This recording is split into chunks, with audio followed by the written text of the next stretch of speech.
again? All right, welcome everybody. Welcome everybody to the 2023 World Championships. We are going to be getting started here in just a few moments. We've got a few on-the-floor moments that will be happening with our President Sean Hamilton. We've got Vice President TK, and we've got Kaylee Woodard, who will be joining me very soon in the commentator booth. Very excited for you guys to be here and experience our sport. This is a very exciting event. We've got about 1,200 athletes from 27 countries around the world. This is the largest, by far, largest world championship we've ever held, and actually the largest gathering of jump rope athletes that we've ever seen. The next 2 days, starting with today and then tomorrow, will be the International Open Tournament. So this is an event that runs parallel to the World Championships, and then it's a little bit more open. Some countries have a qualifying process. Others will just let.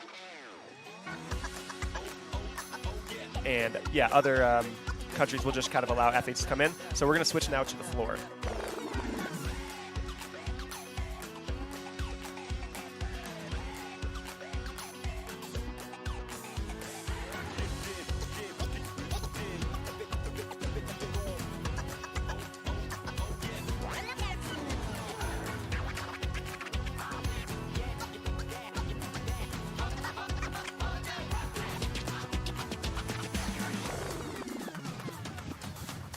My name is Kaylee Woodard, and I am so excited to welcome you to the very first in-person International Jump Rope Union World Championship. So welcome, everybody. Are y'all excited to be in the room today? I don't know if I can hear you. Are y'all excited to be in this room today? Let's go. I love the energy. It is so great to be back together here in Colorado Springs, Colorado. We have an exciting event planned for you. We have over 1,200 athletes here representing 27 countries from across the globe, all here. Yes, give them a round of applause. Absolutely. And they are here to represent their countries and compete against the best of the best. To all of the athletes here, I want to say congratulations. This is a big deal. You are representing your country, and you are one of the few people on the planet that gets the opportunity to compete on a world stage. So soak it in. This is a big deal. To our fans, our coaches, spectators here, and on our broadcast, thank you for supporting our sport and our athletes. Across the next 8 days, you will witness 3 tournaments. We have our International Open Tournament starting today. We also have our Junior and Senior World Championships, culminating in the finals where athletes will compete for the title of World Championship.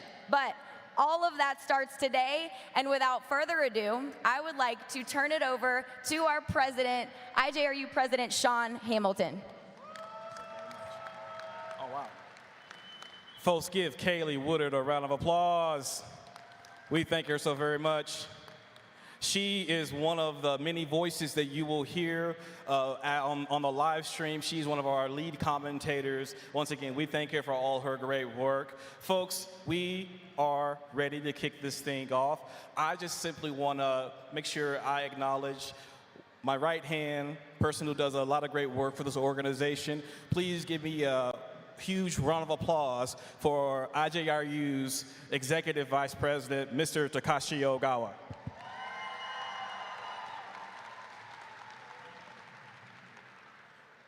You might have been following us on social media, but we are truly excited about this. Now, a tradition that we are going to establish right here with IJRU are the official first jumps of the competition. With that being said, I would like to welcome a very special person. She is the executive director of the Ed Robson Arena, the one and only Justine Square. Give me a huge IJRU welcome for Justine Square. Everything you see in this building, she oversees. and she's been a tremendous partner to help us out with. So it is only fitting that you do the first official jumps. So I'm going to put you in the hands of Mr. Nick Woodard and follow his instructions.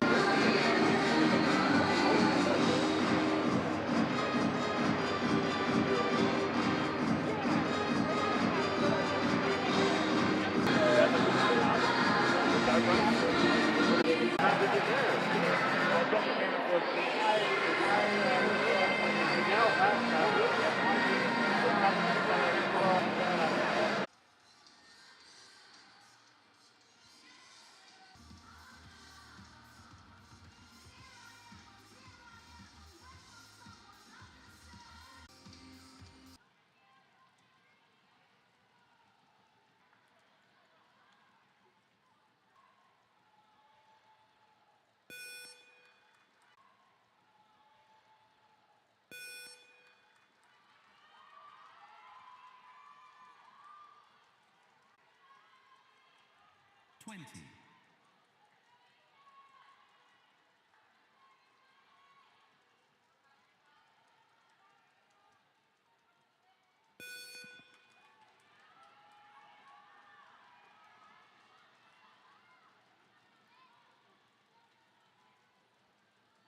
10.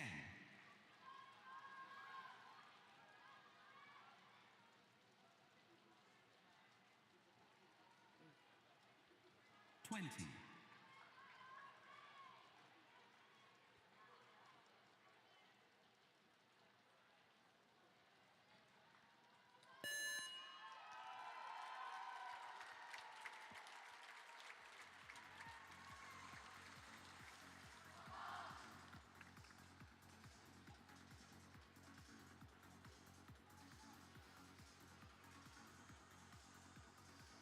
Hungary was pretty good. That was about 90 across the board, 360. 375 USA. Station 2. Yep. 3262 Yeah, station 10. Germany. Station Yeah, 3. they're definitely fast. 3262 Australia. Station 4. Just trying to look at, like, colors. 3267 Yeah. Germany. Station 'Cause 5. this doesn't say the 366 station, Canada. does it? Station 6. Oh, it does. Yeah, I forgot. Oh, 3 station ones. Okay. Station 7, 367 China. Station 8, 3263 Belgium. Station 9, 3266 Denmark. Station 10, 3264 Belgium.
Welcome, everybody. Welcome back. Sorry for the technical difficulties. We've got those all sorted away. Hopefully you can hear us and see the action on the floor. My name is Mike Fry. I'll be one of the commentators today.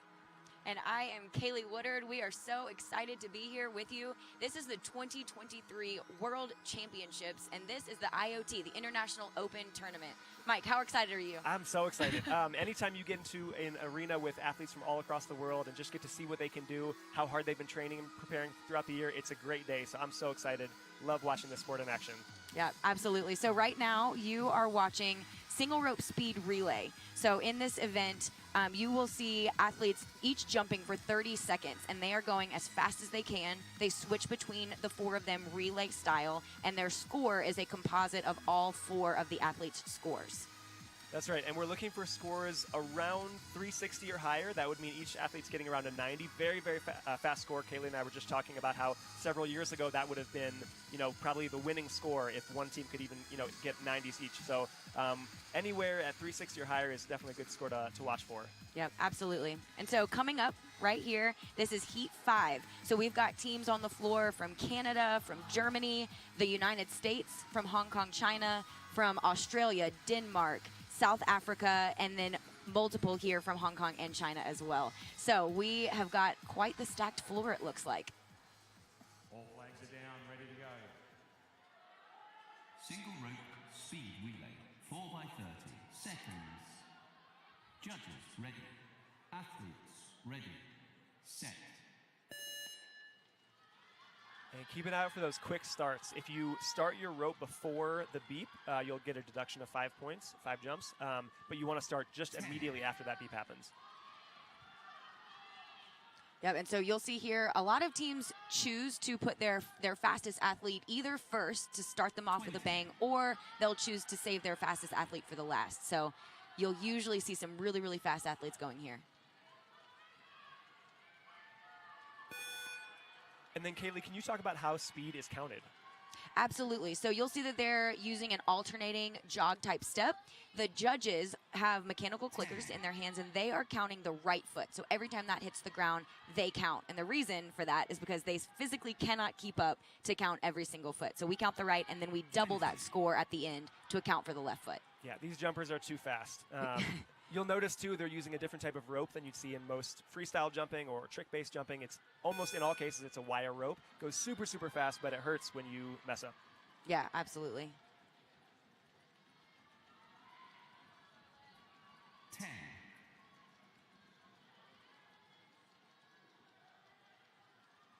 So you'll hear calls for 10 seconds, 20 seconds. Around that time, that last jumper is going to be getting set and getting ready.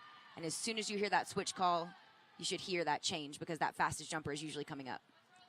We've got Team China in the white and lime green. They're in the Station 12 upper right-hand corner. They've got a pretty strong lead right now at 320, 330. That's going to be hard to beat for any team right now.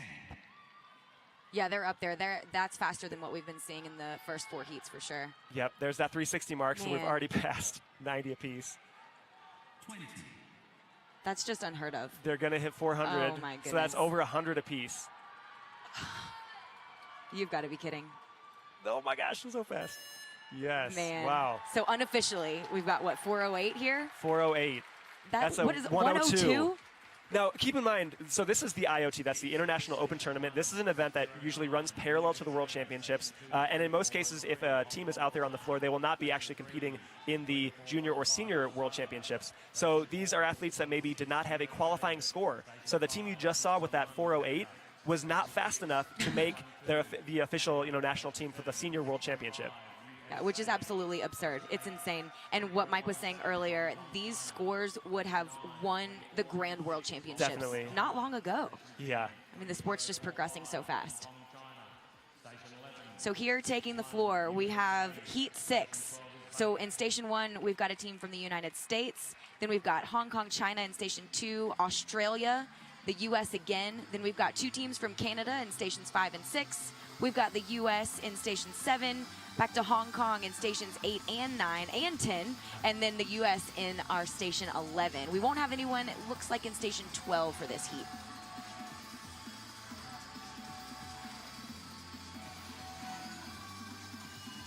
So, Mike, as you're competing and you're stepping onto the floor in this moment right now, what are these athletes feeling and thinking? What do you think? I mean, there's definitely a good amount of nerves. I think a little bit of nerves are definitely healthy.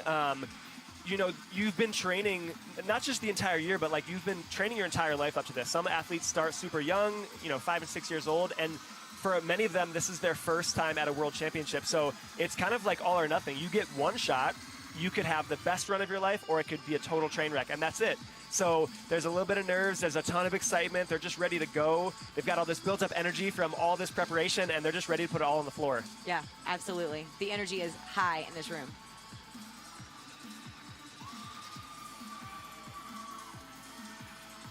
Now, a miss at this level, and in this event in particular, won't necessarily knock you out of contention, but it is going to hurt you. At these super fast speeds, a miss could take off anywhere from 1 to 3 jumps, even more, if you're going faster than that.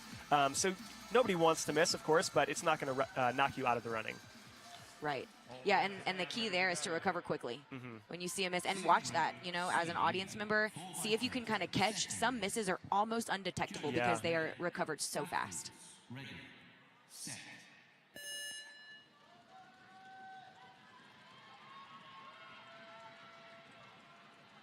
Here we go. It looks like here our scores are populating. We had a little bit of a difficulty there with some of our unofficial scores.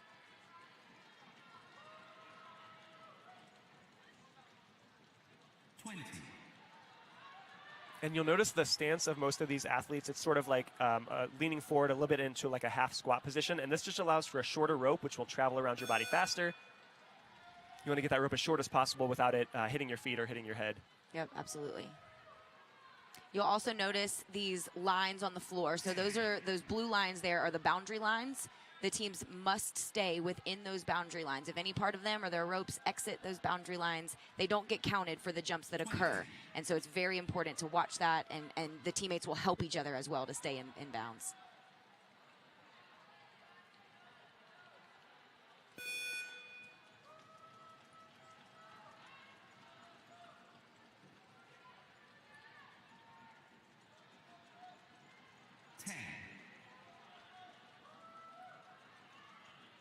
Awesome. We've got some amazing athletes here on the floor.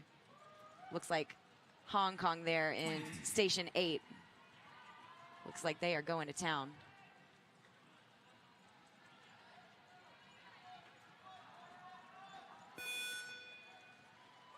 So Mike, can you talk a little bit about who are the judges that we're seeing? Are they parents? Are they coaches? Are they volunteers? You know, who are they? So it's a mix of all three, and maybe even some others in there too. Definitely at this point in our sports development, a lot of people are already associated with the sport. So they may be a former competitor or even a current competitor. They may be a family member, a coach, something like that. And you always love, as a competitor, you always love when you have a competitor judging you, because you kind of know they know exactly what they're looking for. Speed is, it's a lot more objective, and as long as the judges are pretty trained up, you're going to get a pretty good score. But yeah, a lot of these judges are they already have a tie into the jump rope community. Yeah. Yeah, absolutely. And it's a great way to give back. It's always great to see people, when they finish their jump rope careers, to give back as a judge. Yeah, many of the people you'll see kind of behind the scenes of this event are former jumpers, people running the sound, people running the press. Kaylee and myself, we are also current and former jumpers. We haven't competed in a little bit, but we've both been jumping for quite a long time.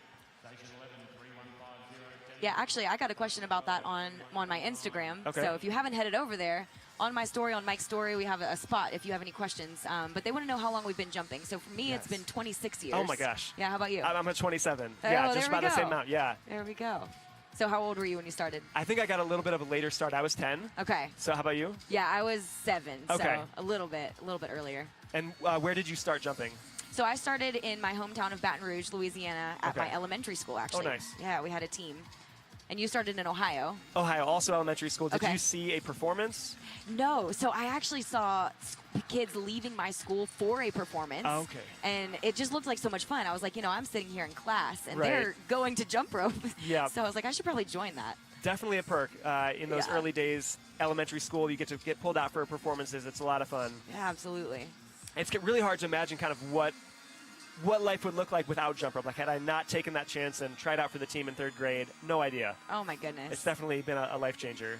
Oh, 100%, 100%. Yeah, I think so much of who we are, if you talk to any older jumper, so much of who we are has been shaped by the sport in such a positive way. Yeah. You see leadership, you see just the camaraderie that we get and the confidence, and it really is life-changing. I think what's so exciting for me now, like being more behind the scenes, is getting able to create an experience for these younger jumpers coming up, because I know how meaningful that was for me as a young kid. Yes. So it's really cool to see it happening right now. No, absolutely. Okay, we are going to get started here with heat number 7. We've actually switched into our double under speed relay. We've got 2 athletes on the floor now. They'll each be doing double unders for 30 seconds each. And so for those of you who are not as familiar with double unders, this is when you jump in the air and the rope is going to travel underneath the body 2 times in that one jump. And so that is pretty amazing. If you look at how fast and even how low these athletes are jumping, that rope is traveling around them twice on every single jump.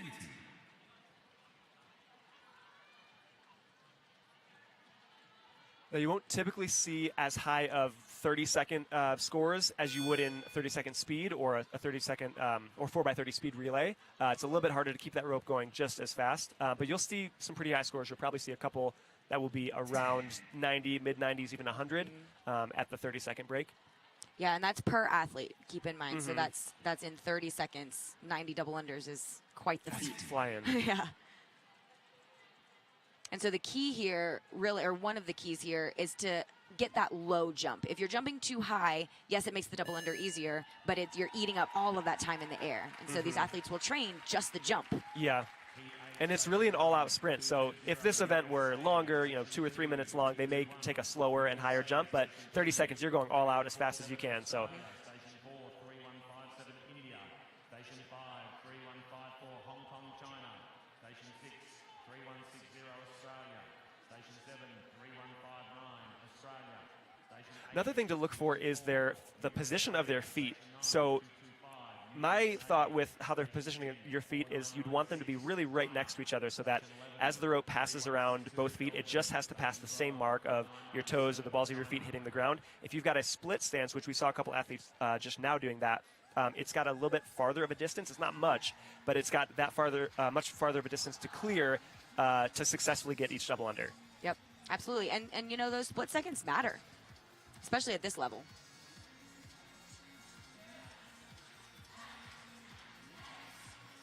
And we're seeing double unders now. Later in the competition, we're actually going to see some triple unders. Another exciting event coming up. Yes. Yeah, Mike, why don't you go ahead and talk about the difference between, because they're scored completely different, right? So do you want to talk very quickly about the difference here between what we're seeing with double unders, where they go as fast as they can, and then triples? Sure, yeah. So double unders, it's 2 people, 30 seconds each, all-out sprint. And it's only a minute in total. For triple unders, it's as long as you can go. It is jump till you drop. So you could potentially do 2,000 triple unders. There's no time limit. I believe we're one of the only sports that has something like that. Yep.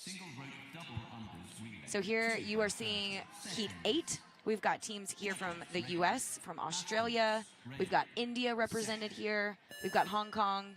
And we've got China as well as Belgium on the floor. So if you'll take note here, you'll see what Mike was talking about. Several of these athletes are using the split stance. And then we've also got some that are jumping traditionally with their feet together. Yeah, and that split stance may only be a couple of inches, but it is still something to look for. Yeah, absolutely. You'll also notice, so in speed, the athletes, a lot of them were quite hunched over, and they were going for that as short of rope as possible. In double unders, you'll see a little bit of that lean to shorten the rope, but not nearly like we see in speed typically. Right. 10,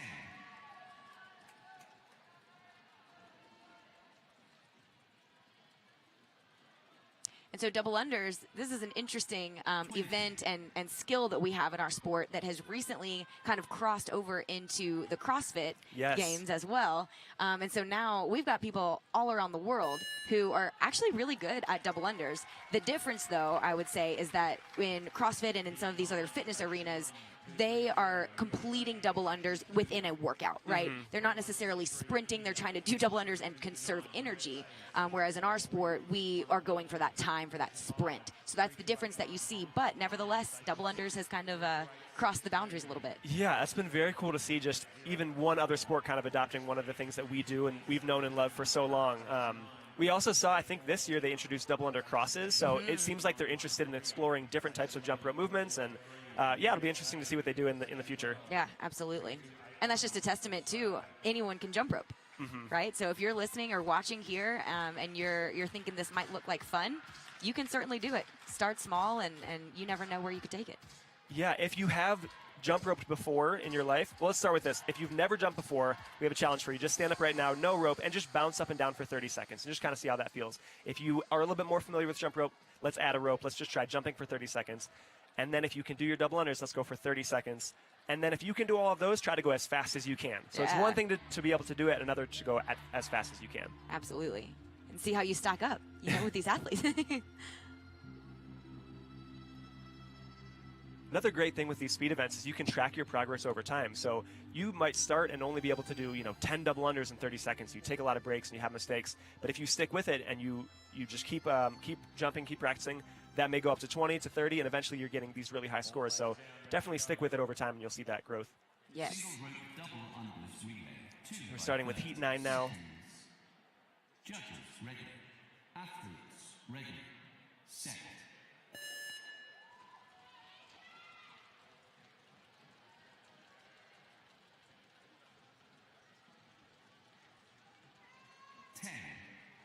And so our judges here, you'll see they use the same type of clickers that we saw for speed, and now they are able to count every single repetition. So every time those athletes' feet hit the floor with their double unders, those judges are able to count.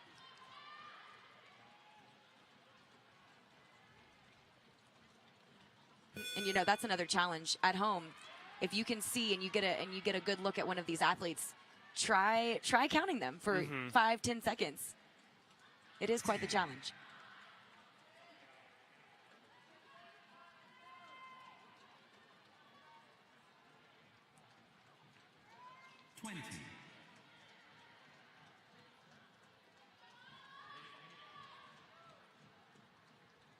There we go. So we're seeing some pretty high scores here as we're wrapping up this heat. I see a couple of 160, 161. So that's about 80 doubles apiece. Yeah. And these scores will continue to rise as we move from the IoT to the Junior World Championship and then the Senior World Championship and then onto our finals in the last few days of the event. You'll see scores that are just for this event, for instance, that are definitely above 200, even above 210. And we'll see a lot of these athletes, we don't get to really track their progress over the course of a year. Many of them we haven't seen what they can do competition-wise in even 2 years. So it'll be really interesting to see how this how their training's paid off and if we have any new world records being set. Yeah, absolutely. And this is also the very first IJRU in-person World Championship we're witnessing right now. And so that's exciting. And for many of these athletes, this is definitely the biggest stage that they've ever been on. This is the biggest stage I've ever seen the sport display on. It's really cool. The arena is amazing. This custom floor with the logo on it looks so good. Absolutely. And 1,200 athletes. I know. I don't think I've ever been a part of a competition that has that many athletes. It's the largest gathering of athletes, I think, competition or otherwise, in our sports history. And we'll talk a little bit about the sports history. We'll see how soon we're starting with this event. But the very first World Championships were held in 1997 in Sydney, Australia. And here we are, 2023, Colorado Springs. It's just very cool to see how it's grown. That first event was not that big. Not very many countries participated. Now we've got 27 countries competing. It's just amazing to see it. It's incredible. And Mike, you were telling me your very first World Championship was when? 2001? 2001 in South Korea. They had just gotten started, so to see their progress now, South Korea is one of the fastest and best teams here. Yes, it's incredible. Judges ready. Athletes ready. Set. So we've got Heat 10 here on the floor. Yeah, keep an eye on Station 3 from China. They're looking pretty fast on that start. Yep.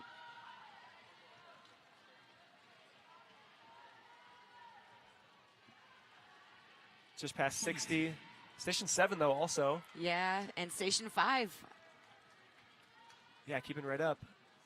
And 11. Man. Okay, we've got a couple at got 80 already. Got some. Oh, so we're seeing scores now at 90. Yes. Okay, nice. And we said, a single miss may not hurt you, but when the scores are this close, yes, a single miss will really, that could knock you from first out of medal contention. Yeah, absolutely.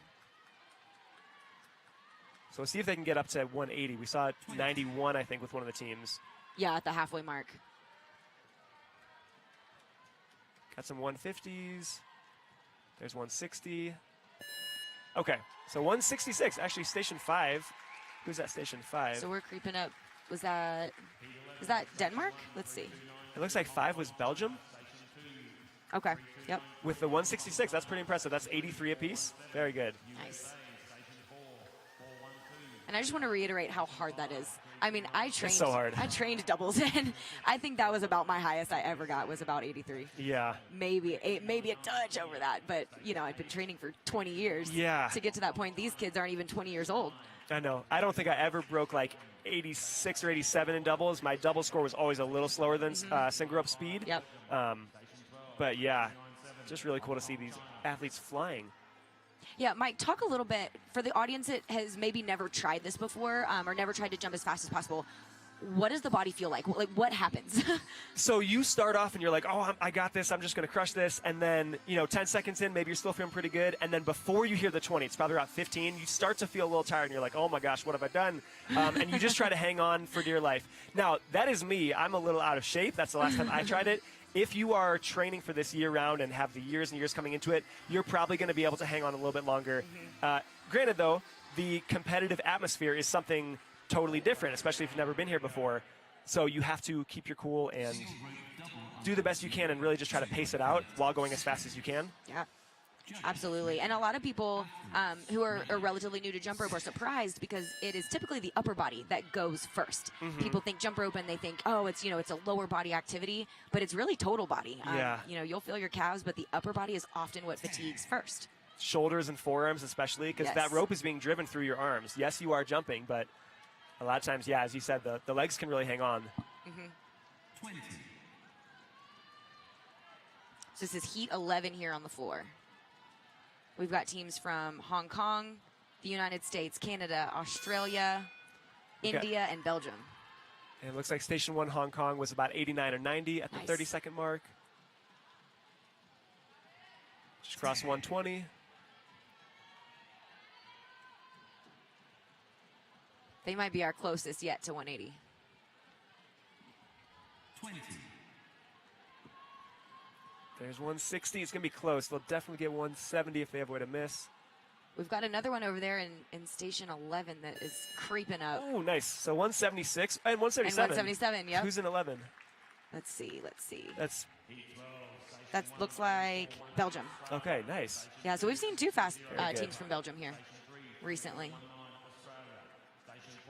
And so some countries will see train these speed and power events. And when we say speed and power, we're talking about the jog step that we've seen, and we're talking about double unders and triple unders. So we'll see certain countries really train those events extra hard, and then other countries will still train the speed events, but then they'll focus a little bit more on freestyle. So it's interesting to kind of see the dynamic there. Yeah, that's right. 3420 Denmark. Station 12, 3425 Hong Kong, China. Some of these national teams, you'll also notice, some only have a few athletes. Some, I believe, Team USA is almost around 220.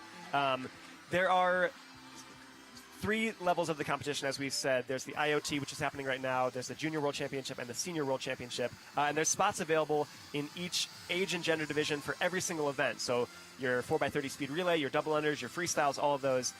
And I believe that teams like the U.S. or we've got some other teams that have a ton of athletes here, really just entered those athletes into as many of those different spots as possible.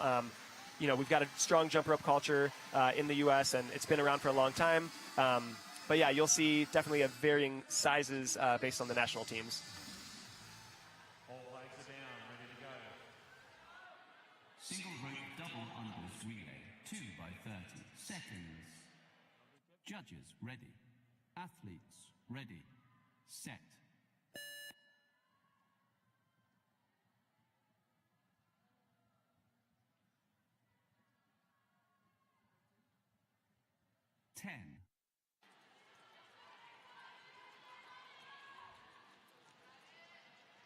Awesome. So they're off to a strong start here. We've seen some pretty close scores creeping up toward that 60 mark. And they just crossed that 20 seconds.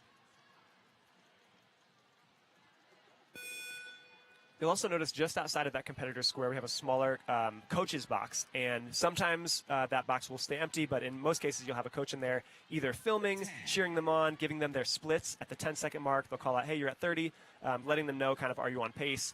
Hey, pick it up. Right arm's lagging a little bit. You need to jump higher, things like that. So always cool to see coaches out there on the floor supporting their athletes. Absolutely. Absolutely. And you'll also hear some of that from their from their teammate as well. Mm-hmm. There's two out there on the floor, and so they are definitely, if they're not jumping, they are cheering that other one on. Yeah, jump rope is such a supportive sport. You know, we've got athletes in the stands too. Many of them are not even competing today, but they're just here to support their teammates, their siblings, their friends. It's really cool to see. Absolutely. And you know, that's one of my favorite things about the sport is that if you walk back into the practice court at any given moment, you'll see countries and teams practicing together, but you'll also see countries mingling and even helping each other on certain things or teaching skills and things like that because we love the sport so much. And then they step out onto the floor and it's competition. Exactly. But friends right before and right after.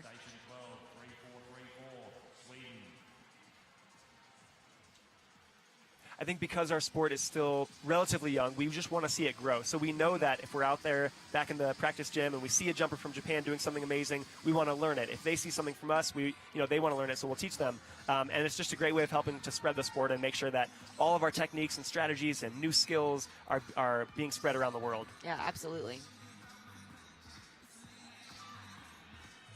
But definitely keep an eye on Station 2. We've got a team from China. Just saw a little bit of their warm-up, and they are very fast.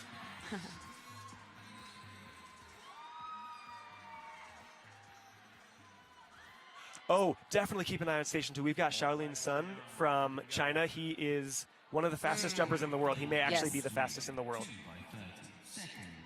I know he's got the world record for 30-second speed as well as 3 minutes, so we'll see what he can do in doubles. Oh, and he is not disappointing. Just blazing fast. And so, okay, you'll notice on a lot of these athletes, but particularly Shaolin Sen, you'll see that his head is not elevating on these jumps, and that just helps that jump to go that much quicker. He's only elevating his knees. 20.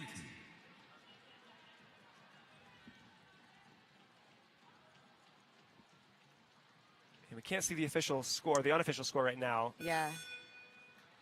But those judges are concentrating, I'll tell you that. A couple of mistakes there. Get right back into it. Quick recoveries, come on. 10. Yeah, at that speed and with that posture and the rope being as short as it is, any sort of issue with standing a little bit outside of that posture or the rope being a little bit off is going to lead to a miss. So very little room for error. Man, he is fast too. So you can tell China is one of those countries that trains this. Yeah, definitely known for the speed. And so you'll see the sportsmanship there too. Even when events don't go as planned and don't go as the athletes hoped, you'll still see teammates out there, hugging and high-fiving and congratulating each other because it truly is, as much as we want to win, it is still a supportive environment. And one factor you can't discount is the altitude. Kaylee, can you talk a little bit about how that may affect some of these athletes? Absolutely, absolutely. And so for those of you who don't know, we are in Colorado Springs, Colorado. And so it is one of the highest altitudes that we'll find here in the United States and probably in the world. And so we've got athletes who are traveling, and some of them even got here yesterday. And so dealing with that oxygen deprivation, I mean, it can cause lightheadedness, certainly breathlessness. And so jumping rope under those conditions is no small feat. It's tough, and the altitude is something that can affect people who are not even on the floor jumping. And so to be performing at the highest level in the world, at this elite level, with that altitude factor is very, very tough. So that is one aspect I don't envy right now, but they've been doing a great job on the floor. And, yeah, we'll just see how that affects athletes, positively, negatively throughout the week. Absolutely. So it looks like here in Station 9, we have Luke Boone and Kristen from Australia. So Luke Boone is pretty prolific in this sport. He might be the most decorated athlete in our sport. I think he is. I mean, he's got like 70 world championships in different events. I first saw him compete at the 2004 World Championships in Australia. And so he's here almost 20 years later. That is unbelievable. I mean, the amount of respect I have for that. So this is heat 14 here on the floor. And definitely keep an eye on that Station 9. Yeah, Luke had one of the longest runs as freestyle world champion at the FISAC tournament. I think it was for 4 or 5 events running. Take a look at that. Yeah, from 2006. He won 2006, 2008, 2010, 2012, 2014 was the freestyle male champion at each of those events. We're seeing him in these doubles now. He's another one that his head's really not elevating. It's just his lower body.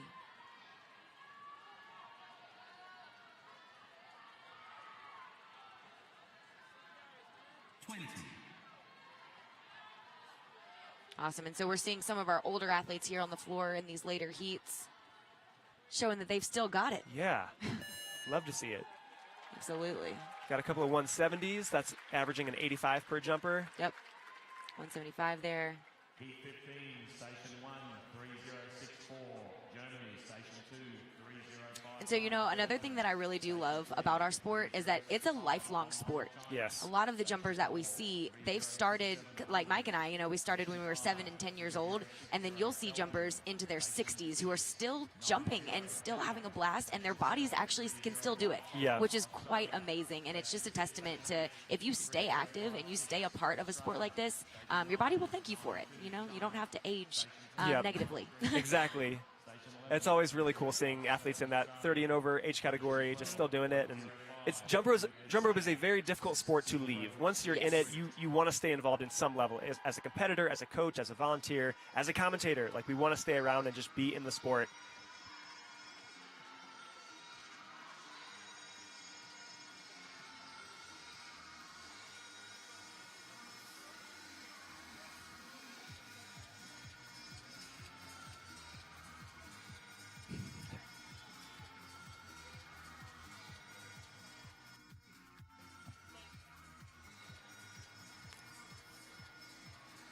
Awesome. So we've got heat 15 now taking the floor. And it looks like we're moving into our 30-second speed sprint.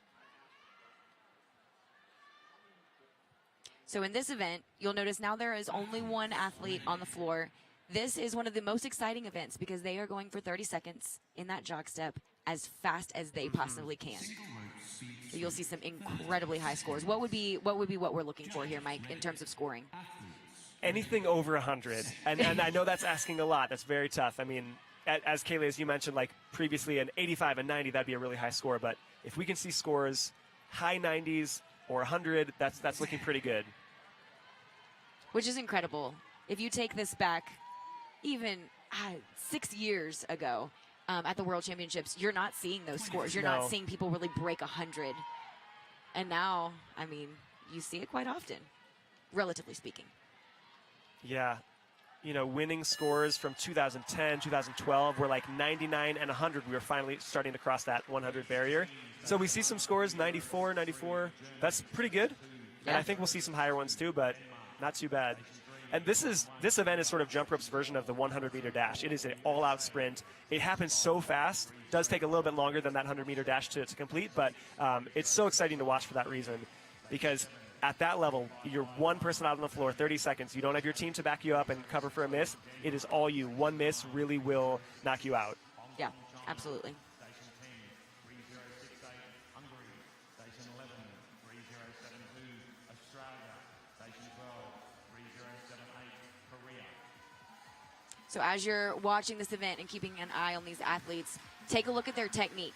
You'll see lots of these athletes kind of hunched over. That is allowing them to use a rope that is much, much shorter than you would typically see, and that shorter rope can travel much faster around the body. So you'll see that stance, you'll see their knees coming up and in front, but at the same time, they're trying not to lift their knees really any higher than they absolutely have to, because again, it is an all-out sprint. Yeah, which again leaves very little room for error. It's less about jumping over the rope, and you're more just pumping your feet as fast as possible, and that window is so narrow to squeeze the rope through, but as you can see, these athletes are doing it beautifully. Yes. 3078. Korea. Station 12. So anytime you see a red flag raised in the air, that just means there's a delay or some issue at that station. So it could be with a clicker not functioning properly or an athlete not being on the floor at the time. And once that red flag goes down and all flags are down, then we're ready to start.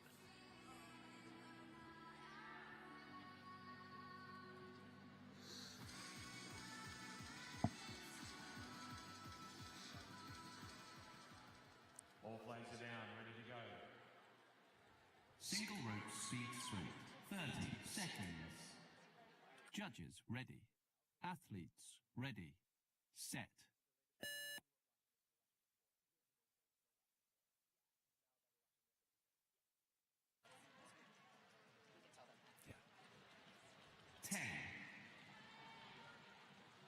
And around that, we're always looking for splits. So at that 10-second mark in 30-second speed, you're looking for really at a minimum at least 30. So a 30 would lead to a 90, a 33 that starts getting you into like a 98, 99, 100 area. And then at that 20-second mark, we're looking for like kind of pushing up towards 70. Yep, absolutely. And a lot of these athletes will have split goals as well.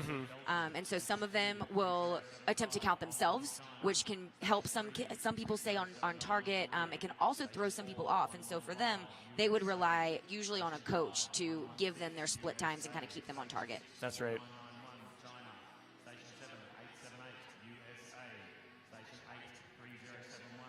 So we're seeing Heat 17 about to take the floor here. We've got athletes here from Belgium, Hong Kong, China, Korea, the United States, Denmark, China, India, and Australia.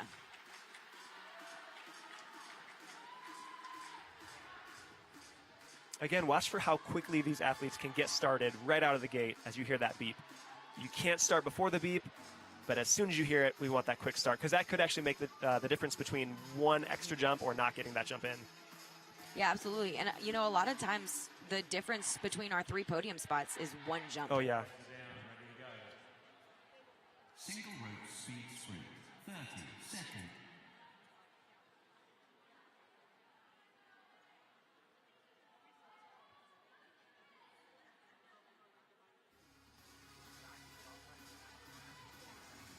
Looks like we've got... There we go. Now it looks like we're ready to go. Single rope speed 3, 30 seconds. Judges ready. Athletes ready. Set. So you'll also pretty much always see these athletes starting on their right foot right out of the gate, and then after a miss, you'll always see that right foot first. And that is because that is the one that the judges are tracking and clicking.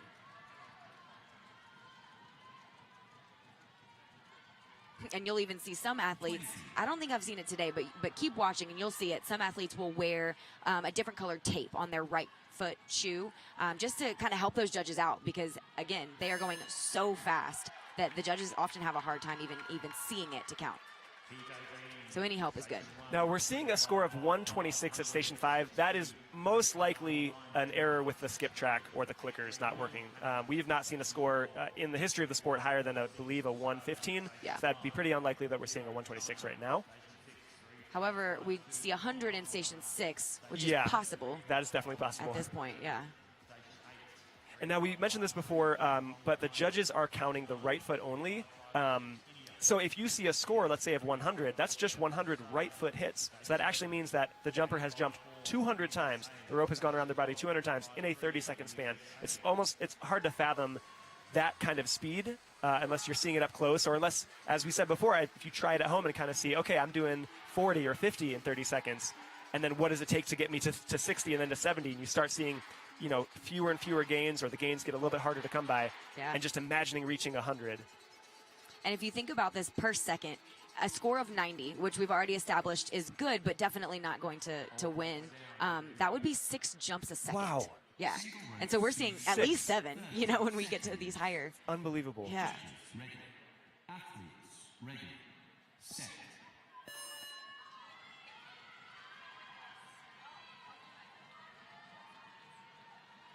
Got a really fast jumper at Station 8 from Hong Kong. 10. Looks like they're about 32, 38, 33, I mean. Belgium's also looking really good. Station 7 next to them. 20. Got a couple clearing 70. Yeah, we'll break 90 for sure in this heat. Nice, a bunch over 90. Yeah. Got a 96 in Station 4. That is Australia? Yep. Okay. Yeah, and Australia is another one. They train speed really hard. They really do it all, though. They train speed, they train freestyle. I mean, they just work. Yeah, I always love watching their freestyles and just the attention to detail with the choreography. Yes, yes. Yeah, and their coach said that they really do focus. They spend a lot of time selecting music and just making sure that they can truly hit every single beat.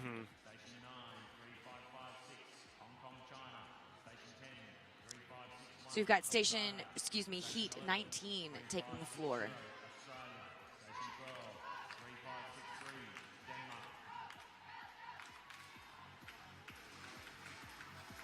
And this is day one. This is day one of the IoT. This entire event runs through next Sunday. So it's a long event. We've got a lot going on, and we would just encourage you at any opportunity, any free moment you have, just tune in, see what you can catch. You don't want to miss this action. Of course, there's going to be stuff that you can't catch all of it, but there's a lot of really exciting stuff happening this week, and just tune in whenever you can. Yeah, absolutely. And, I'd also encourage you, find a friend and send them the link. Encourage everyone you know to watch this event. We just want to share the sport as much as possible. Judges ready. Athletes ready. Set.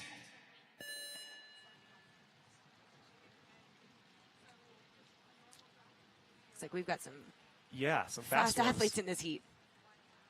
10. Fast athlete here from India, it looks like in Station 8. Station 7 as well. Got some passing 60 already. 68 looks like at the 20-second mark. Should have a few over 90. Misses are really going to hurt you at this speed, though. It's only 30 seconds. Got a couple hitting 90. Nice. Nice. Remember, these are unofficial scores, but 97, 2 of those. We got a 95. Very good. Yeah, but it looks like those 97 scores unofficially from Belgium and then India. And we're saying unofficial because there are 3 judges who are out on the floor, and they do have to verify and kind of talk to each other and see what they have. And I believe, is it just one of the judges, the head judge, whose clicker is synced up to the... Correct. Okay. Correct. Yeah, only one judge is synced up to the screen, but then they will take the average of all of the judges there. And if the judges are more than, I believe it's 3 jumps off from each other, that would constitute either a rejump or some way to further verify those scores. Yeah, it looks like we have video cameras recording, I believe, in kind of the middle of each of the 4 stations at each larger station. So they can go to those for a video review if the counts are really off.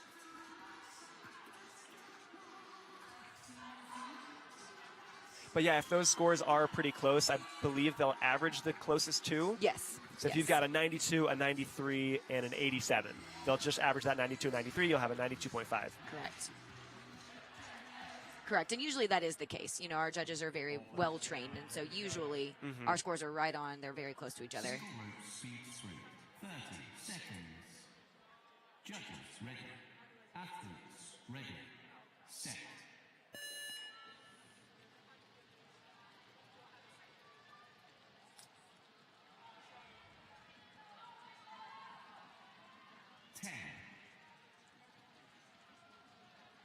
Awesome. There we have some fast jumpers out here. We've got Belgium, India, Canada, Germany, South Africa now represented.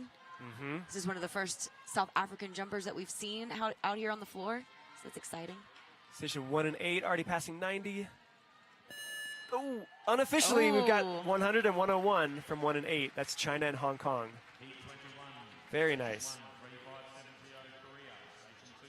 Again, remember, these are the scores that did not qualify for the junior or senior world championship. So amazingly fast, faster than I've ever jumped in my life. Yes.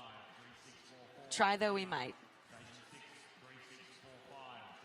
So yeah, this makes me really pumped then for the the junior and senior world championships. I can't even imagine. I'm so excited. We're not going to be able to even see their feet. And Kayla, you mentioned this before we went on the air, but just watching the athletes right now, I want to get my speed rope and get down there and be just jumping and training. Yeah, it's so contagious, the energy in here. Yeah, the second I see a competition floor like that, I'm like, let me on it. Let me jump. But that's also just such a testament to how much fun our sport is. Yep. Because I don't think that we're the only 2 that feel like that.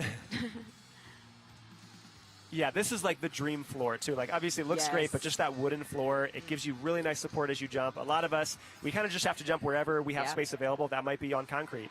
So a floor like this is awesome. Absolutely. Absolutely. And so people oftentimes will ask about injuries in jump rope, and we do see them. So commonly we'll see things like shin splints happening. Of course, ankles and Achilles tears and things like that, unfortunately, happen in our sport. But one of the things that we do stress is when you have a good surface to jump on, use it. Yes. Because that does make such a difference.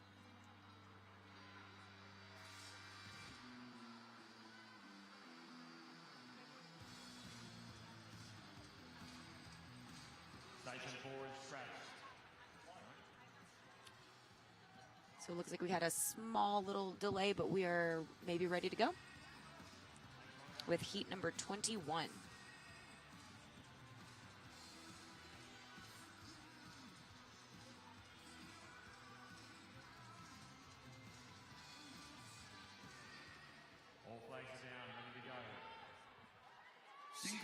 seat 3. 30 seconds.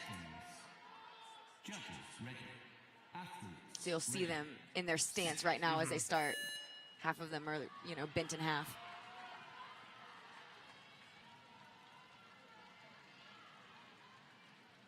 So remember, we're looking for that 30 or over there at the 10, and looks like some of our athletes are hitting it.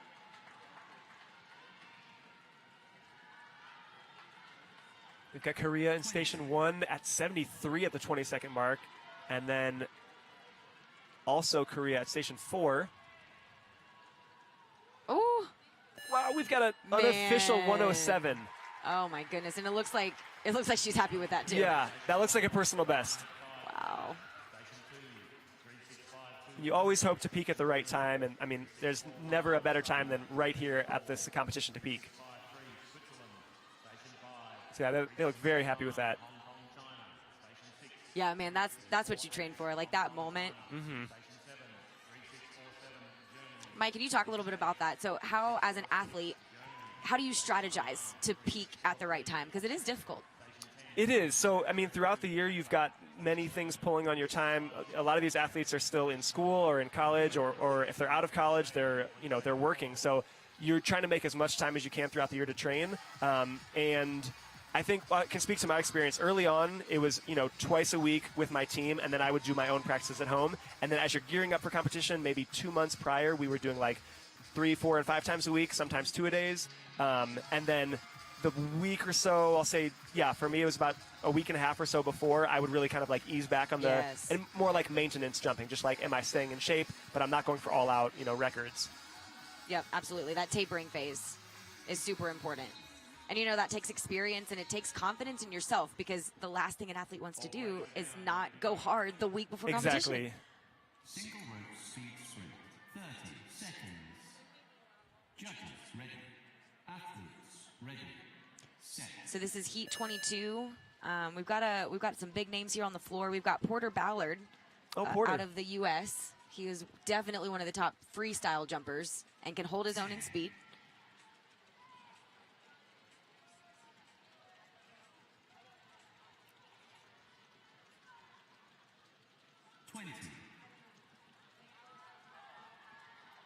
It looks like he's maintaining a good pace back there in station 12. And it looks like we've got a couple over the 90. Station Yep. 3 from Australia with a 95 unofficially. There you go. Station 7 with a 92. Nice.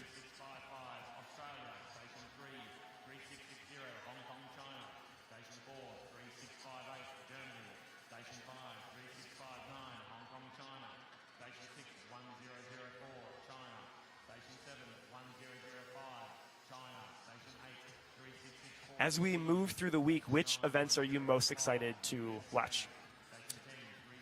Goodness. All of I them. think that's a trick question because, Yeah. yes, all of them. One of my favorites is single rope freestyle, so Oh, yeah. individual freestyle. I love that event. I just think there's something so cool about being able to do whatever you want. So you select your music, you choreograph it. It is you on the floor. It's almost like a piece of art. And so I love that. But also the DDC is going to be Oh my gosh. so exciting. That's like a big dance, basically, with double dutch ropes. I'm so excited. Yeah, you mentioned the art. When you do your freestyle routine, it is art. Thank And you're you. one of the jumpers who I think really got that moving, at least in the U.S. The Thank choreo, you. all of that. Judges ready. Yeah, it's so much fun. Athletes ready. Set. Right here we have station 23. Looks like we've got Ben Cooper on the floor from Australia. And he's another one of those just prolific jumpers. Yes, definitely somebody to watch this week. Looks like Station 7 is flying. We can't see their score. The skip track is not synced up at this point, but 20. we've got 70 at the 20-second mark from Stations 1 and 3. Nice. There's 90. So unofficially, we've got 2 at or over 100. We've got Station 1 and Station 3, which looks like it would have been Korea and Hong Kong. Is that correct? I think so, yes.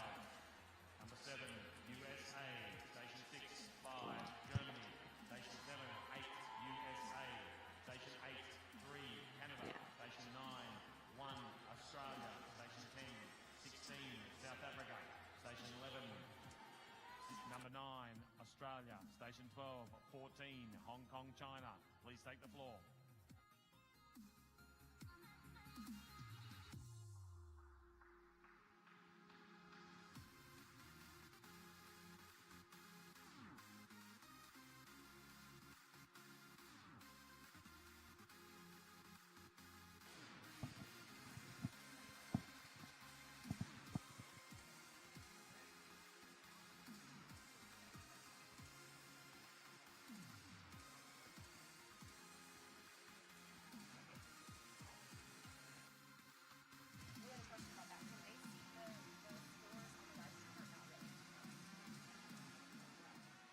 All flags are down, ready to go. Single rope speed sprint, 30 seconds. Judges ready. Athletes ready. Set.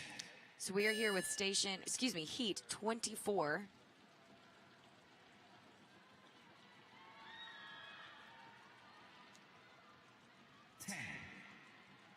So again here, we're seeing some of our older athletes taking the floor, which is always so exciting. 20. And here at that 20-second mark, we've got one in station 3 that had hit that 60. So on track for 90. Awesome. And it looks like we have an 86, which will take, or an 87, which will take that heat in station 12. We also just saw Kirsten Morris from Australia. She recently came out of retirement to return to competition, so it's awesome to see, as you mentioned, some of those older athletes, maybe who have been in coaching roles or have been out of the competitive realm for a while, come back and showcase what they got. And again, with these scores, like, we are looking for, I think 90 really at this level is kind of, I don't want to say the bare minimum, but that's a score where anything below that is going to be hard to place, really, in any of the age or gender divisions, which again is so amazing to think about. So keep an eye out for those 90s. And for the splits, we're always looking at splits. At 10 seconds, you're going to want to be around 30 or 31, maybe 32 to allow some room to slow down. At the 20-second mark, that's around 60. And then, obviously, 90 at the 30-second.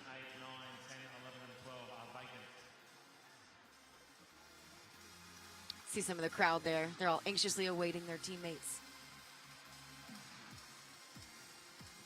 And some of these jumpers in the stands, some of them will jump later today, but a lot of them won't really be jumping until the Senior World Championships. And so they're here for these first few days really just cheering on their younger teammates, which is awesome to see. Got Sam Ferris right now at Station 5, one of the jumpers from Canada. Brian Sherman in Station 2 out of Atlanta, Georgia. Nice. So these are some veterans here on the floor. I think that's Jose from Puerto Rico. It is Jose. Awesome to see.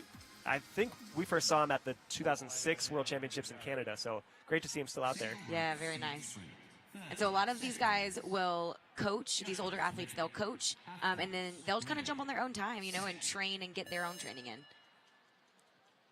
So you'll notice that our floor is not filled for this particular heat, and that's because this looks like this is the last one of the speed sprint before we move into our speed endurance competition.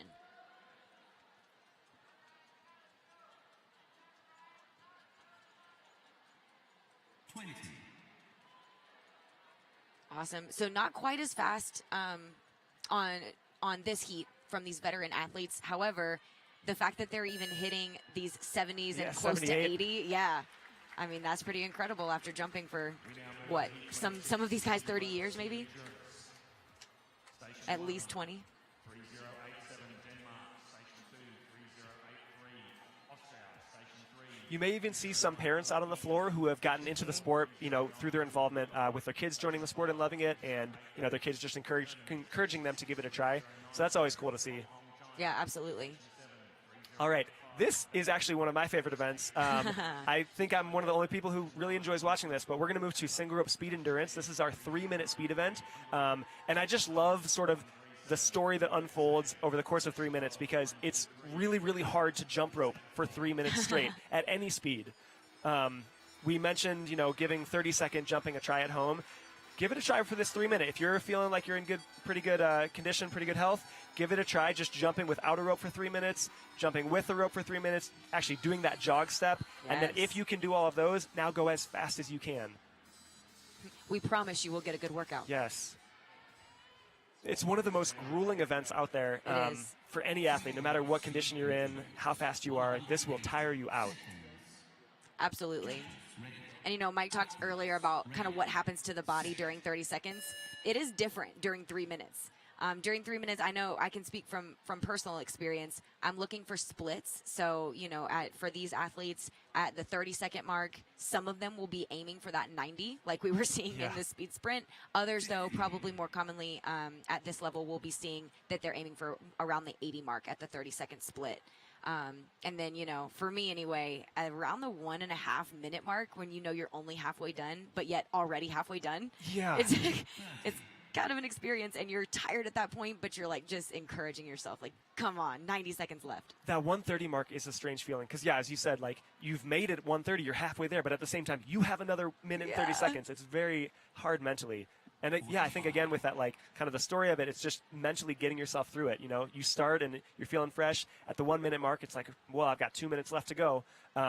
And then when you get to, let's say, 2 minutes, 2:15, it starts to wind down, but you're just so tired. You know the time's winding down, but you are exhausted. Yeah, and there's this kind of feeling that you can't feel any of your body. And so you're just hoping that the rope is going around at the speed that you think it is so you don't miss. I know for me, when I'm at 2:30 or 2:45, I'm just hanging on for dear life. Yes. Like, please, arms, keep working. So we're at the minute 15 mark, and we're seeing some scores already over 200. So if we can, that's a great pace. yeah. So we'll see what they're hitting at the minute 30 mark. There's a 2:35 from Station 3. So if they can hold that pace, that's going to be a 4:70. Pretty good. That's incredible for this level. And, I mean, a lot of these athletes are pretty young, too. Yeah. So if they're already hitting 470, give them a few years. Oh, yeah. They'll be back. 45. And the question is always, can you hold it, right? So if you've got that 2:35, okay, that's great. You jumped for a minute and a half, you know, from a fresh start. But can you do another minute and a half at the exact same speed? That's always the challenge. Absolutely. Absolutely. And that's where the pacing comes in. You know, these athletes train, of course, to be able to physically do this, but they also train to know their pace and be able to just hit it and maintain that and not get quite so excited, you know, in the first minute 30 that they burn themselves out. And so you'll see that misses in this particular event don't have to be quite as detrimental because you do have more time to make them up. However, it throws off your rhythm a little bit, so that's never a good thing.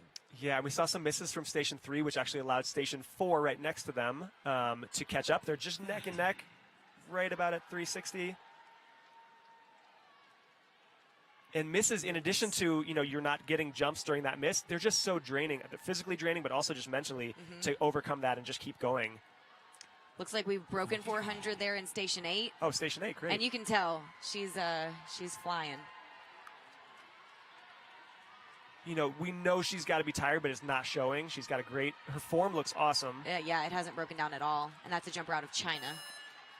Very nice. So unofficially 446, that's pretty good. Yeah, absolutely. But we've got several here over 400. We've got a 404 from Station 3, a 420 there from Station 11, 421 from Station 6, and 435.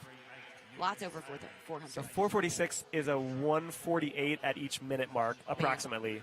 So that's very fast. 75-ish every 30 seconds. Yeah. And a lot of these jumpers will start off a little bit stronger or a little bit faster or even a lot faster and then just kind of slow down as time goes on. It's very, very hard to maintain that pace. But pacing is super important. I know when I'm training for this event, I do want to pace it out. So I am trying to hit steadily like an 80.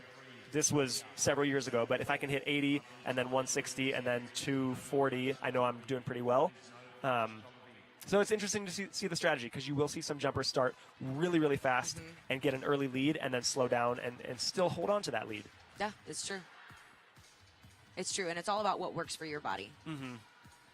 Mike, what was your highest in 3 minutes? The highest was 472, I think. And that was when I was like really training super hard a couple years ago, trying to make the U.S. team. This was prior to COVID, a few months prior. So I've been training a ton and yeah. So it's a lot of training goes into 3 minute speed. It really does. It really does. Single rope seat And I can't imagine the effect that the altitude, I know we talked about that, but for an Oof. event like this, to stick it out for 3 minutes has got to be so much harder here. Yeah, well, because this event is one of the only ones in our sport that truly is aerobic in nature, where it's not a sprint and it lasts long enough to where we really do have to tap into those aerobic or oxygenated energy sources. 15.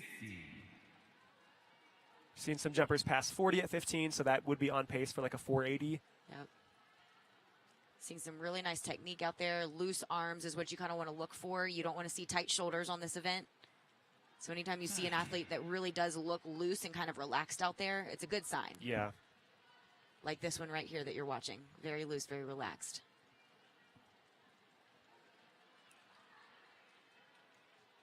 Notice Nice. how low the feet stay to the floor. Again, that window for the rope to get under is very, very small. Yep, so I think we're coming up on that minute mark. We'll see where they're at a minute. We've got one at 150 already. Two at 150. 1 minute. Nice. So we've got some 160s. Yeah, so they're That's holding promising. that pace. That's great. So from the 80 Promising. to the 160.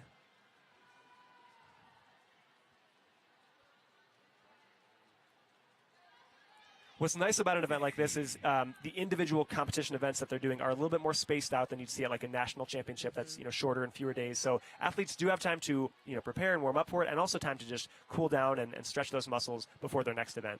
Yes, absolutely. Time to recover, eat something in between. So we saw about a 240, I think, from Yep. Station 12 at Yep, the out of 130. Korea. So that's great. So again, holding to that 80 per 30 mark. Yep, and so that 250 mark at the halfway point is something to watch for. It doesn't mean that they're going to hold that, but if you see a 250 at the halfway point, then that means that they're at least on pace to hit a 500, which several years ago was what everyone was chasing. And then once one person hit it, it's like we just saw several. Yeah. I've always sort of seen that as like our 4-minute mile, right? Where it was the thing Yes. everyone's chasing, and finally it happened, and now we're just seeing kind of the floodgates have opened. And Yep. not to a ton of athletes. It's still incredibly hard to do. As a 4-minute mile is incredibly hard to do, but we're definitely seeing that it is possible, kind of breaking that barrier of disbelief. That's a good way to put it. The Yeah. barrier of disbelief. Nice. So we're seeing, looks like 360 is the lead right now. 370 in Station 4. And that Station 12 that had the early lead, it looks like unfortunately the skip track is not synced up, so Yes. hard to tell where they're at. 45. That's We've got true, but he's 400. still looking really strong over there. So yeah, we've got 400 from Station 4 out of, is that Belgium. Belgium? Yeah. And my sense is Station 12 is going to be a little bit faster than that, just based on what we're seeing. Yeah. Okay. Very nice. strong. And a 445 in Station 6. So that's from Oh, China. great. Yeah. 445, so almost hitting that 450 mark. So just under sort of 75 every 30 seconds. So tough to do. It really is. It really is. And, as an athlete, some of these athletes, if you hand them a rope for 30 seconds, they can break 90 no problem. Mm-hmm. And so to tell them that, hey, you just have to maintain a 75 for every 30 seconds for, 3 minutes, it doesn't sound that bad. Right. But it's bad. Let me Yeah. just tell you, it's bad. It's hard. Station 11, 3100, Hong Kong, China. Station 12, 3584, India. So we've got Heat 28 coming on the floor right now.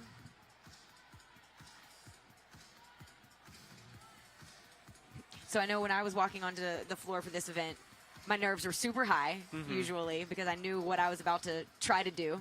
And I was just trying to breathe really slowly and deeply, like get Yeah. all the oxygen that I could get. You mentioned staying relaxed and how we're noticing like relaxed shoulders, relaxed hands. We're not all tensed up. Like that is so important. I think the breathing especially too, just keeping yourself calm and like, I've got this, I can do it. Yes. And you'll see some athletes who will breathe on a cadence. So it's like, every 3 right foot jumps, I'll inhale, and then every 3 right foot jumps, I'll exhale. And so some athletes find good success with that type of strategy. I know one thing that could be hard. I remember as a younger jumper, I was always like watching and listening the station next to me or around me and thinking, oh, they're going so much faster than me. And I would try to speed up to keep with them. And as you kind of mature and get older, you realize you just stick to your own pace. Yes. Right? Because that jumper has their own training that they've done. They may slow down. They may have started a little bit too fast. But if you abandon what you've trained for the entire year, you may kind of go with them. So you stick to your plan and you go as fast as you can. Absolutely. You have to jump your own event. And obviously, these jumpers are going for, placing as high as they can. But at the same time, you really just want to hit a personal best. So if your personal best is, 400 and maybe that doesn't place, if you hit that 400 or even higher, then you should be super proud of that. Absolutely.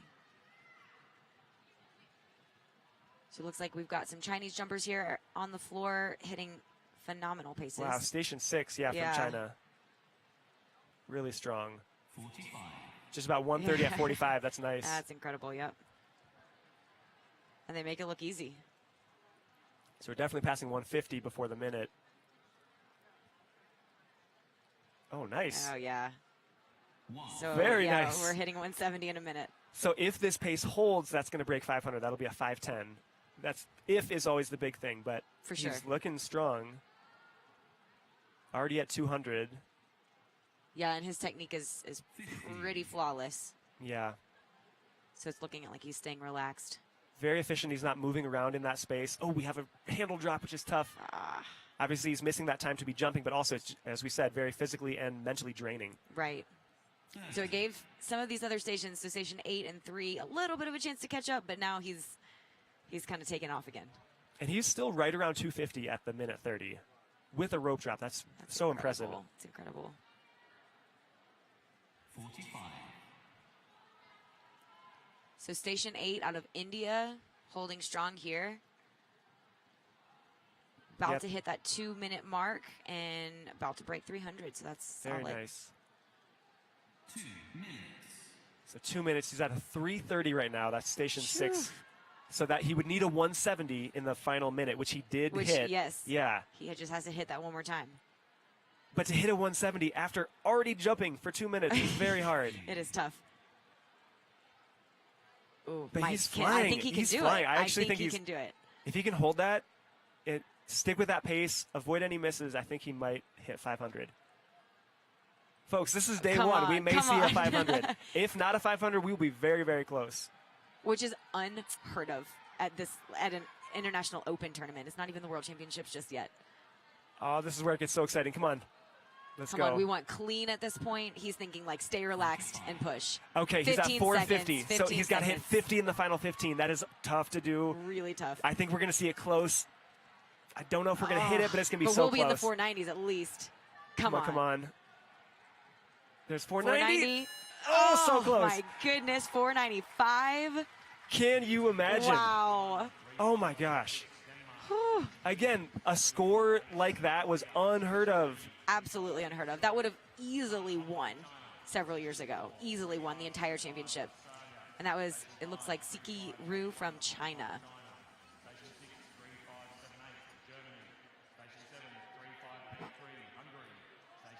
Absolutely incredible what we're seeing these athletes doing. And this gives me such great hope for our sport in the future. Yes. If we're seeing this now and from very young athletes, I mean, dare I say 550? Like, Now, that 500 mark was first broken in 2012 by Chu Ting Ho out of Hong Kong, and it was a huge, huge moment Yes. for the sport. It really was like seeing that 4-minute mile being broken. He had trained just extensively for it, and I believe even that run in competition had a few misses and still hit the 500. And it was just euphoria in the entire stadium to see that happen. So, and that was back in 2012. We're in 2023. We've seen more and more athletes start to hit 500, but it's still kind of a select group. I doubt that more than 30 in the world have ever hit 500. I would agree with that. 180 seconds. I would agree with that. Judges. Can you imagine walking onto the floor, like knowing that you have within you the capability to hit 500 for the first time, to like be that landmark in the sport? Oh my gosh. I mean, what a feeling. Yeah, to know it could happen right now. And then if Yeah. it doesn't, you have to wait another 2 years to do it. And there could be another faster jumper coming up. Right? And you don't even want to think about that. 15. So we're seeing pretty fast paces here for the first 15 seconds. We'll see if these ladies can hold it. But we saw people at the 40, 45 mark. Right at the 15 seconds. 30. So we've got low 80s, mid 80s at the 30-second mark. That's pretty good. Yep.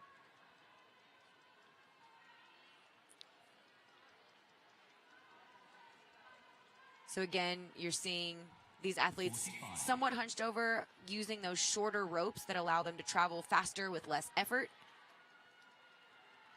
And you're seeing them try to keep their upper body relatively still. You don't want a whole bunch of movement in your upper body. It just expends unnecessary energy, and it can actually throw the rope off as well if you're moving your upper body too much. We've got low 160s out of Station 8 from Belgium. That's really strong. That could be a 480, 485. It's really all about just being super efficient with your jumping. So you'll see some jumpers may move around on the floor. That's not the most efficient way to do it. It's just some wasted energy. You'll see some jumpers rotating as they jump. Yep. I don't know if we see anyone doing that right now, but you want to keep everything just as minimal as possible, keeping loose and relaxed, staying in one position, feet just barely coming off the floor, not doing too much with those wrists. Yeah, absolutely.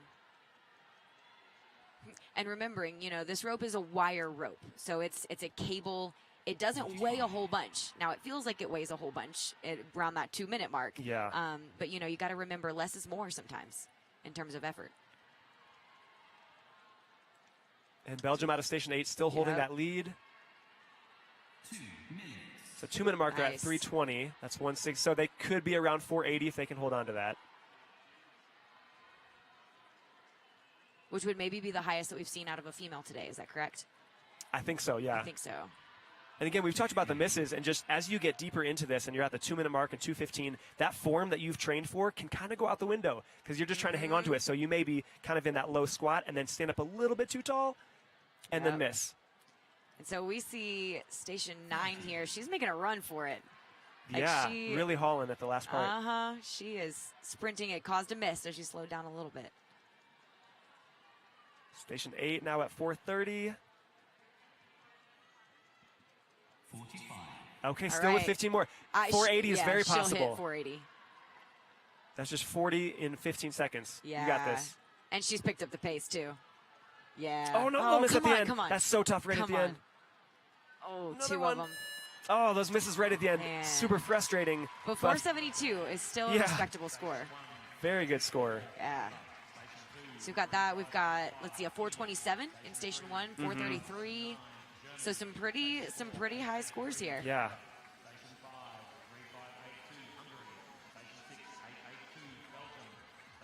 Yeah, we'll see if any of these jumpers in the IoT can cross that 500. I would almost see that as sort of a landmark, you know, having a jumper in the IoT who, again, that means that their score was not high enough to qualify for junior or world or senior world championships. So to cross that 500 mark as a younger jumper, as like, yeah, that would be very impressive. Absolutely. And so, yeah, let's talk about the qualifying, actually. So for these countries, most of them had a qualifying event or some sort of point system to be able to qualify athletes for the junior and senior world championships.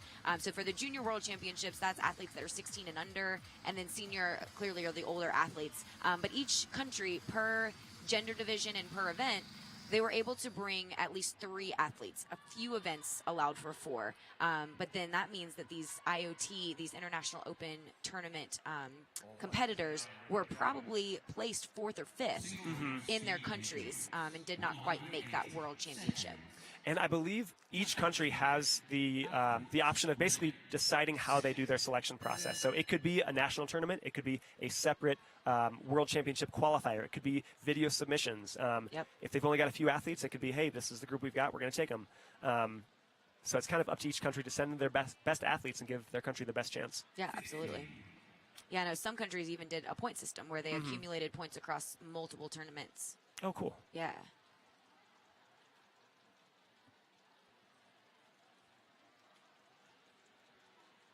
So it looks like 30. at that 30-second mark, we've got a couple, 1 or 2 that were creeping up on that 80. Yeah, Station 6 out of Belgium. Belgium's been pretty strong in these speed events. Yeah. Oh, yeah, I didn't see that one over there. 45. 122 at 45. It's pretty strong. Should be at least a 160 at the minute.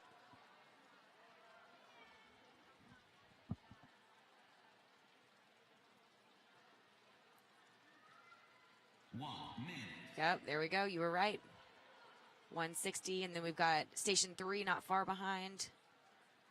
And Station 1 looking strong as well, out of Canada. 15.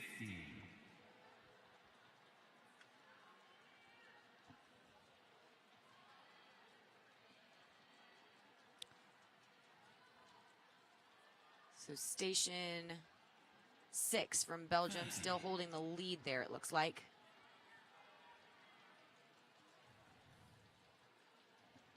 And almost at that 240-ish mark, right at the halfway point. Looks like we might have had a rope break at station 6 from Denmark. If an athlete's rope breaks, I believe they are given one more opportunity to recompete. And then if the rope breaks a second time, I don't think they're allowed to compete a third time. Correct. I think that's right. And it does happen. It does happen, yeah. You know, the worst, too, is when that rope breaks right at the end I know. of a good run. That is just heartbreaking.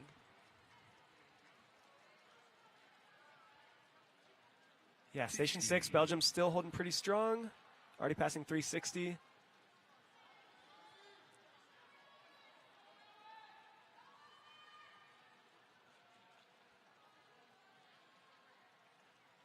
And there's Nice. 400. Yep. And they got 30 seconds left, so if they can hit 80 in this final leg, that'll be 480. Let's see if they can do it. She's looking fatigued, but she's holding strong. 45. There we go. 15 seconds left to do it. And she can definitely do it if she hangs on. It. Yep. We got to be clean here. Be close. I think she's going to do it. Come on, come on. Come Oh. on. Oh, those misses right at the my end. goodness. It was going to be close either way. It may have been like a 478 or so, but really good. 475 is so good. Yep. Yeah, still a really strong and competitive score from what we've seen today as well. And she looks happy with it. Oh, I've got a question from Kenzie Christensen. We wish you were here.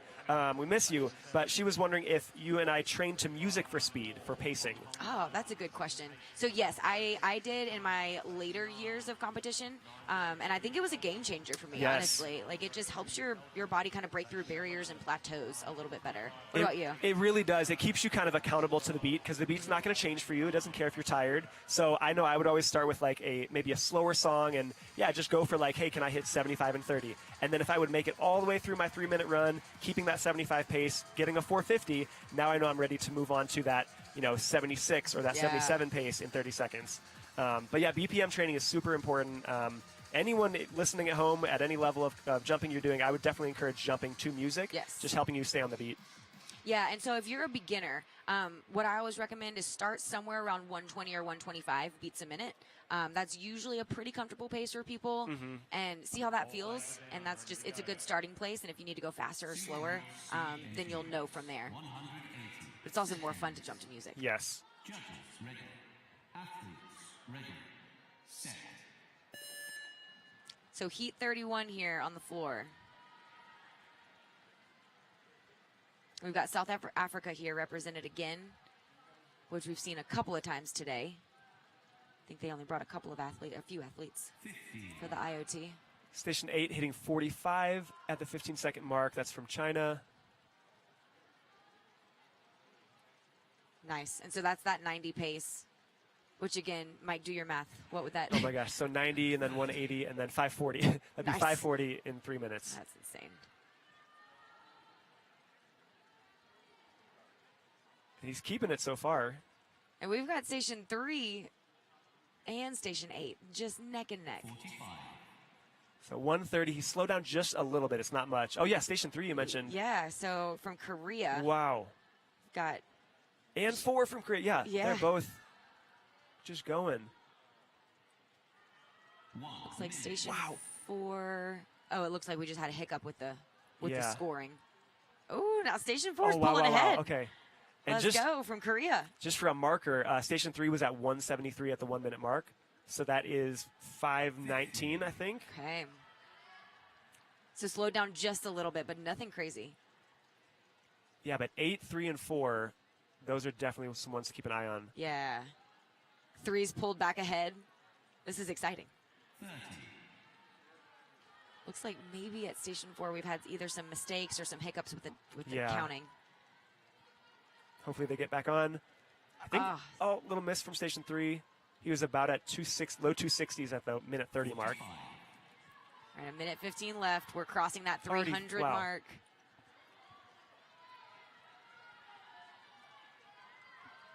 So Station 3 pulling ahead a little bit more ahead of Station 8, but we'll see. Yeah, still about 10 jumps ahead of Station 8. I think this might be close to the 500. They were about 340 or so at the 2-minute mark, so that's 160 in a minute. And for this guy, I think he can do it. Which, yeah, he's hit that so far. Ooh. 45. Oh, come on. No. And those misses get harder and harder to avoid because, as we said, your form can kind of suffer, and you can just get out of that form a little bit, and it's tough. You're so tired. And you can't feel your arms. You can't feel your arms. Okay, so Oh, it's possible. That would be a really fast 30 seconds. Have to hit, I think it was like 85 that he did. He can do it. Let's go. 50 jumps left if we want to hit that 500. Okay. Come on. You got it. Come on. It's like 43, 44 in the last 15 seconds. It's going to be close. Ooh, It's going to be so Come close. on. Come on, hang on to it. Let's go. Oh, There's man, 490. we need Come 10 on. jumps. We need 10. Come on. Let's We go. did it. That's a 502 let's unofficially. go. You love to see it. Unofficial, but that Man. is our first over 500 score of the competition. And it's in the IoT. Absolutely incredible. Are you kidding me? That's so cool. Absolutely incredible. Out of Korea. Oh, I'm hyped. I'm so excited. Man. So Jaehoon Lee. That's insane. Unreal. That's unreal. International Open tournament. Not fast enough to qualify in their country, which means we have at least 3 jumpers ahead, but breaking 500. Man. So definitely, as we said, like tune in as often as you can. Do not miss these finals because you are going to be seeing jumpers that are hitting 550, higher even than that, in this 3-minute event. That's incredible. And so to reiterate our challenge for you at home, we've got several heats of this left. That means you've got several 3-minute timers that you could take advantage of. Let's go. Bounce up and down for 3 minutes without a rope, with a rope. And if that's easy, pick up your pace. Yep. These speed events will never stop challenging you because it doesn't matter how fast you are. You can always go faster. You can always push that limit. So if you're starting, just start where you are. If you're starting off and you can only jump for 30 seconds before you're too winded, try to build it up to a minute. And then once you're finally at 300 or 3 minutes, you can then try to go faster and faster. And it will just always challenge you. That's one of the things I love the most about speed jumping. Absolutely. Single rope speed endurance, 180 seconds. And you know, another quick note for those of you at home, you'll notice that these jumpers aren't jumping super high, which is great because if you're worried about, you know, your joints, your knees, and that kind of thing, the impact's actually not any more here than it would be with like jogging. Right. Maybe even less so. Yeah. 15. Got it. So we've got 1 or 2 at the 40 mark at 15. So on that 80 per 30 second pace.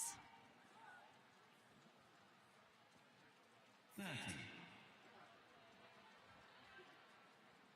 Yeah, Station 12 from Korea looking pretty strong. Yep, Station 6 6-2, yeah. and 1 also looking strong. 45. Okay, so 124, 125 at the 45-second mark. Yep. That should be a little over 160. Station 6 now in the lead. We've got out of the U.S. Cameron Schmidt. 1 minute.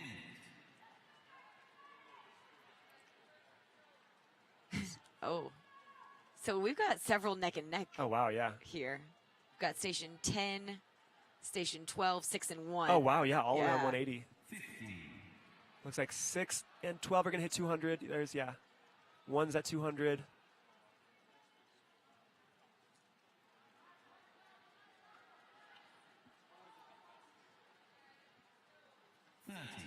Okay, 232 Here we go. Yep. out of Station 6.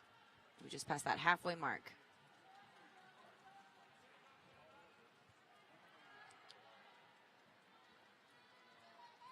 So neck and neck with Station 6. We've got Station 12 out of Korea. Yeah, all super close. Yeah. Like, this really could go any way. Man. We've got misses So to look exciting. out for, potential rope drops, people getting fatigued. Yep. This is not a done deal by any means. Station 10, we've got Hungary. And then that Station 1 contender is from Hong Kong. Oh, it looks like Station 10. Oh, no, it's too close. And Oh, it's there going still back goes. and forth, back and forth. Looks like station 12 maybe. Oh, no, it was just a clicker mishap. It's really hard to tell because they're right all around 350. I Yeah. think station 10 hit 350 first.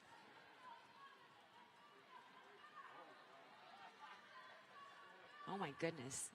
No one's letting up. I mean, they're just going. But yeah, you just block everything out. Maybe you're sort of feeding off like ambient noise in the background. Yeah. So it looks like station 10 hit 400 first, but then closely followed by station 6. And now we mentioned moving around in the station and rotating. We do notice station 10 is doing a bit of that, but it's not really affecting their score too much. They've got the lead right now. Phew. Nope, they just lost it to 6. Yeah, just, Ooh, okay. oh, so Okay. 450. There we go. Okay. Okay. So station 10 unofficially took that heat.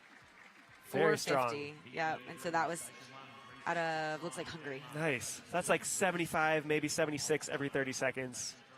And Super holding it, strong. yeah. Super strong. We did get a question about what is the oldest age bracket that competes? Do you know? Is it 30 and over, or is there another one? Yes, I believe here it's 30 and over. Okay. In some competitions, there's definitely a 50 and over. Yeah. But I don't think that we have that here.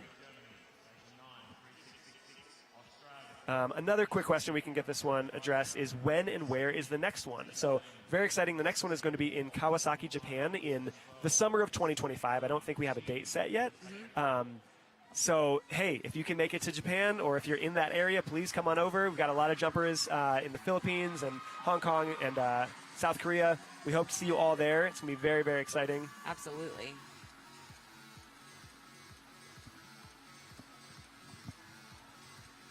Mike, what was your favorite place that you ever competed? Oh my gosh, South Korea was very cool. I think that was my first international trip. Oh, nice. And out of the country, so that was a really fun one for me. Australia was so much fun, and just like they really support their athletes. They got the Aussie, oi, oi, oi. Yeah, each one has its own, great memories. Its own flavor, right? Yeah. Ready. Athletes, ready.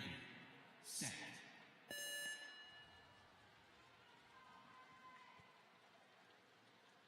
All right, off to a strong start. So this is heat 33.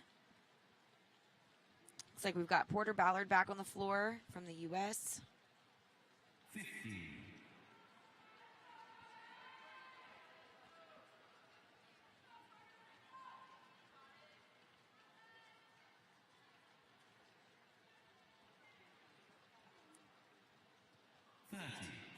So it looks like we have a score malfunction here in station 7. But it looks like she's holding a strong pace, so she might be a contender. But Looks of like- the- 45. Oh, nice. Looks like Station 8 is Yeah. taking the lead here, about 125 at a minute. I'm sorry, at the 45-second mark. So we'll see what she can get at the minute mark. pushing 160. There we go. Yeah, there we go. Okay, Nice. nice. Nice. That's low 160s. We might see around a 480, but again, so hard to maintain that pace. And we'll just kind of see what is her strategy. Is it to hold that pace, or could she have gone a lot faster in the first part? See if she can hang on to it. Nice. So breaking that 200 mark at the minute 15 is a good sign.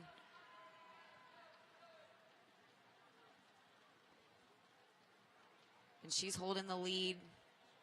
We've also got stations 5, 6, and 11 though. She's actually that are kinda held. neck and neck. She has held that pace. So about low 160s. Then she was at 230ish, which would be a 463 or so. 45. There we go. And we're coming up on that 2-minute mark. Station 5, not too far behind. Still, about 12 jumps or so behind. 2 minutes. Yeah, 5 and 6 are pretty neck and neck there. So about 310 from Station 8 at the 2-minute mark.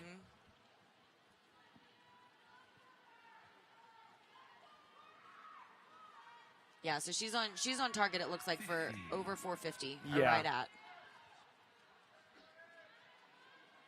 But looking pretty good. She has slowed down just a little bit.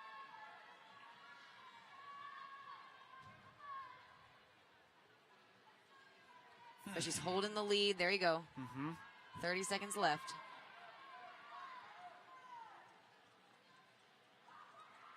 So breaking 400. Not bad. Let's Yep. go. Station 4 with the 400. 45. 15 more seconds. There This we gets go. so tough in this last leg.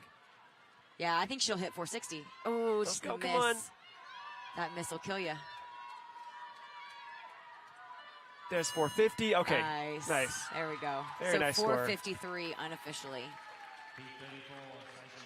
Very nice job there out of Germany.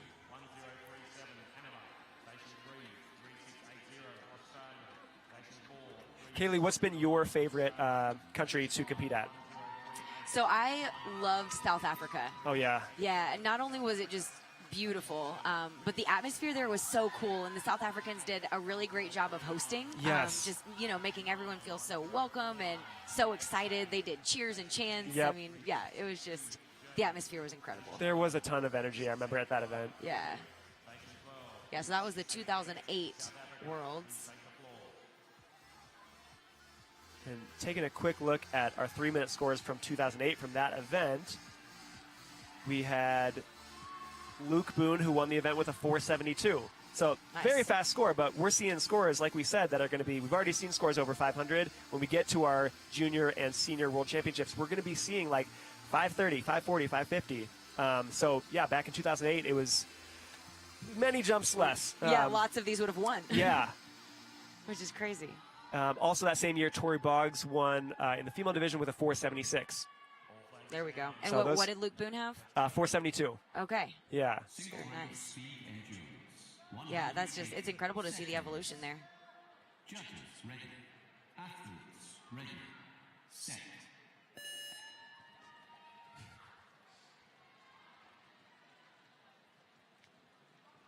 Nice. So we've got Ben Cooper here on the floor, it looks like.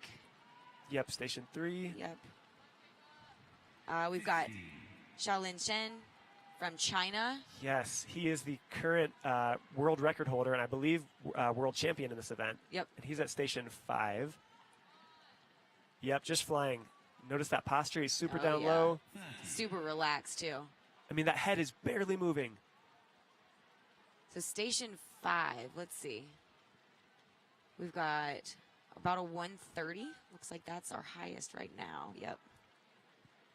Which is not... Whoa, okay, 45, he's at 150. I thought Oh, 130 was gosh. the... Oh, my gosh. Okay. Oh, my gosh. Guys, we haven't hit This a minute is yet. insane. What are you doing? Are you kidding me? What? Wow. Okay, not quite 200. 199 in 1 In a minute. minute. That's unbelievable.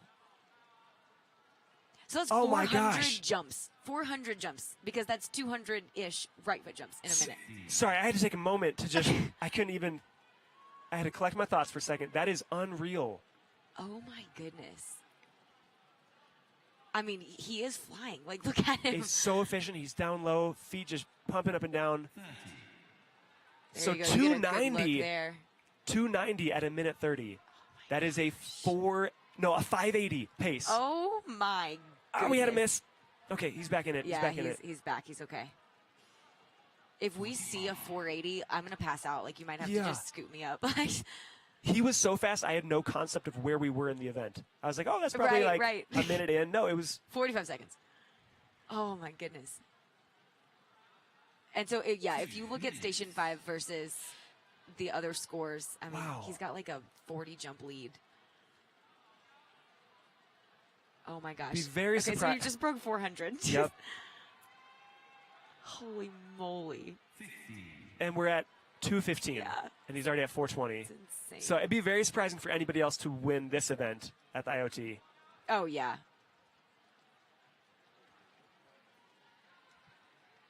Or honestly, even Oh at the my World goodness. Championship level, it could be an I age. know, I can't.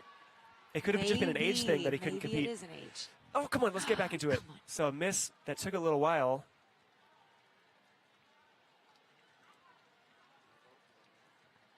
There we go. So we'll. But there's 500. Okay, so we got He's 15 seconds seconds. for all out. Oh my goodness. So his misses definitely hurt him, but Yeah. I mean, we're talking maybe 550. Let's go. Oh my goodness. 540. Come on. Come on. Oh, Oh my gosh. 547. 547. With like several misses. That is unreal.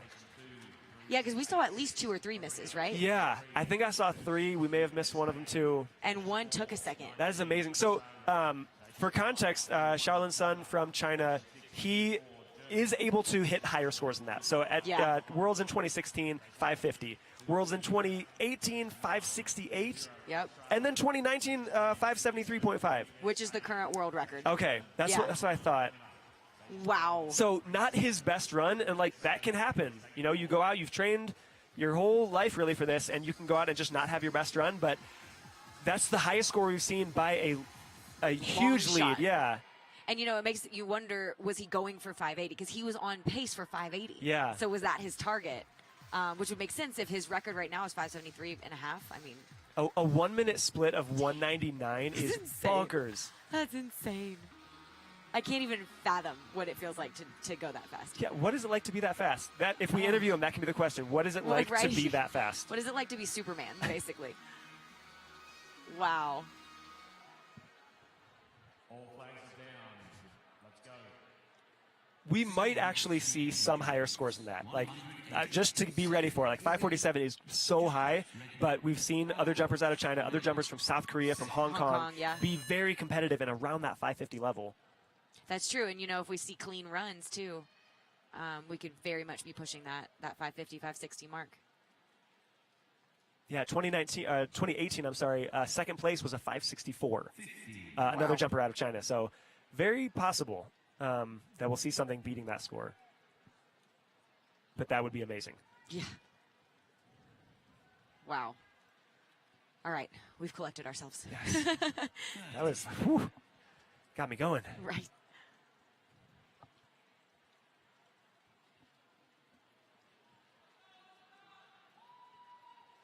We've got some of our older athletes in this division. I know at least a few in the 30 and older age category, so we're not seeing quite as high of scores. But really, I think, again, at this level, it's really you're going for personal best. You're going for age division results. So trying to be, the fastest jumper in 30 plus. Absolutely. 1 minute. Absolutely. And I mean, that's such an accomplishment too, to set an age division record in the 30 and over, or even in some competitions we have that 50 and over. I mean, what an accomplishment. Yeah. 50.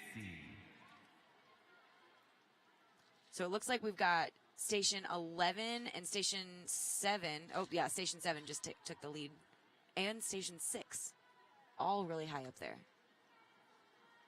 30.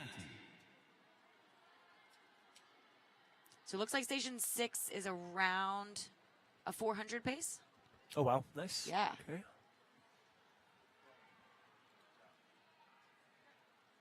We've got Station 7 not too far behind. Yeah, right there. Actually pretty close. Neck and neck. Yeah, those misses in this event especially, so draining. They are. It's surprising how much they tax you. For me, it was like getting out of the rhythm. It's hard to get back in there. And then you mentioned the mental aspect as well.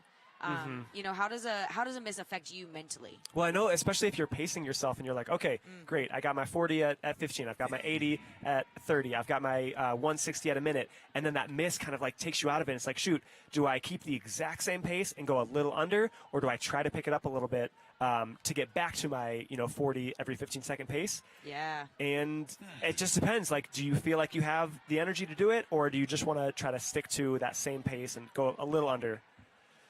Yeah, absolutely. And it is a trade-off. It is a trade-off because you don't want to sprint it and then die in the last 15 seconds.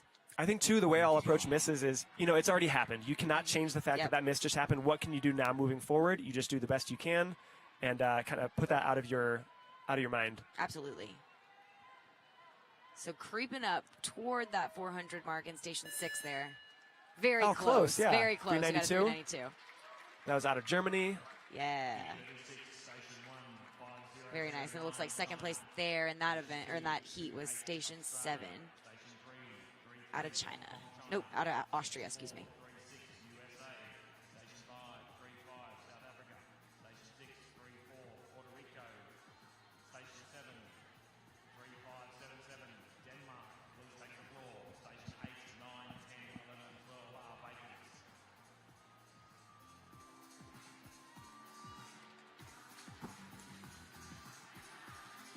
So it looks like we'll only have 6 stations filled for this last heat of this event, because we are about to transition into Double Dutch Speed Relay. Ooh, very exciting. Yeah. Mike, do you want to talk a little bit about that event? Sure. Double Dutch Speed Relay is a very fun event.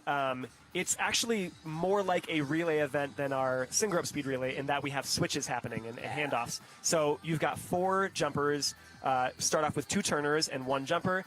The jumper will go for 30 seconds and then switch out and take over the duties of turning the ropes. Another jumper will come in. There's a pattern they have to follow. Each jumper has to turn and jump, and each jumper is jumping for 30 seconds. And you really have to be a well-rounded, all-around jumper, and you got to be able to do it all. Absolutely. Seconds. Judges ready. Athletes ready. Set. So here for our last heat of this event. Looks like we've got several athletes here in our older age categories.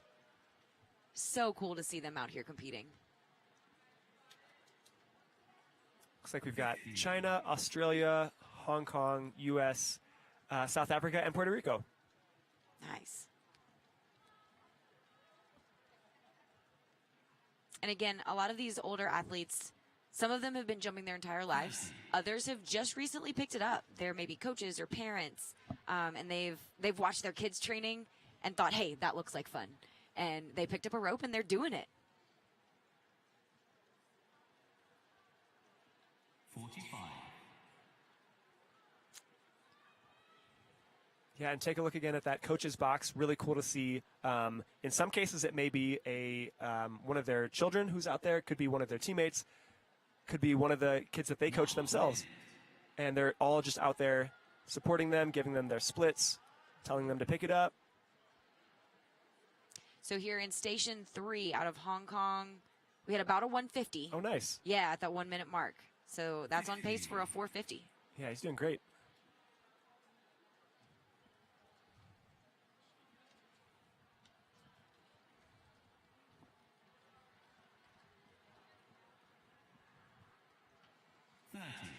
It's about 220 at the halfway point. Little miss. We'll get back into it. Yeah, there we go.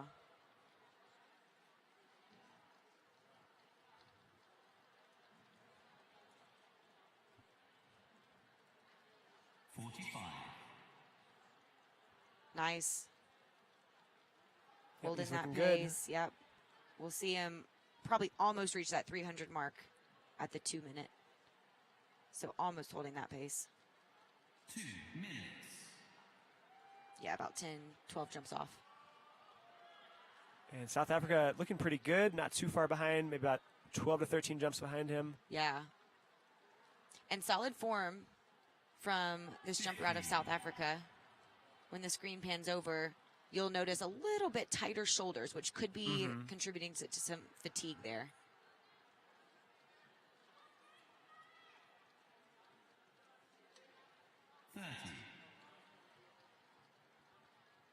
Almost. We got 30 seconds left. We're going to see if these athletes can hold their pace. Yeah, and Station 5, South Africa actually catching up. Looks like about 6 jumps Yeah. behind. He's getting there. Come on now. There we go. We got 15 seconds all out. We're going to break some 400s here. But yeah, Hong Kong picking it back up. Let's go, let's go. Oh, and Very we got nice. it. Yep, we broke 400. Oh, South Africa's so close behind. Nice. Okay, very nice. There we go. Just 5 jumps off. Very good. So 411 unofficially from Hong Kong and 406 for South Africa. And, you know, we get so excited about these scores that are like 500. Doing 400 jumps, Yeah. which is actually Or 800 800 jumps in 3 minutes, is so difficult to do. Absolutely. Absolutely. So we're about to switch into our double Dutch speed relay, and just as we're kind of getting reset and switching, I would love to I have a quick ask for everybody at home. If you can just take 30 seconds and send this link, this live stream link, to one person. Send it to a family member, send it to a coworker, a friend, your neighbor, one person. Our sport is still growing. We love the sport, but we want to see it, you know, just take over. We want to see this sport be one of the most popular sports in the world. So the only way that happens is with more people knowing about it and more people seeing it. Yes, absolutely. Absolutely. And as a reminder, you are watching the International Open Tournament. If you are just joining us, we are here in Colorado Springs, Colorado. We have this week over 1,200 athletes here that are going to be representing their countries. They represent 27 countries. from across the world. And so we have our IoT for these first 2 days. After that, we will start moving into our junior and senior world championship events. And then it's all going to culminate for the final 3 days in our finals, where athletes are going to compete for that title of Grand World Champions. So we've got quite an exciting 8 days for you. I'm so excited. I'm so happy to be here. Me too. Me too. We've been waiting for this for like months. I know. And I think you mentioned before, this is the first in-person IJRU World Championships. Our sport has a long and storied history in terms of what it took to get us to this point. So originally, back in 1997, we had our first World Championships. That was with another organization known as FISAC. And they were running all of the World Championships for a long time. They had events in, as we mentioned, Australia in 1997. 99 was in the U.S. 2001 was in South Korea. They've been back to Australia in 04, Canada in 06. South Africa in 2008. Kaylee, you mentioned that as being a really memorable trip. 2010, they took it to England, to London. 2012 was in, I want to say that was back in Canada? I want to say 2012 was back in the U.S. Don't hold me to that. I'm a little foggy on those ones, the later years. It's been all over the world. And around 2010, 2011, we had another international body that was running their own world championships as well. A lot of those took place in the U.S. We also had events in Paris, Portugal, Norway, I think had one. And now we're finally seeing the two organizations joining together for the betterment of the sport. And we're seeing this pay off with 1,200 athletes from 27 countries. We've never had more athletes competing. It's great to see both organizations, finally coming back together and just creating this event that is so great for the athletes and for the sport. Yes, absolutely. Yeah, we're seeing such unity in our sport. And so we know that when we're together, we're unstoppable, right? When you see unity across the world of this magnitude, great things are in store. So I'm just so excited. Yeah. Hopefully there will be a chance at some point through some means to show you what's going on in the practice gym, just throughout the week, because that's always really cool and really special to see. Kaylee, you mentioned a lot of camaraderie, a lot of people sharing ideas and tricks against, their top competitors. Yeah. Which is so cool. Absolutely. And and even helping each other. I've witnessed and been a part of situations where, your competitor is practicing a skill and just having trouble a few weeks before they go. And, you go and help them because ultimately we want our sport to grow. We want our sport to look great on the floor. And Mike, I know that you feel the same. We want to compete against the best. Yes. You don't want to win because somebody missed. Exactly. I'm so happy you said that. You want to know that if you've won, it is because you are the best athlete there. And so to watch somebody struggling with a skill and know that you could maybe give them that one tip to have them get it. They go out there and hit a clean routine and maybe they beat you that year. That's all right. Okay. Yeah. We want to compete and win against the best. Absolutely. Absolutely. It's such a cool atmosphere. And the energy in this place too is like electric. You have all of the different countries kind of sitting with each other. Some of them will do cheers. We've heard the Aussies do their Aussie, Aussie, Aussie, oi, oi, oi cheer already, which is pretty iconic. And it's just so cool to see people mingling and hanging out with their different countries. There was a question somebody posed on the Instagram about, are there any forbidden tricks? And I actually don't know currently. I know in the past there have been some forbidden tricks, things like elbow frog, so a frog being where you're jumping on your hands usually, jumping onto your elbows or your forearms used to be forbidden. Oh yeah, knee jumping may be forbidden. That might still be forbidden. And if that doesn't make sense, think about in your head like someone literally kneeling down and then jumping on their knees. Like using their knees as feet. So it's clearly dangerous. Yeah. I think at one point toe pitches were outlawed. In at least some organizations, toe pitches were outlawed. Really any flip, any partner type of stunt where you would release your partner completely into a flip was forbidden. But now it's certainly not. Yeah. So you'll see a lot of those. Like we've only seen speed so far. As we get into our team freestyles, you'll see some of those assisted flips, toe pitches, wheelbarrow flips, destroyers, things like that. Yeah. Yeah, absolutely. And so that's where it gets really dynamic. And, the reason that it's not forbidden anymore is because we're understanding that our athletes are truly the best in the world and they do gymnastics training. They train to be really safe doing these types of flips. And so why would we forbid it when we can see the best? And, you know, that's also something to note. Mike, we're on a wooden floor here, and when freestyle starts, we're going to see some pretty high-level gymnastics. So we're going to see backflips with full twists. We have seen double backflips before. Keep in mind, with a jump rope on a hard surface, not a spring floor. And so you're going to see some pretty high-level stuff. Yeah, there's definitely that risk factor. You know, usually gymnastics tumbling passes are, I don't think, ever taking place on wooden floors. It's always on that spring floor at least. So there's a calculated risk. But as you said, these athletes have been training for these moves. A lot of them do go and take separate gymnastics training to make sure they're doing these skills safely and with the correct form. But as you get out on this floor, like we have seen spills. We've seen people fall out of flips and stuff. It's always possible. But we know that these athletes have been training and are doing the best that they can. Yeah, absolutely. So it looks like our judges are starting to take the floor for our double Dutch speed relay event. Yeah, really fun one to watch. We mentioned how this is a little bit more similar to like a relay, like a track and field relay where we're passing the baton. In this case, our jumpers are jumping for 30 seconds as fast as they can. Once they hear that beep to switch, they're getting out of the ropes, grabbing the handles from the turner who was previously turning, and then taking over the turning responsibilities immediately as another jumper jumps in. It happens very fast, and those switches really are where you'll see some teams just like take off and excel. And maybe they're neck and neck in the first 30, but one team has a slow switch or a handle drop even. That other team that made a clean switch will be just pulling so far ahead. Absolutely. Absolutely. Yeah, that's where you can make up a lot of ground. And teams will practice those switches. Sometimes whole practices are just dedicated to like, all right, do 10 jumps and switch, 10 jumps and switch. Yep. Mike, what was your favorite? When you did double Dutch speed, did you like to turn or did you prefer jumping? I definitely like jumping. Yeah. I always felt like I had more control over what I could do, and I could tune into what the turners were giving me and kind of adjust my speed. If maybe they slowed down a little bit, I would go right with them and let them know, hey, speed back up. But I liked being in control. May sound a little funny because I have no control over the turners, but on the other side turning the ropes, I just never felt quite as comfortable turning super fast. So how about you? See, I liked jumping as well. I just think there's such an adrenaline rush, like when you get to move your feet as fast as you can. I like jumping fast. Right? I just want to go fast. And you'll see much faster scores here in double Dutch than you do with single rope because when you are able to just focus on your feet and other people are taking care of the ropes for you, there's this freedom that you have. That's right, yeah. To just go.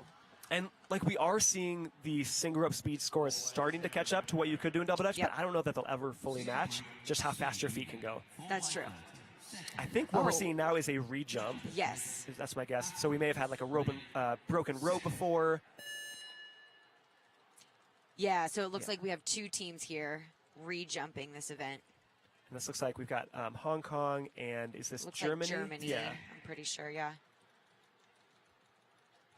And so, yeah, reasons for this re-jump. Most often it's a rope break. And so, an athlete is going and their rope, just the handle kind of flies off, which would constitute a re-jump for the first time that happens. And or sometimes the jumpers are just going so fast that there is judge error. Yep. And so we have, all three of our judges are maybe too far off from each other. Oh, we got a rope drop there. 10. And this will be a nice contrast to see the single rope speed relay and then immediately to the double Dutch speed relay. So you can sort of see, the switches that are happening aren't quite as, I won't say they're not important, but it really is just you go as fast as you can till the beep, and then the next jumper's ready to start. There's no actual switching of a rope or anything. Right. Right. And so to that point, a lot of countries, I know the U.S., the single rope speed relay teams don't always even live in the same place. They'll just take the top 4 speed athletes that they've got for 30-second speed from across the country and put them on a relay group because, again, they don't have to interact with each other in terms of switching ropes. It's literally, it's you, but on a team.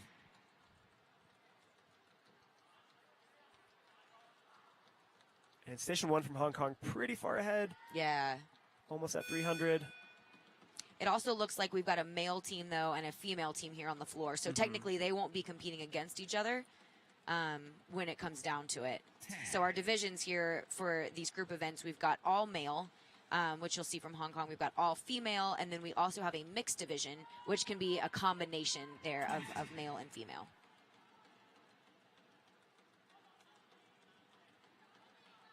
So Hong Kong's going to be pretty close, I think, to 400, but I don't think they're quite going to reach it. Yeah. Looks like the skip track was a little behind on that one, but Yeah, but 370. Yeah, there we go. 378. It's catching up slowly. Yo, Nope, get nope, nope. oh, wait. Okay. So So, close. 397. Oh, I thought maybe. Okay. Yeah, very close to the 400. So it's about 100 jumps. Yeah. Yeah. Yeah. So Like just- 99. Yeah, that's great. That's super fast. Yeah, that's incredible. I just keep going back. Like, I remember when no one would have even said that that was possible. I know. And to have 4 athletes from the same country, let alone Right. one. Like for a while, we said 500 was kind of that 4-minute mile. 100, that was sort of it for our Yes. 30-second speed. And finally, I think it was maybe 2010. I'm going to double check that really quick, but I believe it was 2010 or so. We had Jake Eve, and this was in 2012. Oh, no, I'm sorry. We had actually Jolien Kempeneer from Belgium, 2010. First athlete, male or female, to cross that record and beat 100 in competition. So it was amazing. It was so fast and just an unreal thing to see actually happening. Yeah, absolutely. Fact checking over here. So it looks like we have another rejump here. I think this is going to be 30-second speed. Yeah, we'll know very quickly. Yeah. We'll know in about 30 seconds. And man, to be the only athlete. Oh, this For is 3-minute 3 minute. speed, This yeah. is 3 minute. That's tough. Only athlete on the floor. All Has that eyes ever on happened to you Um, for speed? I think for a double Dutch speed event, Okay. my team had to do a rejump at one point. We were the only team on the floor, but I had my teammates out there with me. It's definitely tough. You got all eyes on you. Yeah, for 3 whole minutes. Yeah. Man. I had to do a head-to-head battle one time. Oh my gosh. At one of our former world championships, we had another girl and I had tied, and so at the very end, like the last thing of the No. last day, they were like, "Oh yeah, come out because we still have to do your head-to-head battle." And I Oh was wow. like, "What? Do I have to? Do I right?" It was really fun, but also very, very nerve-wracking. So crossing 145 at the minute mark. So he'll be around like a 435 if he can keep it. Again, anything over 400, very hard to do. Obviously, it won't be one of the higher scores, but just being able to do 400 right foot jumps, as we said, that's 800 in 3 minutes. Very tough to do. Yes. Very taxing. Oh, absolutely. Such an accomplishment. I remember for a while, people talked a lot about the 900 club, which means, Oh, yeah. crossing that 450 mark. Yeah. So that was like Tori Boggs for a while. We had Vion Ball in there too. I think Shane Windsor probably got in there at one point. Yep. Yep. And that's back when, 450 was something really to beat. So crossing that 250 mark. He's holding his pace really strong, keeping his composure there. Yep, really staying in one place too. He's not moving around a lot, not rotating. Right. There we go. So on a solid pace. About 280 there at 2 minutes. Yeah, not too far off for his splits. He was around 140-ish, I think. Oh, quick miss misses are there. tough. Yeah. He should cross 400. Yeah, I would think so if he Yeah. holds his pace because he hasn't even hit 30 seconds left yet. Okay. Yeah. You got it. Yeah. He just has to hold and not miss. Oh, come on. Those misses. And the crowd will get behind him too. Come on, let's go. Let's go. Come on. Oh, rope drop. Oh, rope drop. That's so tough. He's got 15 seconds left to hit He can- 30 jumps. Oh, come on. You can do it. But at this point, 15 seconds left, 30 seconds left. You're so tired. Yeah, it seems like forever. Got 390. Oh, he'll be close. He'll be close. Come on. Oh, really close. Right Some of those there. late misses, yeah, really Right are going to hurt there. you. But great job. Yeah, very nice. Very nice. So we'll see. That might be our last rejump. And we may be actually moving into, yes, we are moving Yeah. into double Dutch speed relay. Okay, very exciting. Yeah, see the athletes kind of flooding the floor over here. So yeah, like in addition to just watching and marveling at how fast the athletes are, really pay attention to quick starts versus a slow start. How efficient are their switches? Is it a quick switch? As soon as we hear that beep, are they taking one jump? Are they taking 5 jumps before they're able to switch out? I know some of the younger or less experienced teams, they may need a few more jumps to slow things down and make sure they're getting a clean switch. Because the last thing you want is on that switch to have one or both ropes to be dropped and get them tangled or possibly even go out of bounds. So it's a balance between going and exiting and switching as fast as you can, but also avoiding that miss. Yeah, absolutely.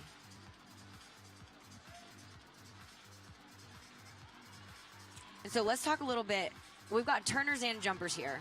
And we always hear it said that the turners are the most important part of double dutch. Mike, would you agree with that statement? Yes, I would. That's not to take anything away from the jumpers. You know, without a jumper, you're just two people turning. But without turners, you're just somebody jumping without ropes. You need those turners, and it's very difficult to like read what is happening in the ropes and turn accordingly, right? So you might have a jumper that's going at a certain pace, but as they get a little bit tired, more tired as they go into it, they may suddenly slow down with no warning. And you need to be so tuned in and focused in the moment on every single jump. Yes. It's great to get into a rhythm, but you need to be focused on every moment and every jump. Yeah, almost like zoning in. Yeah. Trying to kind of slow it down in your brain so you can really see those feet and see what to turn for. Yeah. So you'll see some athletes starting inside the ropes. Looks like station 2, we've got that. And then other athletes start right outside, and they'll just enter on the first jump. So different strategies there. Yeah, so like station 2 I was watching, they were in almost immediately. I think you said they were like right in the rope already. Yeah. Oh, Okay. an interesting miss recovery that you just saw there. Those misses really hurt, but they were right back into it super fast. You see that again.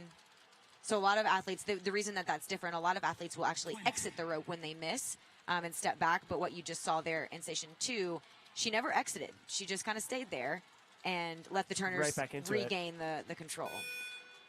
And look for these quick switches. Some of them taking a little bit more time to get back into the ropes. Yep. And some messy switches too, which again costs time. And as you mentioned, you know, the differences between when you mess up, do you stay in the ropes or do you get all the way out? It just takes more time to get all the way outside of the ropes, step back near the other turner and get back in. Yep. So if you can stay in the ropes and, you know, do that smoothly, I would advise it. Absolutely. It does take skill though, you know, and we talked about people earlier, we talked about people practicing those switches, sometimes for hours on end, but you also have people practicing misses. How are you going to recover as a team? So it looks like station 2, that's had those very quick misses, but quick recoveries as well, is in the lead, but 8 is very close behind. Yeah. And I think, are these both out of Belgium? Yeah. So we got 200 from station 2 and 8. Oh, man. We got a battle there. Ooh, and almost identical switches there, too. And you'll notice, too, as these switches are happening, as a turner hands off the ropes, they're not immediately getting in. It's another jumper who's been waiting outside, ready to jump in. And that turner will move to the other side of the ropes and get ready for their turn to jump in. Yeah, there's a very specified order that they have to go in. Oh, and station 8 has pulled ahead, and they're hitting 300 now. Okay. I think they'll end it right there. Yeah. Yep, at 300 on the dot. All right, so we can kind of use that as a benchmark. You know, 300, our early leading score. I would not be surprised to see scores over 400, though, if we're talking 30 seconds. You know, those switches do take time out of a normal 4x30 single rope speed relay. That one you immediately get into the jumping. In this one, that switch takes time, and it's very necessary, but it is going to eat up some time. Yep. We had a question on Instagram. What do you think makes jumpers nowadays that much faster? Why are the scores so much higher now than they were in the past? You know, I think our training methodology has gotten better. People have really developed some great training methodology, but I also think it's what you talked about earlier, that kind of barrier of disbelief has been broken, you know, so many times. We broke it with 450 when we're talking about 3-minute speed, and then it was broken again for 500. And so as we watch other athletes breaking these barriers and doing these incredible things, it motivates us to want to do it and to believe that we can. Yeah. I know, too, in some of the early years of competition, I'll say like mid to late 90s, it was all licorice ropes. We didn't even have wire ropes. And when that came around, you saw an immediate huge jump. I don't know if we're talking, you know, 5 extra jumps in 30 seconds or it was a 10, but those scores went up pretty high as we switched from licorice to wire rope. Definitely the training methodology. And then I think, I'm not entirely sure, but I think as more and more jumpers started adopting that like sort of lower down, sort of half squat stance, allowing for shorter ropes and just quicker jumps, I think that we saw a big jump there. Absolutely. Yeah, so things just, you know, that you wouldn't even think of sometimes have made that difference. And, you know, you talk about ropes. We also see different ropes being used for double dutch. We've seen cloth ropes, which are pretty traditional. We've seen beaded ropes, and we see that now with some of the athletes, and then the athletes that you're seeing here on the screen with licorice ropes. Station 7, China, so Oh, fast. wow, flying. They had an early miss, but they were right back into it, and they do have beaded ropes, which is unbelievable. Those- Beaded ropes, so very short beaded ropes, Yeah. which does help, but also leaves zero margin for error. Right. And beaded are just a little bit heavier, but those shorter ropes are going to be easier to turn than, let's say, a rope that was, 15 feet long or something. Right. Shorter is going to be better. But as you said, very little room for error. Those ropes are really just hitting the ground right in the middle. So if the jumper, if the jumper is too far forward or too far back, you can notice that the ropes kind of start to come upward in that arc towards the turner. That would cause a miss. That jumper has to stay perfectly in the middle. Right. So you'll notice the judges there, too, concentrating just as hard as the athletes, really, to just keep on pace. There you go. So she'll get right back in. Got Belgium here doing a great job. Nice. So this is that third athlete getting in, and it looks like, let's see, our highest score. It looks like Station 11 might not be on with their clicker. Station 7, too. They're stuck at 159, which is man. definitely not right. No, but it looks like other than that, Station 12 or 5 might be our highest. Mm-hmm.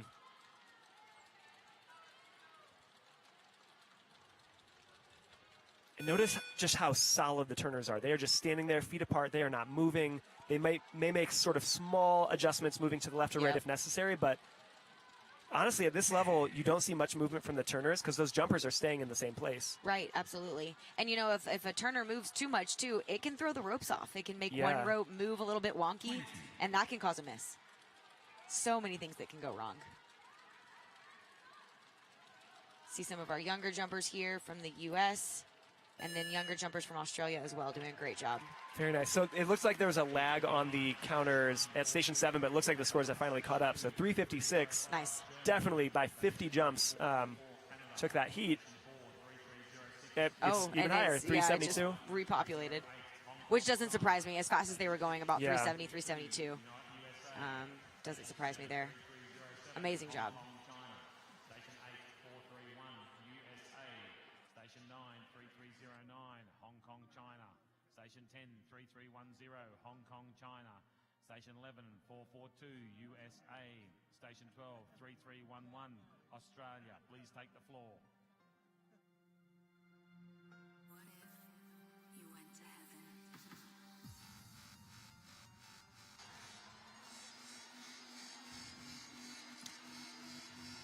So here we have Heat 39 taking the floor. Got several teams from the U.S. We've got a couple from Canada, Germany. Got Hong Kong out there on the floor, and Australia. And you'll usually see as soon as jumpers get into their station, they'll do a little bit of warming up. They may turn the ropes. They may have a pre-competition ritual where they're kind of touching their shoes, rubbing off any dirt or dust. Just kind of testing it out, feeling the floor. Absolutely. And so to give you some context here, our current world records for this event, in the female division, we've got 419 right foot jumps. Yeah, so crazy high. In the male, 425, and mixed is 414. Wow. So, well over 400. Well over 100 per athlete is what we're looking at. Station 9 out there flying from Hong Kong. Oh, my goodness. Oh, there we go. Their scores just populated, so that's helpful to have.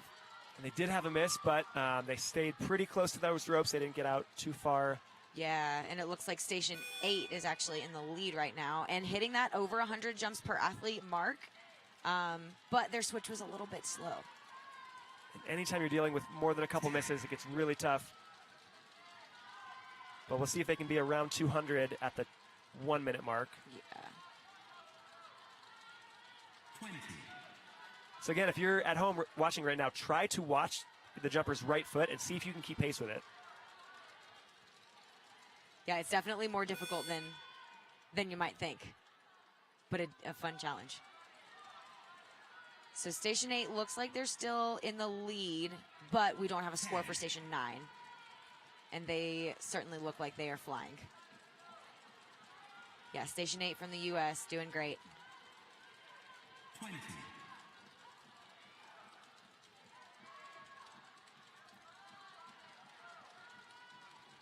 So it looks like as they transition here, they will be Ooh, having some trouble with those switches. yeah, right at that 220 mark for Station 8 on the switch. 10, And Station 5 is right there. Station 5 out of Hong Kong. 20, 10 seconds left. Woo.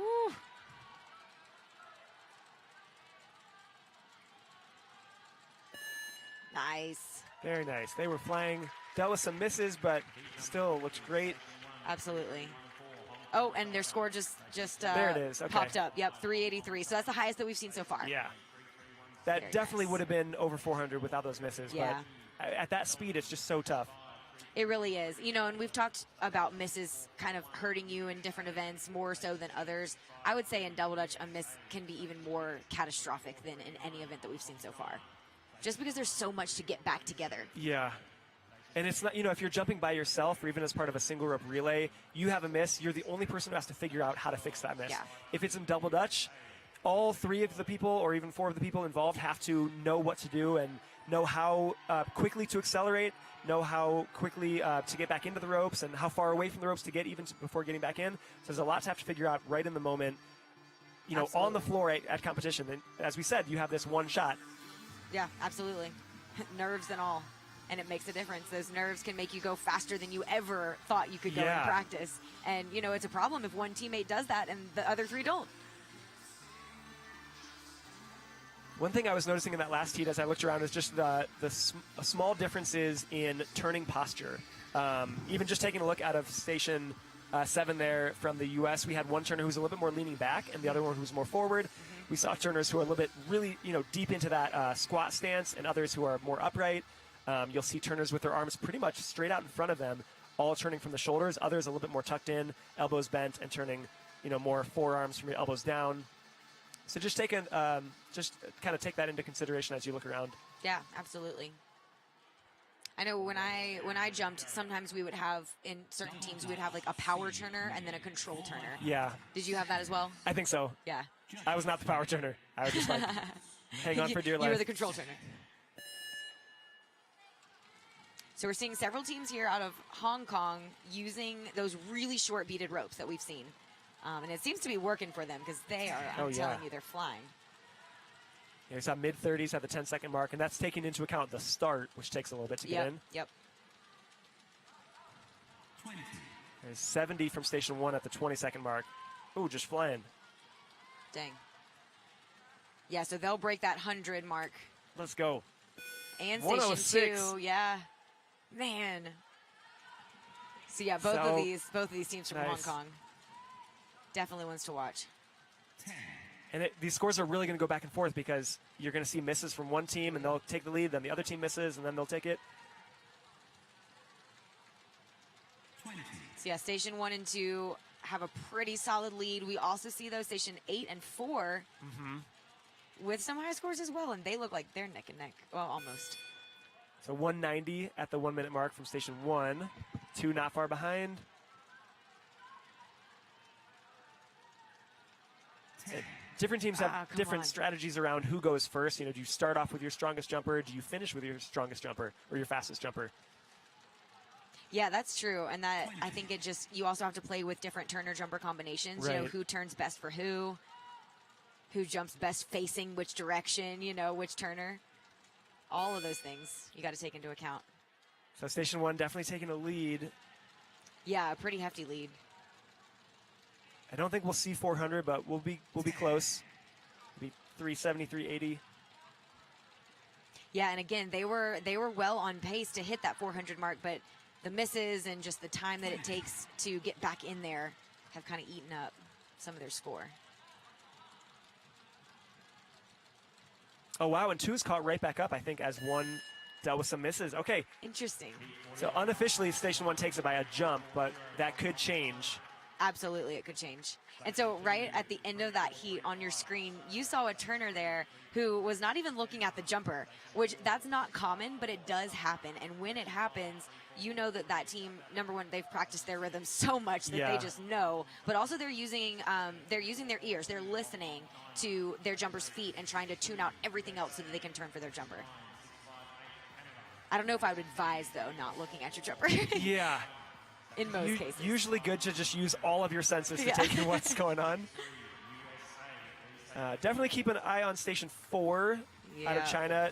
That team has Shaolin Sun, who is our current world record holder and world champion in a lot of our speed events. And we've seen him really excel in these single rope speed events, so great seeing him doing well in these double Dutch ones as well. Absolutely. Yeah, and you know, a lot of these athletes in practice, they feed off of each other. And so it's like, imagine being in the gym with Shaolin Sun and having the current world record holder in multiple events just chilling with you at practice. That's right. And being like, hey, you should go faster. So yeah, you'll see some countries or even some like teams in particular or clubs that have several, you know, highly competitive jumpers. I think because of what you just mentioned, just being in the gym with those teammates, they push you, they encourage you to go faster. You want to kind of keep pace with them. Absolutely. And Mike, I don't know if you ever did this, but one of the fastest runs that I ever had at practice, I was jumping right next to and facing one of my faster teammates, Josh. Yeah. And I remember, like, it made such a difference. I was like, I didn't even know that my body could go this fast. Right. But just by watching and trying to match, it happened. I know for sure that has helped me in like speed drills. So if I'm doing like 7 or 8 runs of 30 seconds and I've got other people right there with me, that will definitely keep my energy up. Yeah. Also, shout out to Josh Eads. Oh, Wish yeah. you were here. Absolutely. My former pairs partner, one of the most talented jumpers of that generation, for sure. So yeah, Station 4 out of China. Got the white and lime green jerseys. They are flying. Just flying. Hong Kong at Station 7, though, looking good, too. And Hong Kong Station 6. Yeah, China looks like they still have that lead. Wow. But again, in double Dutch, you know, that could always change. There's 100 already. Yeah. Oh, my gosh. Insane. Oh, my Wow. goodness, 120. So you better get out of there and That's get that like next jumper in, though. Shoo. Man. Okay, it's early on, but that could be like a 480-ish type of pace. Again, if we see that, like, you're going to have to scoop me up because I'm going to pass out. Now, the jumper in Station 4 is looking a little kind of far back, but it hasn't led to a miss yet. Yeah, and, you know, they might know that he needs to be farther back. Yeah. Because maybe his heels are up more or something like Right. that than other jumpers. But just flying. Man. Wow, 234. Okay. And Station 7, not too far behind. Out of Hong Kong. 10, Oh, my goodness. All right, they're holding it. They're about to break, Wow, there's 300. break 300 already. Oh, my goodness. Yeah, Station 7 and 6 looking really good. Still pretty far behind, but they are definitely going to cross 300 soon. Yeah. So 340, and there's Here one we go. jumper left. And this is Shaolin Sen in the ropes That's what I right was now. about to double check with you. 10, Oh, my goodness. Just cruising. Come on now. So for So sure we've got definitely, 400. Yeah, definitely breaking that 400 mark. And it looks like the clicker Yeah, it's has catching up. lagged. Yeah. There we go. Okay. Oh my Whoa. gosh. We're at 436. We'll see how One much it's more. like. Oh, missed right at the 450. end. Wow. That's so good. 450 unofficially. Do you remember what that first jumper was- had? Was that a 120 something? Yeah, it was a 120. In 30 seconds. That is So that is real. That is 240 jumps in 30 seconds for that first jumper. Just Okay, about. So if this is true, and again, this is unofficial, but 450, that would have shattered the world record right now. Oh my gosh, 'cause of what was it in the 420 mill? 425. Wow, okay. So yeah, I mean, that's unofficial, but we might have just witnessed a shattering Yeah. of that world record. Unreal. That's insane. Amazing job. I know we saw one miss from that team. There may have been another, but they had great switches. They were all so fast. The switches were super fast too, very clean. Yeah, and that's the key. You know, don't waste time on your switches. Don't waste time on your misses. the quicker you can get back in there. Mm-hmm. But also, don't let a one miss lead to another miss, because Right. sometimes we'll see teams that they're trying to get back in there really fast, but then that rush will lead to a second miss, and then it would have just been better to slow down. Yeah, and sometimes you'll even see kind of the body language shift, like they've had a miss and it really Yeah. just affects them. You see their shoulders kind of drop, they're discouraged, and it's hard. Speaking as we're both former competitors, it is difficult to push through misses, but you have to. You got to put it in the rearview mirror and just keep going. Absolutely. Absolutely. And it is so tough, and it's something that you learn as you become more and more of a seasoned competitor. You learn that misses happen, and you can't go back in time, Yep. Got to let it go. Flags are down. Station 1 from Hong Kong should be pretty fast. Watching them warm up. Speed relay, 4 by 30 seconds. Judges ready. Athletes ready. So we're seeing, what do we have here? 4 teams competing on the floor, which tells us that we are about to transition to another event. We've got some of our older athletes on the floor as well. And this is one of my favorite events to actually watch the older athletes in, because it's great to see people who have just picked up a rope, maybe in the last few years as a coach, working together in a team and just excelling like this and having so much fun. Yeah, the sport really is all ages. You will see sort of age ranges that tend to do really well in certain events, but it is definitely something we love to see all ages participating in it at all skill levels. Absolutely. And so at that switch, I think our highest was about 96. So right creeping in on that 100 per jumper mark. We'll see if they can hold that.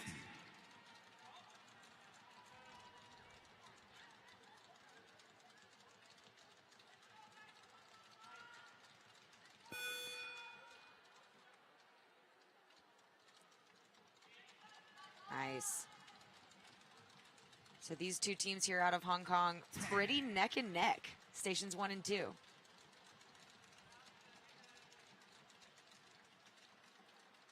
Yeah, Hong Kong overall with one of the strongest programs in the world. Absolutely. Ton of really strong jumpers and programs and different teams around the country. Absolutely. And, we've seen them flourish over the last several years, too, particularly in speed events. The team from Hong Kong actually has 181 athletes here total. A lot of them you've seen here today. They've got 86 athletes competing in the IoT. That's the International Open Tournament. And you've got 48 who'll be doing the Junior World Championship, 59 in the World Championship. So really strong team at all levels. We mentioned this before, but some athletes that are competing today in the IoT will also compete in the Junior or Senior World Championship. If you have competed a specific event in the IoT, you can't recompete that, but you may, let's say, compete as an individual in the IoT and then qualify for some team events for the Junior or Senior World Championship. So nice. We saw a 334 from Station 2, Hong Kong. Yeah, really nice. We are switching now to Double Dutch Speed Sprint. It's a 60-second event. You're not going to see any switches here. Your turners are just going to stay there the whole time turning. So we'll see a little bit more specialization here. And your jumper is in there for 1 minute, so they have to jump a little bit longer. Yeah, and that minute seems so long. Your legs get really heavy right at the end of that because, again, this is truly a sprint. You don't have to worry about the ropes. And so this is as fast as your legs can go, assuming your turners can keep up, for an entire minute. Yeah. And so our world record here, to give you some context, right around that 220 mark, I think, is our highest. Let me double check that. But that is 220 in a minute, which is really 440. Yeah. And that's in our mixed division. We also have 216 in the female and 218 in the male division here. And those records in the female division and male division are out of Belgium, and then in the mixed from Denmark.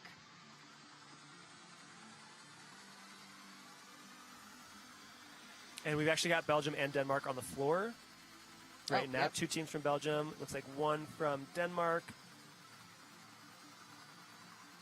And if we're looking at, you said a 220 in the 1 minute mixed. Mm-hmm. in the mixed division. So I think they're calling out 10-second splits for this event. I want to believe say so. That would be ideal versus every 15 seconds, just to give those athletes a better sense of where they are in the event. So we're looking for about like 35 to 36, 37 jumps every 10 seconds. to get around a 220. Now that's, again, world record is 220. So we may be seeing scores closer to like a 30 in 10 seconds and a 60 at the 20-second mark. But we'll see how they can keep up with that world record pace. Yeah, and you never know. You know, we haven't seen a lot of these athletes in several years, Yeah. so we'll see what they've been doing in the gym. Yeah, sometimes you see a huge jump and that world record is shattered. Like as we Yeah. saw unofficially, potentially by 25 jumps in our double Dutch speed relay. Yeah, that's pretty incredible. Yeah. And that's just a testament to how hard these athletes have been working. 60 seconds. Judges. You know, some of these athletes pretty much treat jump rope as a full-time job. You know, they go to school and they jump rope, and that's it. Like, they dedicate hours and hours and hours each week to this sport. They're training before school, they're training after school, weekends. They're foregoing other sports and other activities, and in many cases, even like a social life. It's really hard. It takes a lot of time and energy, and you're exhausted at the end of the day if you've been training and doing 2-a-days. Absolutely. So station 8 looking pretty strong, Yep. and station 3 too, and 10. 30. We got 90 about at the 30-second mark, so looking really good. And 3 breaking 100, 8 and 10 passing 100. 40. So in Station 3, that's a team out of Belgium, which we just heard has the world record. Station 8 and 10, we have Hungary in both of those. And it looks like 8 and 10 have, it's very close. Looks like 10 is in the lead at this point. 179. Nice. Yeah, that's that 180 great. mark. So that's about 90 every 30 seconds, which if you remember when we watched our single rope 30-second events, that 90 mark was a pretty respectable score there. And so now we're seeing that done in a team setting for double Dutch. And 179, those are, we're looking for about 30 jumps at the 10-second splits. 3190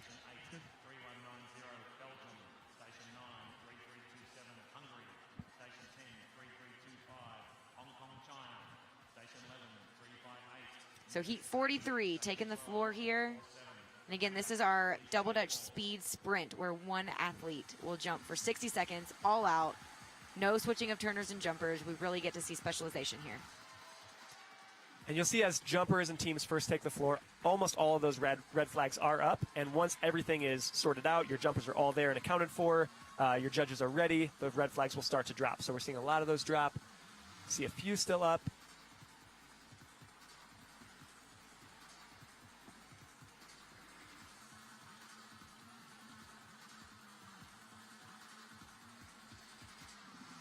Mike, did you ever do the event that was 2 minutes of jumping? Just straight, like kind of like this, but just 2 minutes instead of 1 minute? I've never done that event. I have heard of it. I've heard rumors about how grueling it is. I can only imagine. I think it only lasted for like 2 years because it Yeah. was, maybe because it was so terrible. I don't know. That'd be so hard to do. To Ew. turn for 2 minutes at that Oh speed. yeah, no kidding.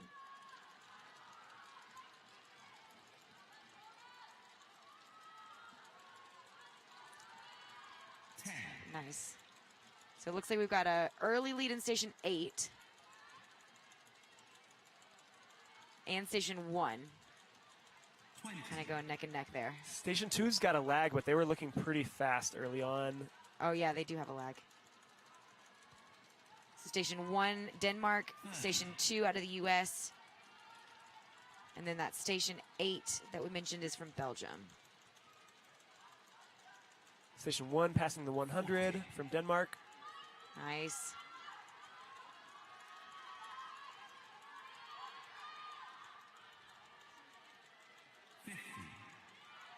There we go. We got 10 seconds left. Nice. So they'll cross 160. There we go. Very nice. Very nice. 168 unofficially from Denmark in Station 1. See, okay, now we've got Station 2. They just repopulated 186. 186, yeah. I knew they were flying, but yeah, Awesome. great. So they're definitely going to take that heat. I think that's the highest score we've seen so far. Yes, it is. So great, 186. And that's a 31 every 10 seconds. Really good pace. Absolutely. And again, look at how young these athletes are. Yeah. And that was a young team out of the U.S., and that gives me such great hope for our sport in the future. Watching these young athletes growing up and, you know, when they're in college and beyond, I think we're just going to see unbelievable scores. Yeah, the sport is in really good hands. You definitely see it with younger athletes.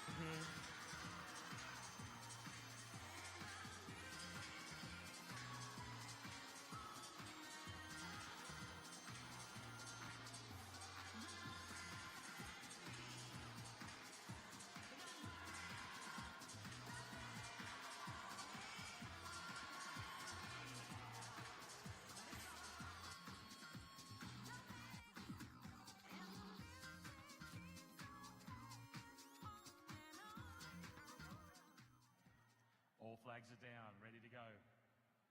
Double Dutch speed sprint, 60 seconds.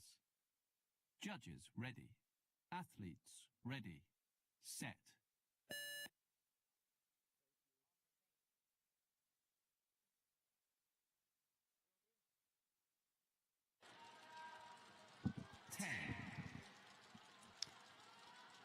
So here on the floor, we have heat 45. And it looks like we've got a pretty early lead here from station 10. But neck and neck with station 9 and 5. Station 11 from China is flying. They had some early miss trouble, but now they're looking like they're in a really good spot. Unfortunately, it looks like the skip track scores are not current at station 11. Very true, but they are flying. But yeah, station 5 looking really strong from Belgium. There we go, yep. Oh, did we just little miss. repopulate from station 11, potentially?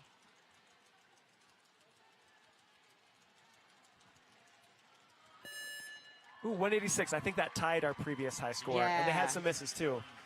Very nice. So station 5 out of Belgium, 186, and they look happy with that. So we talked about this earlier, but you'll notice in the small boxes that are next to the stations, you'll have usually a coach there. That's the coach's box, and they are there to encourage their athletes to keep them on pace. Some of them are, you know, giving them their splits. So maybe every 10 or 20 seconds, they're letting them know, all right, you're on pace, here's where you're at. And they're really keeping their athletes in check.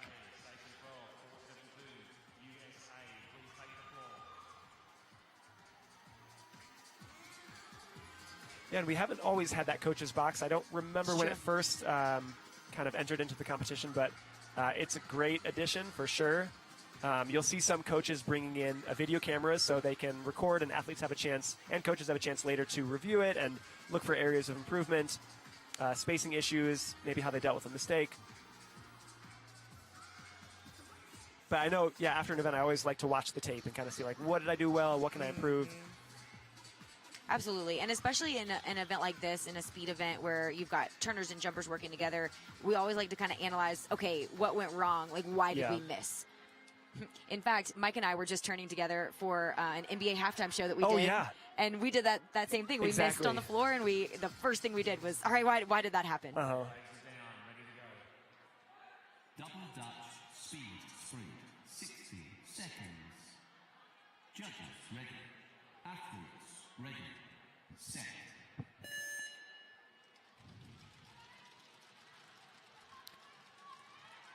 So this sounds like a really fast heat. Yes.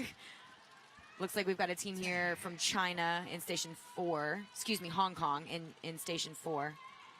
And they are flying. Oh, wow, yeah. 20. Station 3, Oh, yeah. not too far off, but Man. So at that 30-second mark, Hong Kong will be at 30. wow, 120. 120. There's a miss, but they're right back into it. That was a very fast recovery. Yeah, I barely saw it. And you notice one of the turners very, very still. The other turner, you see a little bit more motion in his shoulders. Yep. But, I mean, it's working for them. Yeah, absolutely. And, you know, as long as that movement of the turner's body doesn't throw off the ropes, it's Right. usually okay. It might expend extra energy, though. We've passed 200 from that Hong Kong team. Station 4, are we going to hit 220? Yep. Sure. Wow. Wow. Let's go. Awesome. 228. Wait a second. Well, I'm going to check Let's my check facts it. here. Let's check it. I'm going to check my facts. That was amazing. And you see that jumper just fall to the floor in exhaustion. Yep. It's so tiring. They unofficially broke that world record. Yo, let's go. we are seeing records broken all Guys, over this the is place. day one. This is crazy. I can't get over it. Oh my goodness. Seriously, I can't even imagine what we're going to be seeing Oh my gosh. during, the junior and senior world championships, and then in the final round. Holy moly. It's going to be insane. I think, with a lot of these speeds, we really haven't hit a plateau. We don't know, what is our, more or less, what's our limit. Yeah. And I always think, okay, it's got to be this. It's got to be, is anyone ever going to hit 600 in 3 minutes? I think so. Honestly, yeah. 500 for so long, that was the benchmark. 30 seconds was always 100. And, we're just seeing these scores being shattered. So. Absolutely. And it's interesting because jump rope is such a skill-based sport. Yes, we're sprinting. Yes, we're going as fast as we can. But there's also the limitation that we have to overcome the skill aspect of the rope has to work with us too. And so I think that leaves even greater room for improvement because not only can we improve physically, but we can improve our skill as well. That's really interesting. Yeah, it's not just your body. There's an instrument. There's a tool you're working with. And, with your sprinting events, it really is just your body. Obviously, other sports, you've got basketball, you're working with the ball. A lot of those sports that involve that. Swimming, it's just you. I guess the water is involved as well. But you do have this tool that you have to work with. And it could be your best friend or your worst I know. enemy. And that can change from day to day. Yeah, literally. I like to think of it as my best friend. Okay, Station 3 starting off very strong. Off to a really early They lead are here. not playing around. Man. You'll see Station 3, that jumper is really hunched over, allowing for short ropes. Yeah, look how short those ropes are. Shoo. And not moving that upper body. Look at his head, how still. Yeah. Little And how close. Wow. Little shoulder motion from our far left turner. Right turner is very, very still. Oh, my goodness. And so in that team, we have Shaolin Chen again. Yeah, he's turning the ropes right now. Yep. Oh, my gosh. I think we're going to see a new world record. One heat apart. Oh, my goodness. Let's keep it clean. Let's go. Oh, we just beat that 225. Oh, my come on. gosh. Get back into it. Come on. They're in it. They're in it. Oh my goodness. 252. Now, that's unofficial. We had a miss right at the end, so that score could actually change. Mike, that's over 500 jumps in 1 minute. In a minute. Really? I mean, that's what the score sheet says. I don't know. I mean, oh my gosh. I'm pretty sure that's right. I want to die. I just don't even know. I can't right now. 500. What is that? What is that wild. Per second? I'm going to do And there some were math two here. misses, and one of the misses was kind of a long recovery. Yeah, right there at the very end. So 500. That's 8.3 jumps a second. Oh my gosh. And that's both feet. That's right and left. Yeah. Okay. Yeah, so 500 total jumps, 252 right jumps, 504. And that's two misses. So could we have seen a 270, 280? I mean, probably. Yeah, I would say probably a 270. Yeah. Which is pushing 9 jumps. That's insane. 9 jumps a second. I can't That's even unbelievable. fathom that.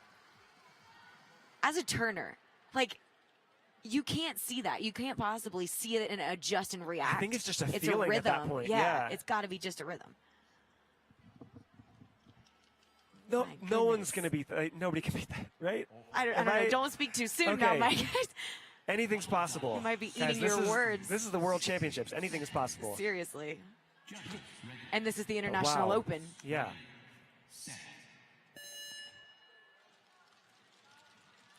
Wow, Station 2 looking really strong from the jump. Yep. No pun intended. 10, Yeah, Station 2 from Hong Kong. Looking really strong. And Station 1 as well from Germany. Station 5. Yeah, Station 2, look how maybe has the look how highest. close together her hands are. Oh, yeah. They're super close. 30, Yeah, that's very interesting as a turner.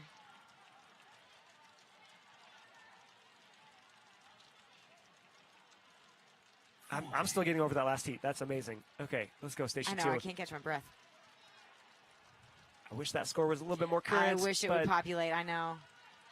Of the ones that are populating, it looks like Station 5 is taking the lead there out of Germany, but they just had a miss. Okay, we'll see what happens as this populates in Station 2. Hopefully it will If it populate. does. Station 5 with a 161. I'm not sure if this is current, but maybe 195 out of Station 11. We talk about, sort of plateaus in our different speed events, and I think one thing you will see pretty much hold is your double Dutch speed events when compared to your single rope speed events are going to be a little bit higher or very much higher. Yes, I agree. And, I think it just comes down to you don't have to control the rope by yourself. Station 2, we saw 208, so very man. nice. Yeah. Amazing. Well, yeah, as you said, I think when you have turners who can control the ropes for you and you can just focus on getting your feet moving. I guess another thing to think about is when you're using your own rope, you're turning your hands at the same time, so every single jump involves both hands. Yeah. With double Dutch, one jump is involving one hand, so you're almost turning half as fast in a sense. Yeah. Got the Each right one, hand is then the left turning one half going. as fast. That is a great point.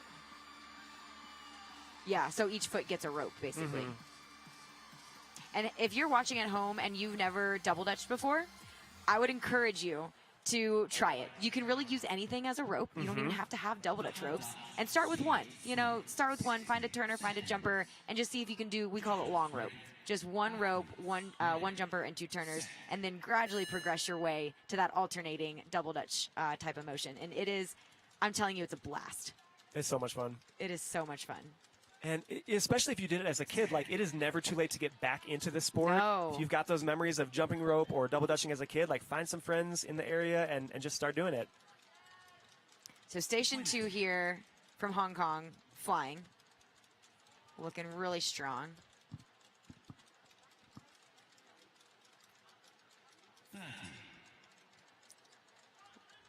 There we go. So it might be right around 200. See if they can hit that. 40. Little miss. A little miss there. Another one, Nice. and a rope drop can really, really hurt you. Some of our athletes here from the U.S. on the screen doing an amazing job. Looks like we've got some coaches and parents here. Got Australia over in Station 1. Nice. Okay, Station 2, unofficial score of 165. Yep. And again, on pace for higher than that, but those misses will get you.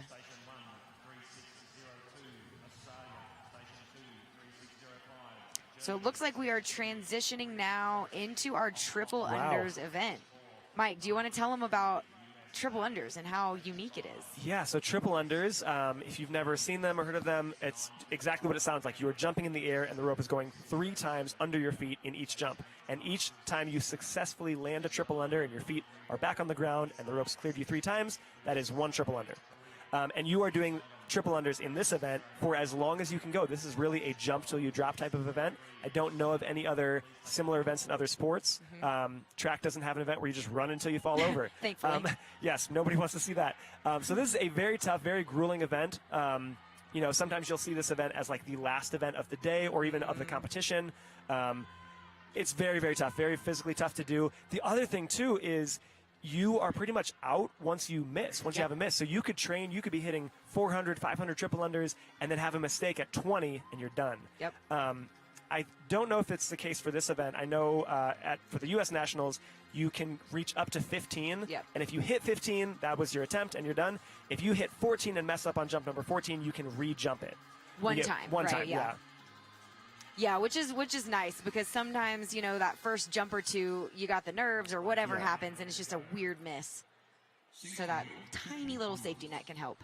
It's so tough watching athletes who can hit really high scores miss at 70. Yeah. It's I know I've seen you do 300 before. And it's so disappointing too because it's I was literally ready to go till I dropped and I'm not know. even tired.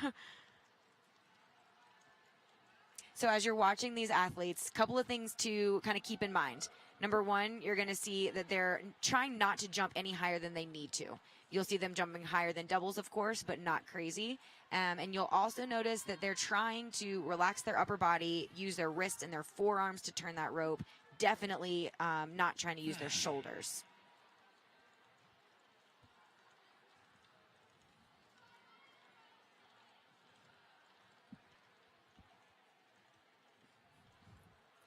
So we see some misses starting to happen across the floor. And yeah, at this point, all of them have crossed the 15 triple under mark, so there's no rejump happening. Yeah, so any miss you see, that means that athlete is done.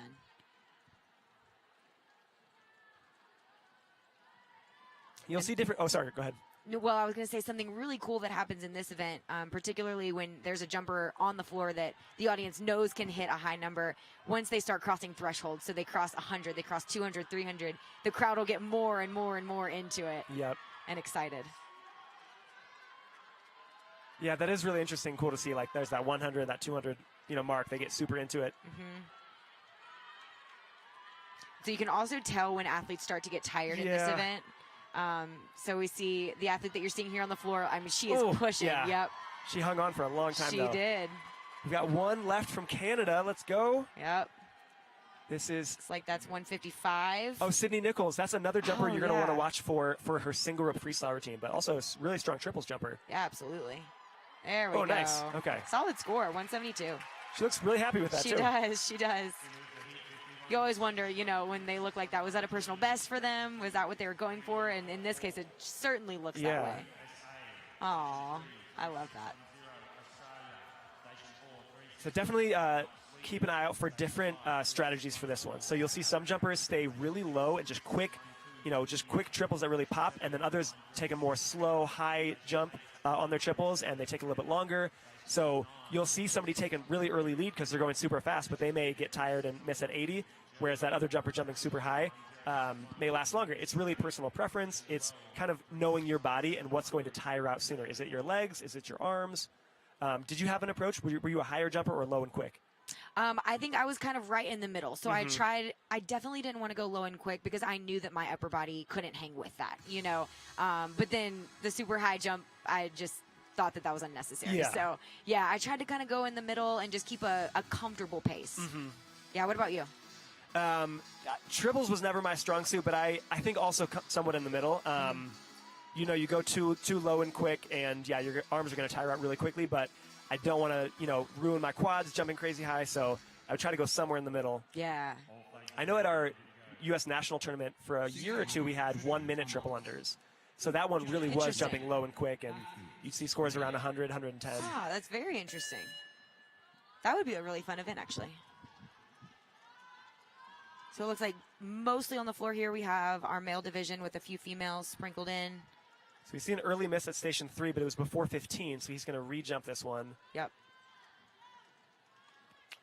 And it looks like, so I was wondering about this, if you have a mistake on your second attempt that is lower than your first one, I think you have to keep that second attempt score. I think so, because I think once you've restarted in that 15 window or whatever, it's almost like you've scratched that score. Okay. I believe. We'll have to fact check that.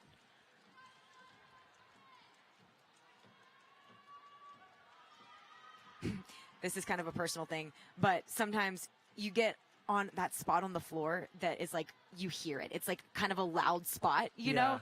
I always tried to quickly move away from that because it threw me off. I just couldn't take it.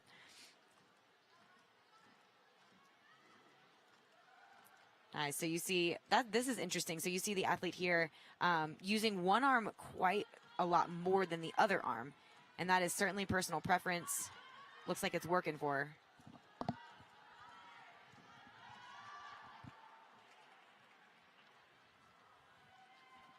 So it looks like we've still got athletes going in station 6, station 12, 7, and 8.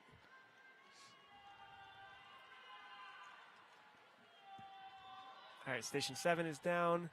That's Owen out of Canada. And station 9 still going strong. So station 9 from Korea, now the only athlete still going. And he does not look tired. Oh, there's a miss, yeah. Man. Looks like he had more energy left, but those misses can come at any point. It did. It's, but 174. Yeah. It's one of the most kind of frustrating aspects of this event is that miss can happen anywhere. So in his mind, he may be thinking, I've got another 100 left in me, but that miss just comes out of nowhere. Yeah. Yeah, and sometimes it surprises the athlete. They're like, Yeah. what in the world just happened? So yeah, probably not super happy with that, but that's another thing, you know, he's probably got more events, even maybe today, but certainly for the rest of the competition, and so you just got to let it go.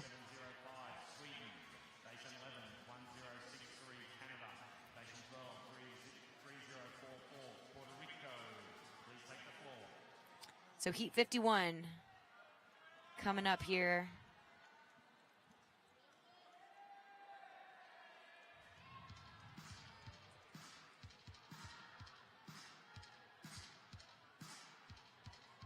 Mike, what are our world records here? Let's see. That is a great question. I'm looking right now at kind of historical records. I don't know if Yeah. that I have the most current one, but just to give you some context, back in 1999 at the World Championships in St. Louis, Missouri, in the U.S., we had Derek Hurai with a 166. Shout out Derek, Right. legend in the sport, and then Liv Murmark from Sweden with a 98. So we've seen those scores really, really skyrocket. Absolutely. So far today, we haven't seen a ton. Has anyone hit 200 yet? I haven't seen a 200, no. Okay. I think around 170s has been the highest. But here are the official current records. This is insane. So female record, Tori Boggs, 421. Wow. Insane. And shout out Tori Boggs, another legend in the sport, arguably just one of the best of the best. Yeah. And then Jeremy English with 535 Oh my for the gosh. males That's amazing. out of Australia. Do we have which year that happened in for either of those? I'm not sure. Let me look. Because I know, looking at these, I see that Jeremy English was also the world Yep. champion in 2019 in Norway with a 409. So this happened at a different championships, at the APJR championships in 2019. Okay. So that's an Asian championship. And then at the World Jump Rope Championship in 2017 is when Tori hit 421. Okay.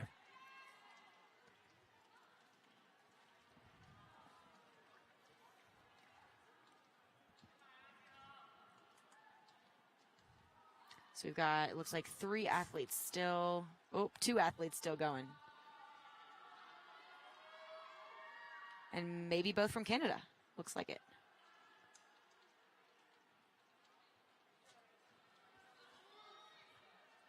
Very nice.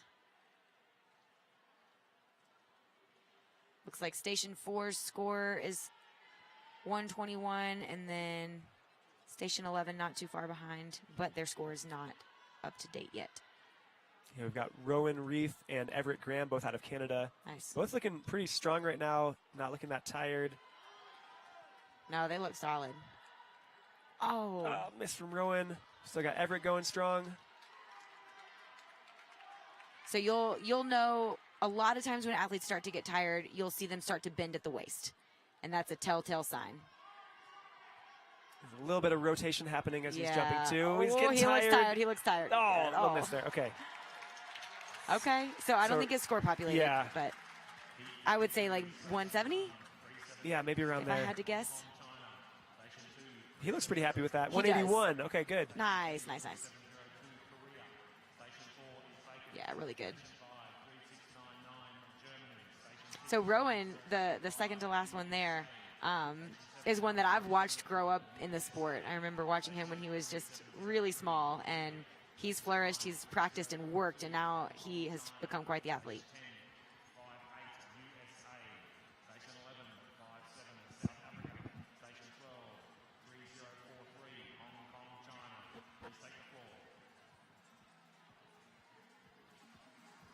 So it looks like we've got 2 heats left of this event.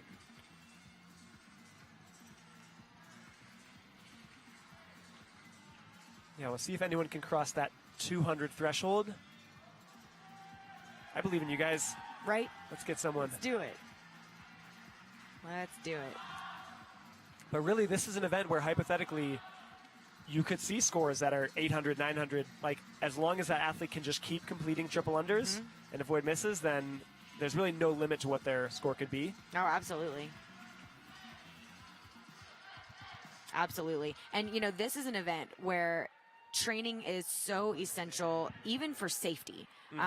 Because a lot of times, you know, if you don't train this event and then you go for it, maybe for the first or second time on the floor with the adrenaline pumping and you get a great score, but your body's not used to hitting the ground that many times in a row, it can certainly be dangerous. And so you've got to train for this event.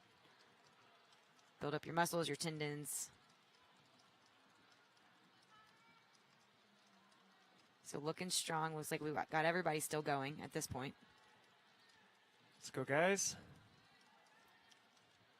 Nice. Got a couple who have dropped out. Got South Africa in Station 2 looking pretty strong. Stay with that. And you notice how his feet are. Got one foot sort of kicking back. That's definitely a common technique you'll see. Others will have their feet totally together the whole time. Station 8 from Hong Kong, staying pretty low and fast. We talked about that technique. Yeah, and really not much knee bend either. You'll see that quite a bit. Is that Station 7? Yeah.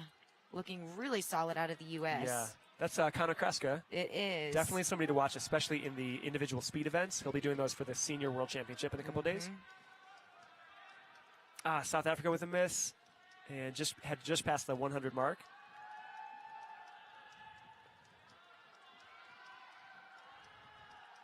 And so the rope that they use for this event is usually the same material as what you'll see for single rope speed, but often a little bit longer because you'll notice that these athletes are standing straight up here. They're not hunkered down like you see for speed,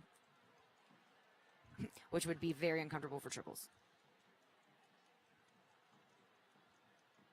All right, stations 8 and 3 still going strong. Will we see 200? Oh, okay. We got one person left. He wasn't ready to miss either. He looks like he can hit 200. Getting really close. He's not tired. Let's go. Station 8, we've got Sungjoon Lee from Korea. Yep. Is that 180? He's looking pretty looking, strong. He's looking solid. He's like all day. Ooh. Let's go. Is he getting tired? He had one in there that was like, okay, maybe he's tired. There's 200, though. Awesome. Come on First now. 200 of the day, and there's a miss. All right. Yeah, but we broke it. We broke 200. Good Nice. job. He looks happy. Very good score, 200. You'll definitely see these scores rise throughout the week. Very nice. All right, I think we got one heat left and only 2 athletes in this heat. Okay. Let's see, Sam Ferris from Canada and then Thomas Norman from Australia. Okay. Bringing it home for us. This is another one. Like, if you do really well, then you're the only athlete on the floor jumping. And so, I don't know, did you ever, like, experience that? And it just feels so silent. Like, you know, until the crowd gets into it, it just feels so silent. It's you and your rope and your breath. So I never had that at the national level because I competed against Shane Windsor, and he would always be like still going. So even on my best year, he still lasted a little bit longer than me. So, but regionals and stuff, being the last person on the floor is definitely interesting. And you're just like, just don't miss. Keep going. Right. And you're like, somebody please say something. At least that's what I would think. And to be fair, I only experienced it like once or twice because I competed against Tori Boggs. So when she wasn't there, sometimes I experienced it. Tough competitors. Shout out Tori Boggs and Shane Windsor. Seriously. Making us work really hard for our entire lives. Nice. This athlete's looking solid. So when I look for a good triples jumper, I look for someone who is not expending a whole bunch of energy, landing soft on their feet, because then I know that they can probably withstand lots of jumps. And someone who looks relaxed in their upper body so they can breathe, you know? And also, I'll look for, like, consistent form from triple to triple. Yeah. So, yeah. Oh, yeah. Those last couple, you could sort of hear a little bit of a change in his jumps. A little bit of fatigue. But good. Very good. 72 and then 31 unofficially in Station 1. Great job. Amazing. I think that's going to do it for our single rope triple under athletes. I believe so too. And so I'm gonna check my schedule here because I think that we are taking a quick break. Oh, but my gosh. I don't want to speak too soon. We got through a bunch of speed events. Yeah, we did. We might have done all the speed events, actually. Yep. So it looks like we are about to break for lunch here and let these athletes get something to eat, let the coaches get something to eat. And so we'll round out this section of the live stream. As a reminder, this was the IOT, the International Open Tournament, and you just saw single rope speed, double dutch speed, and triple unders as well. And then we will be back around 1 o'clock for our next set of events that's coming back up. Yes. Thank you so much for tuning in and joining us. We hope you'll be back with us. We mentioned this before. Kaylee and I both have kind of questions, open questions that we're taking on our Instagram accounts. So if you want to shoot us a question, my Instagram is at Let's Jump LA. Kaylee, what's yours? Kaylee Faith 320. So Kaylee Faith 320. Yeah, so keep those questions and comments coming. We love hearing from you. It also helps us just kind of, keep things moving and letting us know what you want to hear about the sport, about the competition, any specific athletes. Shout out those athletes that you want to see jump in. And yeah, we'll be back at 1 o'clock for some freestyle. Absolutely. And here is what we've got. I just pulled it up. We've got single row pairs freestyle. So you definitely don't want to miss that. And we've got our medal ceremony for IoT Speed first nice. up when we come back. So don't miss it. We will see you back here soon. Bye, guys.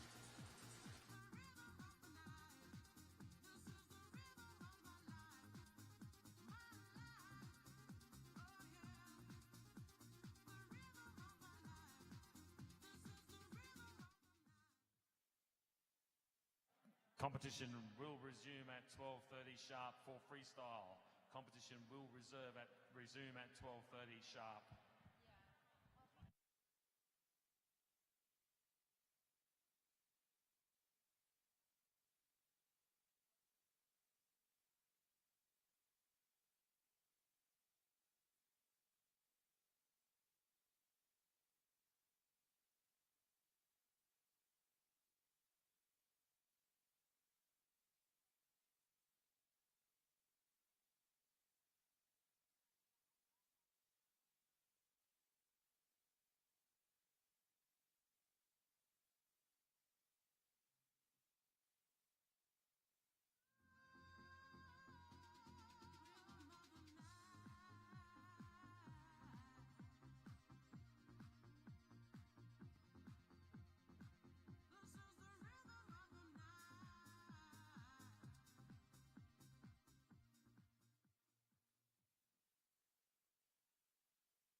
please have all judges to check in with the judges' lounge, please? All judges to check in with the judges' lounge, please. Thank you.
Mimmark from Sweden go to the judges' room. Viv Murmark from Sweden, please go to the judges' room. Thank you.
all the freestyle judges please take their seats? Freestyle judges, please take your seats. Thank you.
Can we have Liv Mermark from Sweden please come to the floor?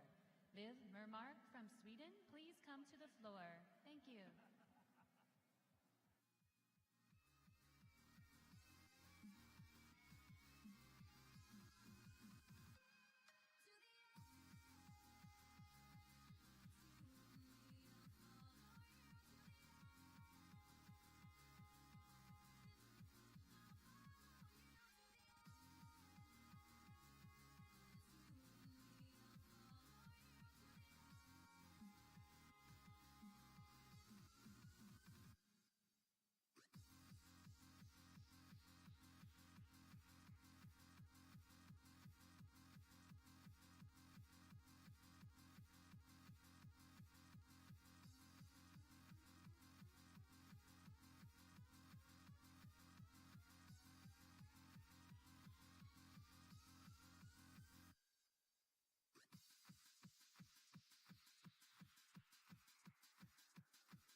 now ready to begin with single rope pair freestyle.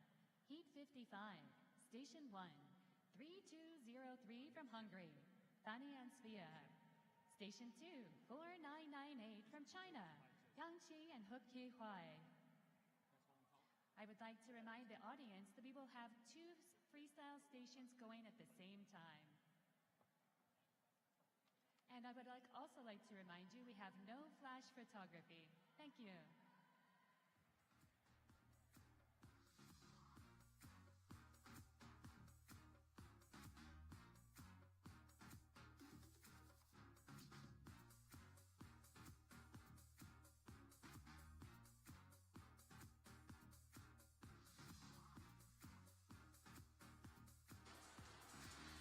Well, hello, everyone. Welcome. We are watching the 2023 International Open Tournament here in Colorado Springs. We have just completed all of our IoT speed events. So single rope speed, double Dutch speed, double unders and triple unders. And now we are moving into our single rope pairs freestyle event. This is the first heat of this event. So very exciting. Mike, do you want to tell the audience a little bit about what they're about to see with this event? Sure. So for single rope pairs freestyle, you've got 2 jumpers jumping at the exact same time. A lot of the skills that they'll do will be in unison with each other, but you'll see a really unique category of skills called pairs interaction, where one jumper might be scooping the other jumper with their rope, or they may be moving around each other in a unique way. So it's not always the exact same skill at the exact same time, but that is what you'll see most of the time. Another interesting point to bring up is if there is a mistake from one jumper, it doesn't matter what the other jumper is doing during that time, nothing will count. So if one jumper is doing the hardest trick in the world and the other one is recovering from the mistake, the judges are awarding no points during that time. Yep, absolutely. So lots of teamwork that you'll see and some pretty amazing skills. This is our first freestyle event of the competition. And so get ready to see some crazy acrobatic moves, some very interesting manipulation that these athletes will be doing with their ropes. Really watch for the intricacies here. And what types of skills would constitute rope manipulation? What sort of skills are we looking for? Yeah, great question. So I think the most basic that people will be aware of is just a basic crisscross. So that's where you cross your arms over your body and jump the rope in that cross position. But really any form of jumping where the rope is doing anything other than moving around you in a standard loop. So it's swinging, it's wrapping, it's crossing. Any of those things would be constituting rope manipulation. That's right, and you can also see things like rope releases. Yes. We have floaters, we have mic releases where the rope's rotating, wraps as well in there. I think even rotating skills, like if you do a 360, I believe that counts as sort of a low-level rope manipulation skill. What can we expect to see from some of the multiple unders? Yeah, great question there. So multiple unders is really any jump where the rope is passing underneath your feet more than one time in one jump. So we have double unders, we have triple unders, all the way up to even quadruple and quintuple unders where the rope is going around the body 5 different times. Here, I am going to say at this level, we're going to see a lot of triple unders, maybe some quads, but probably most of these athletes right now are going to be living in that triple under space. Mike, what would you say? Yeah, that's my guess as well. Yeah, you'll be looking for mostly triples, maybe some doubles in there too. Couple quads. We might see some quintuples. Maybe. Fingers crossed. And another really interesting thing to watch for during the multiples is just all the different hand, leg, and body positions. So, Kaylee, you mentioned rope manipulation, sort of a basic skill is the crisscross, just that front cross, both arms in front of the body. You're also going to see in these multiples skills where both arms are crossed behind your back, behind your knees, in between your legs, all kinds of different positions, and just look out for that and see if you can spot some of the differences, because some of the skills do look similar, but they are different. Yeah, absolutely. And, as you're watching for that, just know that every single time you see those athletes in those restricted positions, so arms behind the knees, behind the back, all of those different things, they're gaining more points for those things. So if they do a regular triple under, it's not going to be worth as much as if they did a triple under with their arms crossed behind their knees, for good reason. So we can see Team Australia on the floor right now, pretty in sync. They've got some good multiples happening. Yep. So those were some good examples of some triple unders. And here we've got some power, some inversion displacement. Mike, do you want to talk a little bit about that category of skills? Sure, yeah. So power skills, strength skills, inversion displacement, anything like that. Those are skills where you are going upside down in some cases, you're inverting your body. Displacement skills, where you're displacing the center of gravity, so maybe going down into a push-up position or a crabs, which are sort of a squatted down position, and your legs are alternating out in front of you.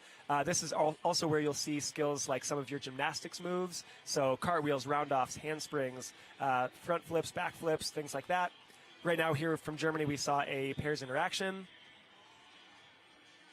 Yeah, and like Mike said earlier, that pairs interaction is going to be unique to this event, where they're scooping each other in their ropes. You'll see scoops that happen upside down, in flips, in multiple unders. It gets pretty crazy.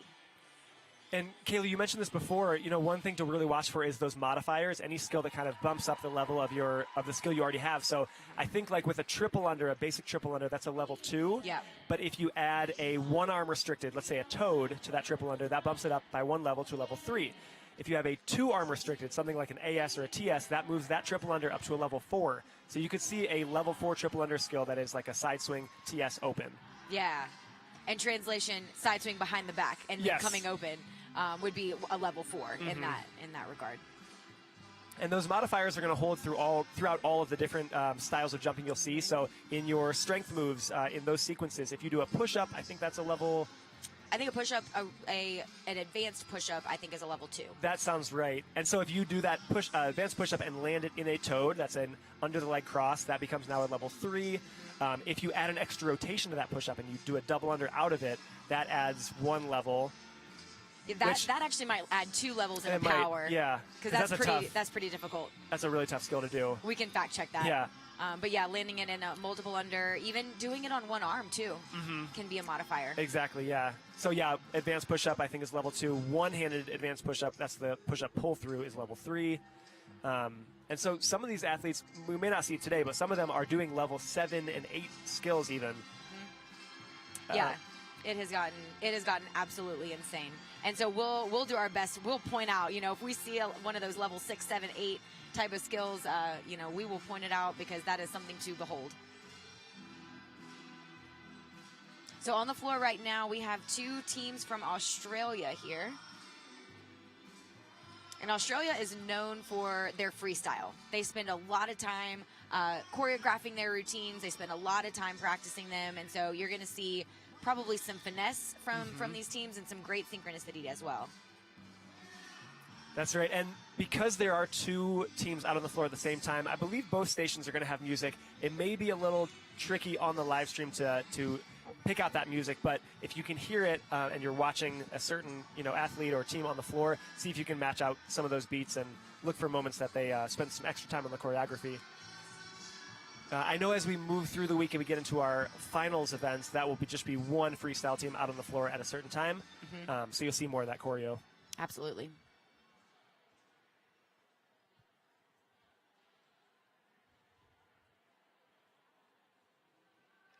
Looks like they're about ready to go.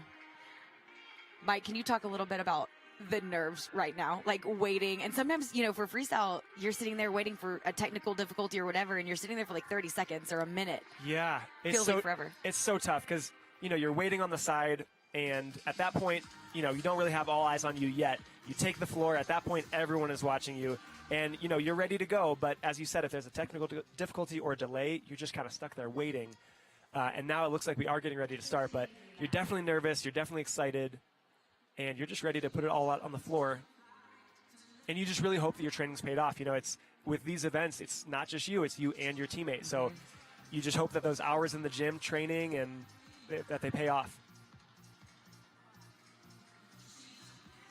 So you can see these athletes on the floor now. They're going through it. They're talking. Just last minute reminders. Yeah, communication is so important. We're seeing it right now, but also as they're competing, they're going to either be talking to each other or a quick look to the side. If they're recovering from a mistake, it may be sort of, hey, pick up from this moment. We're going to start with our TJ. Yep. But definitely a lot of communication before the event, too.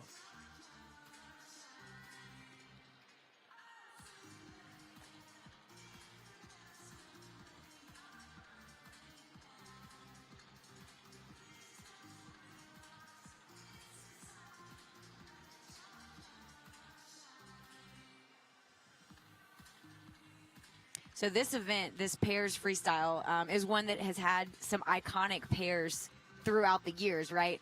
Mike, do you have a favorite iconic pair? Favorite is going to be hard. Yeah, okay, that's tough. As soon as you said, favorite pairs throughout history, I go to Nick and Jeff. Yeah. So that's Nick Woodard and Jeff Moss. Shout out Jeff Moss. We wish you were here. We always wish you were here. That's definitely a highlight for me. Oh, gosh, give me a little bit more time to think about this. I'm going to transition that question to you. Who's your favorite? Oh, goodness. So I'm going to just say the same thing that a favorite is tough. Ted and Joe, though. Oh, yeah. From the Bouncing Bulldogs were definitely one They of were my always a favorite. great pair. Yeah. So we are off. And they are starting it off really strong. These Great. guys getting it together. Great synchronization. So that's a beginner frog. That's going to be a level 1 skill. And a round off to a double under.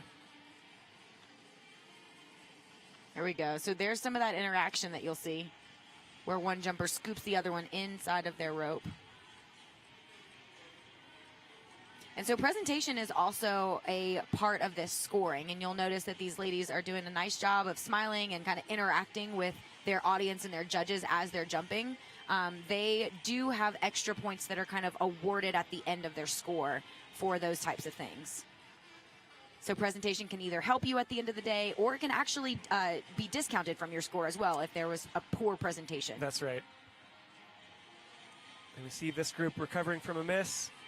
Picking right back up. Another miss. Here we go. Here's some of that pairs interaction. Nice little leapfrog over. And an EB scoop. Very nice. That's pretty tough to do. Nice job, guys. And really, at this age and sort of skill level, a lot of this is just about the experience and gaining experience on the floor. These athletes are going to stick with the sport. They're going to keep growing and improving, and they're going to come back even stronger the next year.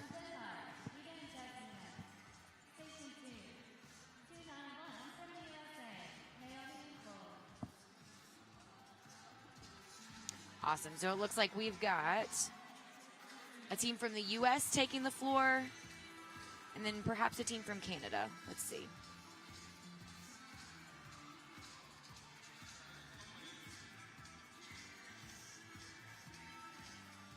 Denmark. There we go. Okay. So Denmark and the U.S. taking the floor. Always interesting watching the beginning poses of these teams. It's really, freestyles in general, you have room for unlimited creativity, and your beginning pose is the first thing that the judges see. So it doesn't necessarily improve your score, but it is the first impression. So I think everything you see after that is like sort of filtered through that. Yeah, absolutely. And at the end of the day, as much as we try to make our judging as objective as possible, and we've done a good job of that, I think, there is still a subjective human component to it. And so things like that creativity really does come into play. So you'll see these ladies kind of trying to get it together and communicate here through some misses. Some nice pairs interaction, working together over here. And you saw how the one partner waited on his teammate after a miss. And you'll see that just comes from hours and hours of practicing and just kind of knowing where your partner is at all times. Yeah, that's super important. As we mentioned before, if a skill is performed by one athlete and not the other, that skill does not count, unless it's an interaction-based skill. Correct. A nice backward TJ from Denmark.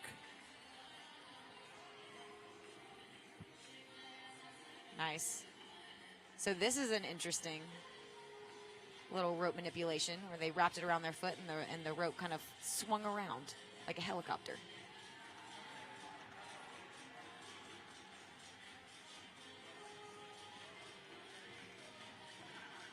So these multiple unders that you're seeing out of these girls have been triple unders. Very nice. And a very nice ending to their routine.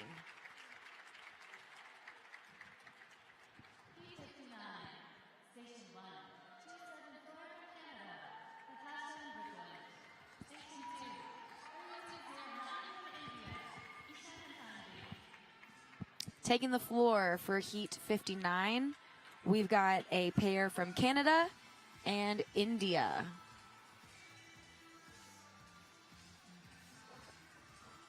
And Mike, this may be one of the first times that we've seen India at our World Championships. Yeah, I think in years past, they may have been at some of the FISAC events. I'm trying to think back. But yeah, it's great to see them here. Let's just take a look.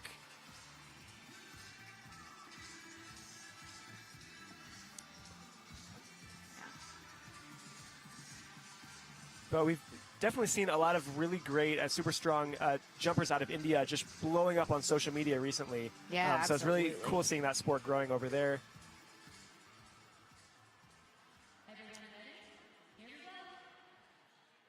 So we've got one team from India competing in the mixed category and then another from Canada in the female division. India Nice. starting off strong with some good multiples. Oh, nice Oh, little high that five. was cool. It takes a lot of timing. It looks simple, but it's not easy. Really strong start from India. Nice job, guys. Very nice. And so oftentimes you'll see how they took the jumps in between their multiples. They're trying to hit some musical beats there.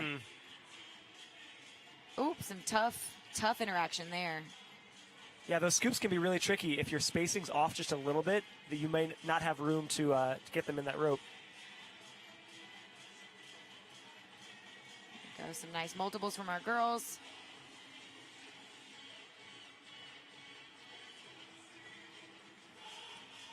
Oh, that was going to be a really cool scoop.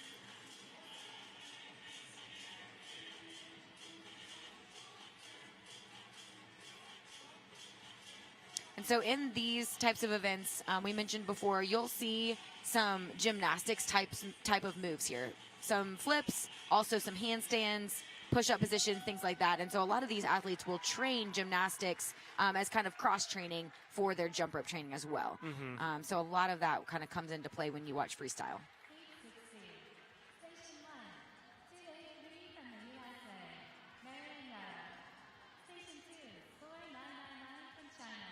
So we've got the U.S. and China taking the floor right now.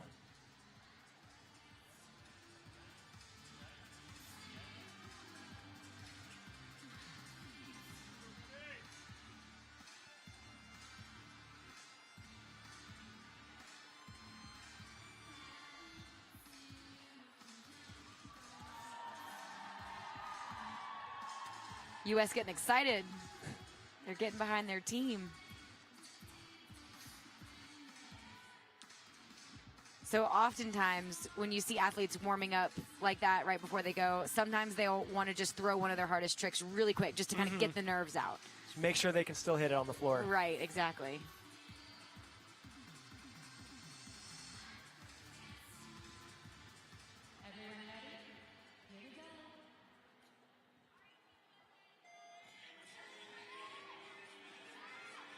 So strong start from the U.S. We got some backwards multiples.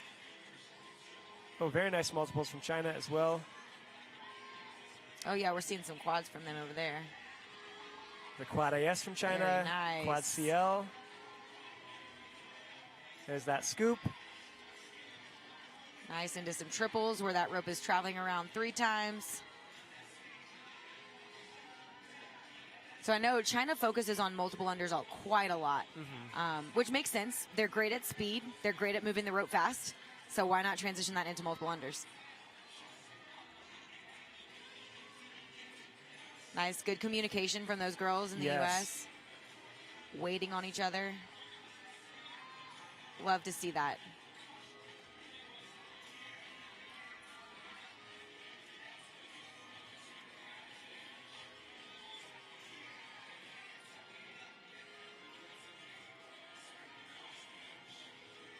Nice hummingbird scoop there. Yep. And it Nice looks like job. the U.S. wrapped up, and it looks like they're pretty pleased. And China will wrap it up as well. Very nice. Very nice. Strong finish. Heat 61, Station 1, 282 from the USA, Caitlin and Emily. Station 2, 3208 from Belgium. So taking the floor here, we've got the United States as well as Belgium. And Belgium's got kind of a storied history in our sport. They've been around since the very beginning. Traditionally just had really solid athletes overall. Yeah. Strong freestyle, strong speed, a force to be reckoned with for sure.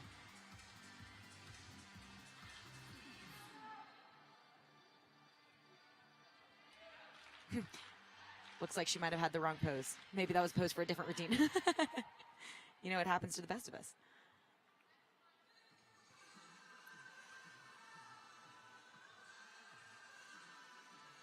So it's interesting, Mike, sometimes you'll hear athletes talking a lot to each other during these pairs events, and then other times you have pairs that barely say a word. Yeah. Which one were you? I would definitely communicate with my partner. Sometimes it would be saying something out loud, usually dealing with a miss. So try to avoid misses as often as possible, but when they do happen, just letting them know, like, hey, go from the frog. Yeah.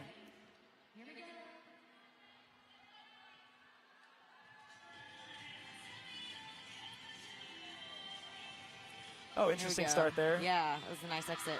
And a one-handed frog, which we talked about, you know, we'll get those extra points, that little modifier there. Nice in sync wrap. Oh, nice scoop. Fun. I call that a buddy scoop. Nice. Some great interaction. Moving over now to Belgium at Station 2.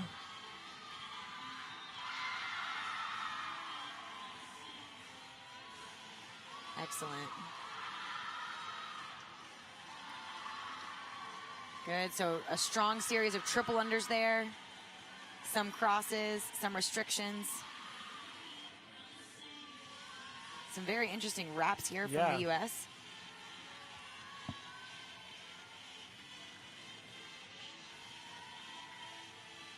Nice. And very in sync. Nice. You can tell that they spent a lot of time there. Definitely seem happy with that. And Belgium about to wrap it up here. There we go. Excellent. And so you'll notice for some of these skills that maybe both jumpers complete successfully, but maybe one lands a little bit before or after. I don't think that's affecting their difficulty score, but that might affect them in the presentation. Yeah, absolutely. The presentation judges are really looking for a couple of things. They're looking for technique overall. They're looking for that synchronicity, for choreography, and then for kind of showmanship, right? Can you interact with the audience with your facial expressions? Can you interact with the judges? Or are you completely inwardly focused and just like completely focused on the tricks that you're doing? Yeah. And so, you know, they're looking for quite a variety of different things with that presentation. Yeah, judging is not easy. We talked about this a little bit earlier on, like who are these judges? A lot of them, if we look down at the judging tables, a lot of them are former athletes, former competitors themselves, and others are coaches and parents who have just really studied that judging manual. Absolutely. And watched a lot of jump rope. Oh, yeah.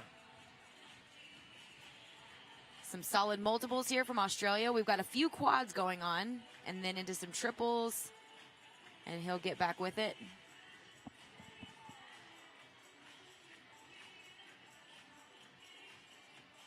Very nice. A cool little release there from Canada. They actually released the handle onto their shoulder and re-grasped it there. Yeah, some of these skills are happening so fast. You really have to just pay attention, not take your eyes off of the action. And these judges, you know, their job is to really see everything. And a lot of times as the routines get faster and more advanced, it's hard to catch every single detail, but. Absolutely, but that's what they train for. And these judges go through certification courses. There are videos, you know, that they have to watch and score online and things like that. So lots of hours go into not only creating the training, but taking the training as well. Okay. That's a nice interaction. Let's go, Canada. Over the shoulder throw. Very nice. And to do that at the very end of a routine. Yeah. When you're fatigued, that's pretty tough.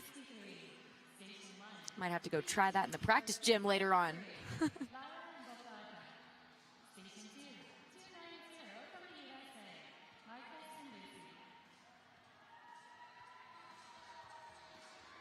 So next up for Heat 63, we've got a team out of Hungary and the U.S.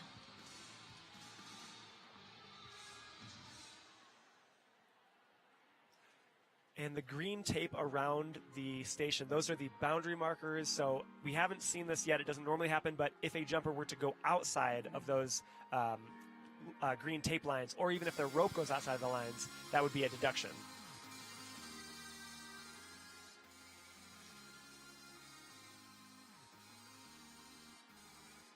So you'll notice also a lot of the girls will braid their hair in some sort or fashion. That is often to keep the rope off of their hair. I know a lot of times if they don't braid it and kind of keep it close to their head, you'll have misses that are simply due to the rope hitting your ponytail, and there is nothing worse than that. So you'll see that quite a lot.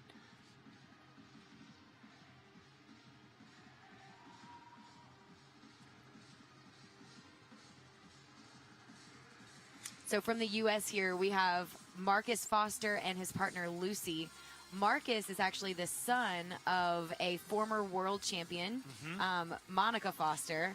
And so I'm looking for great things as he continues to grow up in the sport. I know he's in great hands with his mom, who is also his coach. And Monica, I believe, is also the tournament director She for this is. whole event. So everything you see happening on the floor, Monica has been a huge part of affecting that. Absolutely. Yeah, it is no small job.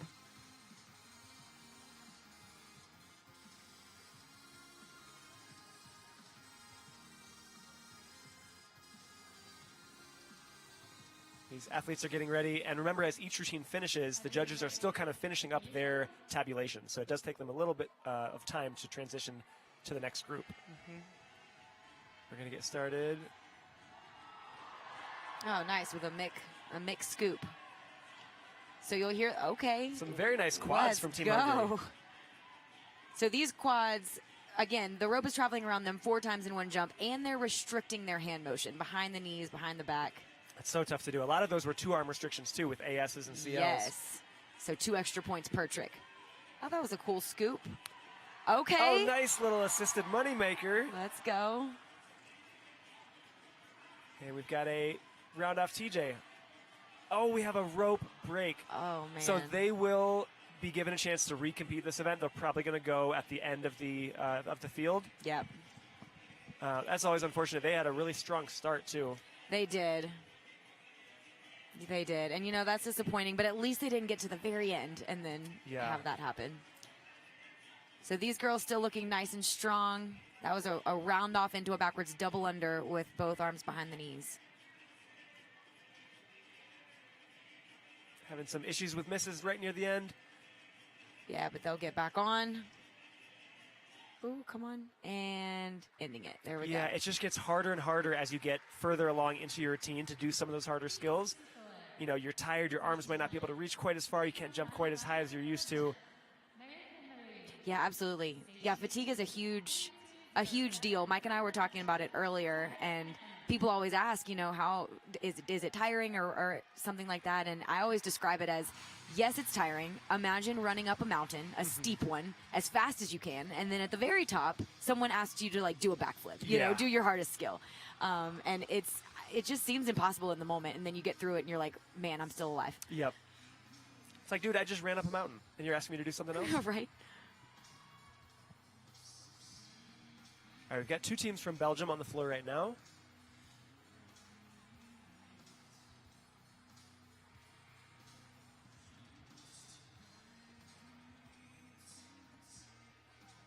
Yeah, it's always nice when you kind of get to go with a fellow teammate at the same time, but also not as nice because then you don't get to watch your team. Oh, we've got a nice question from Eloy. Does the type of rope affect the score in freestyles? Beaded versus PVC, short versus long handles? No, it does not. You know, there may be, you know, as we said, we try to keep freestyle judging as objective as possible, but there may be a little bit of sort of preference or bias if you're a former athlete who's always competed with, let's say, a short-handled beaded rope. But it really should not affect the score at all. You're looking for the skills, the content of what you're seeing out on the floor, so if someone's doing a TJ with a beaded rope or a PVC rope, it's still a TJ. Great question, though.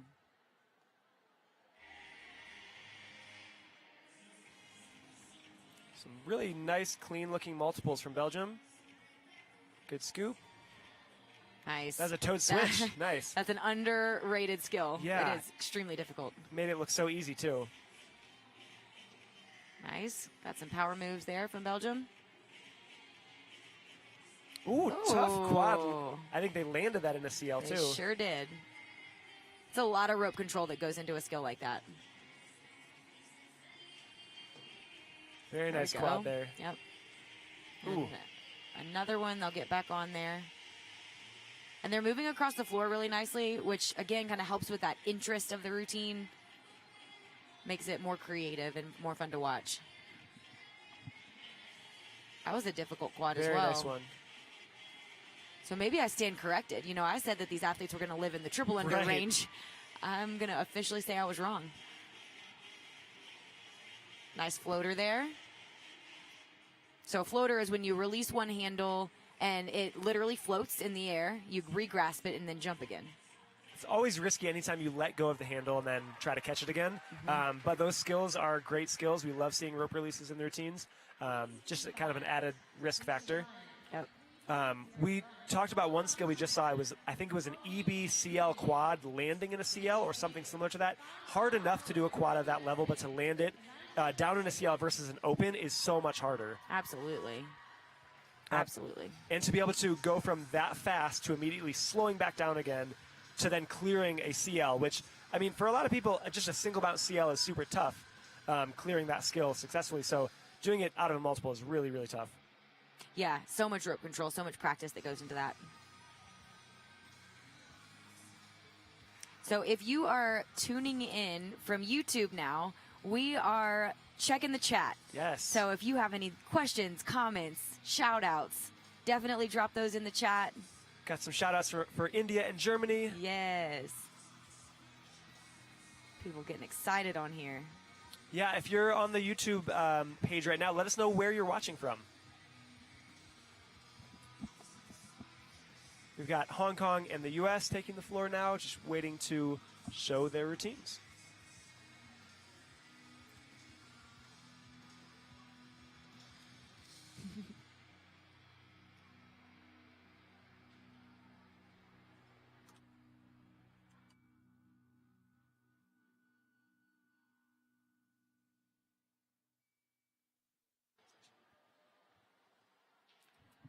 All right, getting ready to go here.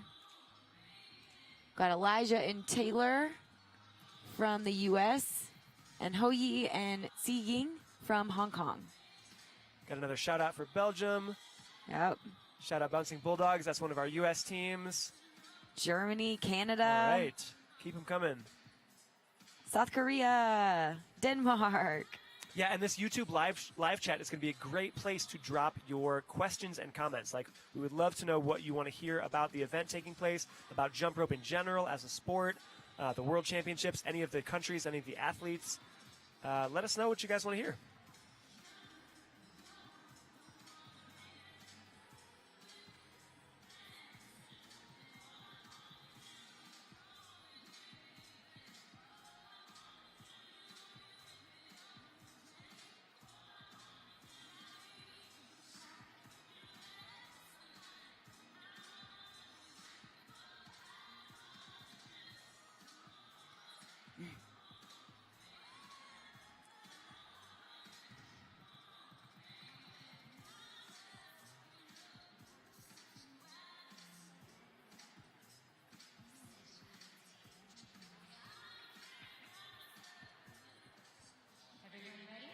Looks like our judges are ready, so we're going to get started.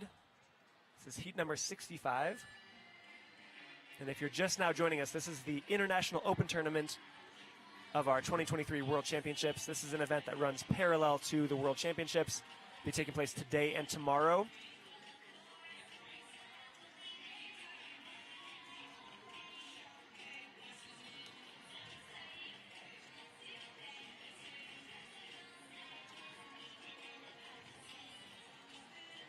Some nice scoops from Team USA there.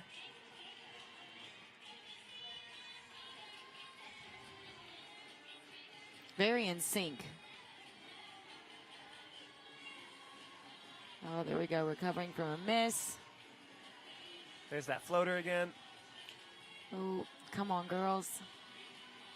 There we go. So she'll kind of wait for a good spot to jump back in there. Oh, that was tricky. So a restricted scoop into a floater. Also a blind scoop. He can't really see what's behind. Very nice. Very nice ending. These girls will start to wrap it up here. with a nice mic release. Very nice. So speaking of mic releases, we actually have the creator of the mic release right here on air with us, Mr. Mike Fry. How did you create the mic release? So it happened back in 2004. It was at Southern Camp. Camps have always been a really big part of jump rope culture around the world. I know definitely in the U.S. we would always go to camps. And I was there with Sean Hamilton, Nick Woodard, Jeff Moss. We had Tyler Perez who was there. And we're all kind of playing around with this way of spinning the rope around and catching it. And we wanted to kind of take it to the next level. So we did the release and we took it into like a TJ or an AS. And I was the first one to land that release into a TJ. Sean Hamilton there, he had a nickname for me, which was Mick Frizzle. So he's like, all right, Mike, what are you going to call it? I'm like, well, if I'm Mick Frizzle, I'll go with the Mick TJ. So that rope release that we now know as the Mick was originally attached to a TJ. Nick Woodard also did a Mick AS. He was the first one to do that. We had Jeff Moss with the first Mick Jami and Tyler Perez with the first Mick CL. And then as time went on, that was an awesome scoop, by the way. Yeah, it was very cool. As time went on, the release just became known as the Mick. That's awesome. Such cool jump rope history. I love jump rope history. Right. We've got plenty of jump rope history we can share, too. Oh, nice triple under scoop there from Canada. Good. Australia here with some great choreography, as always, moving around each other on the floor. Very nice. Ooh, that was a backwards TS. Backwards TSs are no joke. That is tough.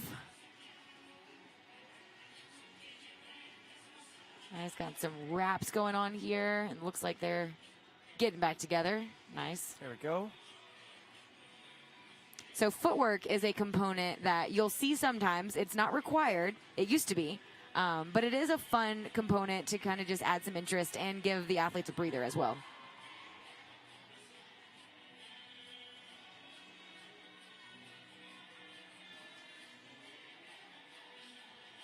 Very nice ending.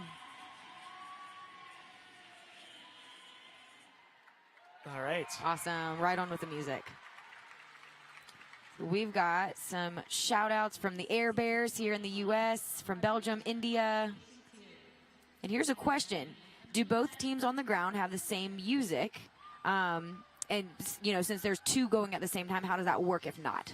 Yeah, it's tricky. So this is a very large floor, and there's a good amount of space in between the two stations. So both teams on the floor are, in most cases, I imagine all cases, are using different music that they've choreographed to. And the athletes are able to just hear their music. There may be a little bit of background coming from the other side, but they're able to hear it, you know, loud enough and clear enough that they're able to jump to their routine. I know it's probably a little bit tricky. If you're watching the live stream, you're probably hearing both songs playing at the same time. But for the athletes on the floor, they are able to hear their music and jump according to that. And yeah, the two teams doing freestyle at the same time, we have so many different freestyles happening. So I think it's mainly like a time concern and making sure all athletes have a chance to have their time on the floor without it being a 2 or 3 week event. Yeah, it's already 8 days, and so, you know, we gotta do what we gotta do here. And so, yeah, there is some concern. It looks like people wanting to turn up the music. We can see if that's a possibility. Also, though, if we turn up the music and then there's two songs going on, there's a chance it'll get garbled a little bit. Hard to hear the two songs going on, but we'll see what we can do there. Oh, shout out Isaac watching from Kenya. Isaac's a jumper I've known for a long time. We've worked together. Wish you were here, Isaac.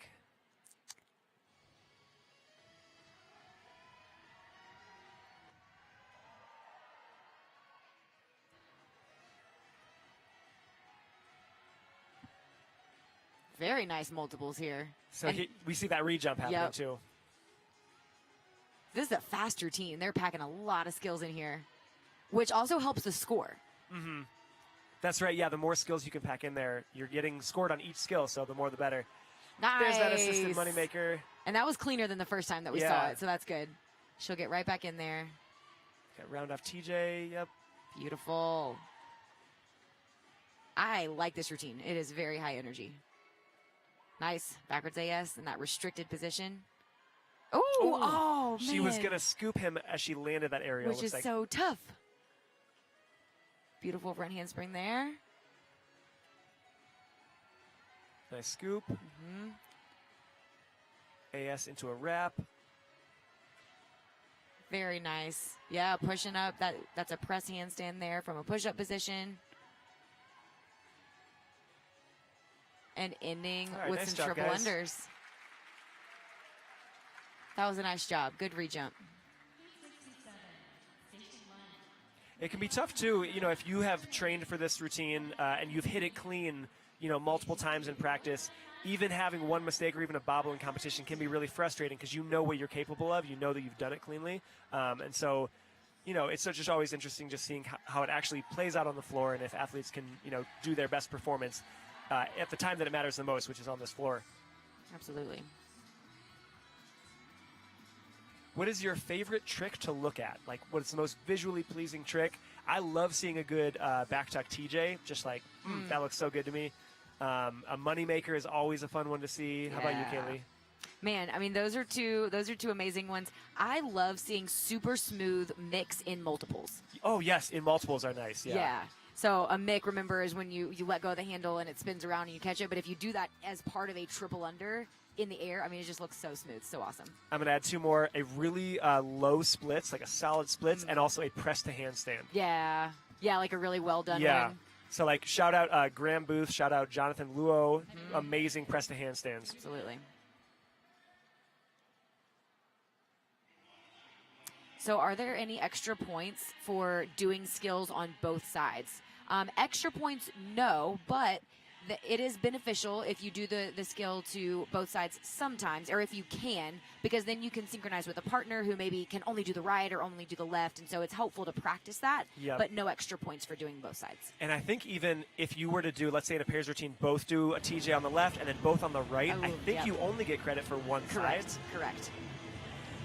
Yeah, so in other words, if you repeat skills, you only get credit for it the first time you do it. Great question. We've got Germany and Canada on the floor right now. Good. And so anytime you see pairs facing away from each other like that, just know that it is that much harder than to synchronize, and it takes that much more practice.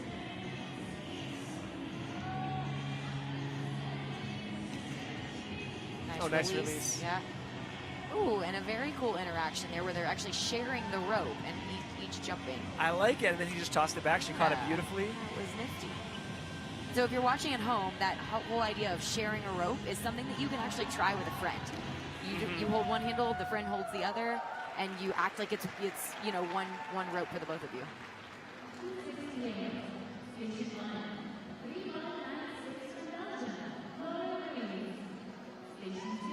We've got a comment from Vinny Boy. Mark my words, I will qualify for the World Championship in Japan.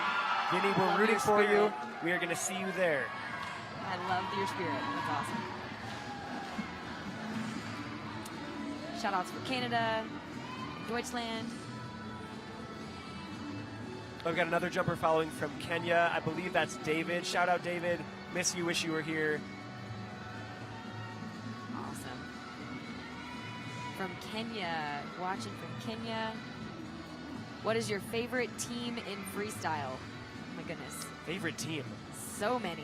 Oh my gosh. I really do love watching Team Australia freestyles. They're so, especially the senior level, they're so choreographed, they're so smooth, perfectly in sync, really high level too. Team USA always has really powerhouse freestyles, a lot of really strong jumpers to look out for. Absolutely. I think those would probably be my top two, but in addition to that, I like Hong Kong is bringing up the game and like doing some really different stuff. I was going to shout out to Japan. They've gotten really interesting and creative with like their movements and like incorporating dance. They have some really cool freestyles to look out for. And you'll see as we get further into the week, probably at the senior level, some really challenging backward quintuple unders that are landing in an AS or CL, double arm restricted position, which are so hard to do. And it's just really fun seeing those teams do those in competition and just hitting them. Yeah, absolutely.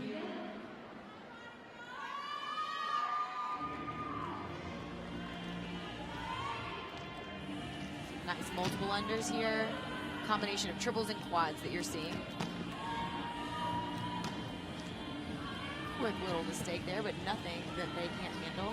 Okay, right back on. That's known as a French trick. Nice.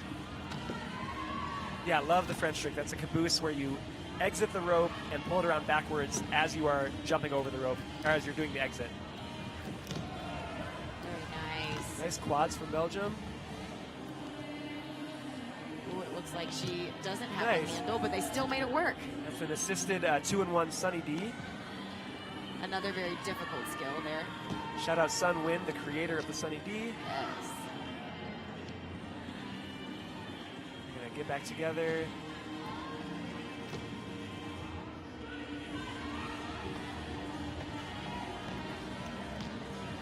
Nice string of triple unders there from Belgium. Yeah, really nice, really clean. Yeah, super synchronized as well. Go. US with some good triples and Very a nice. ending. Very stylish ending. Great job, guys. One thing you probably won't see a ton of is a lot of what we call dead jumps or open jumps. So that's a jump where no skill is happening. Looks like we might have injury or something happening here. Hope she's okay. Yeah, there's a limp. So at least, you know, she's walking, so that's good. But we hope that you are A-okay and good to go. Yep.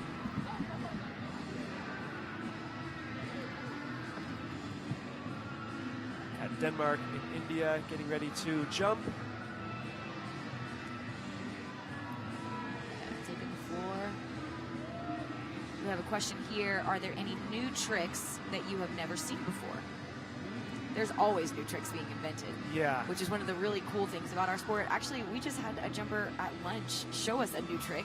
Oh yeah, it was a really cool wrap that ended with a rope release. It was very cool. We might see it in some of these freestyles, but yeah, just boundless creativity in freestyle especially. Absolutely.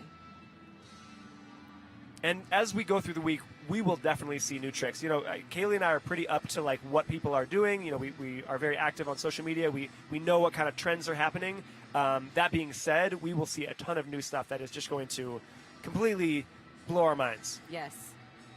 And you know, what happens is that new tricks are created, then they're either put on social media and or competed at a competition like this, and then you're going to have 100 people around the world going home to try that trick and then make the next variation of it. Mm-hmm. And that's how our sport continues to grow.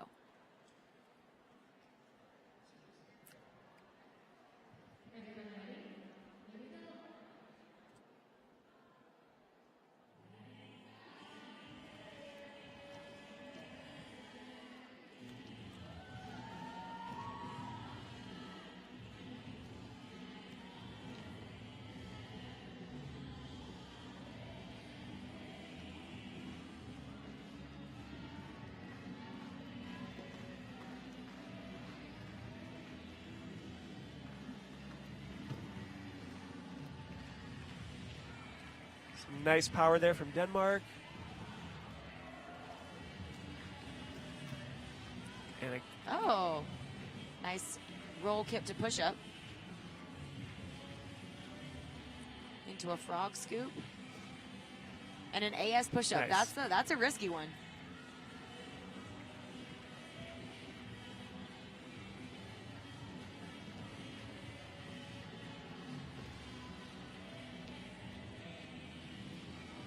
Nice job moving across the floor, yeah, girls. really nice movement. Oh, looks like they're setting up for something kind of cool here. There we go. Nice ending.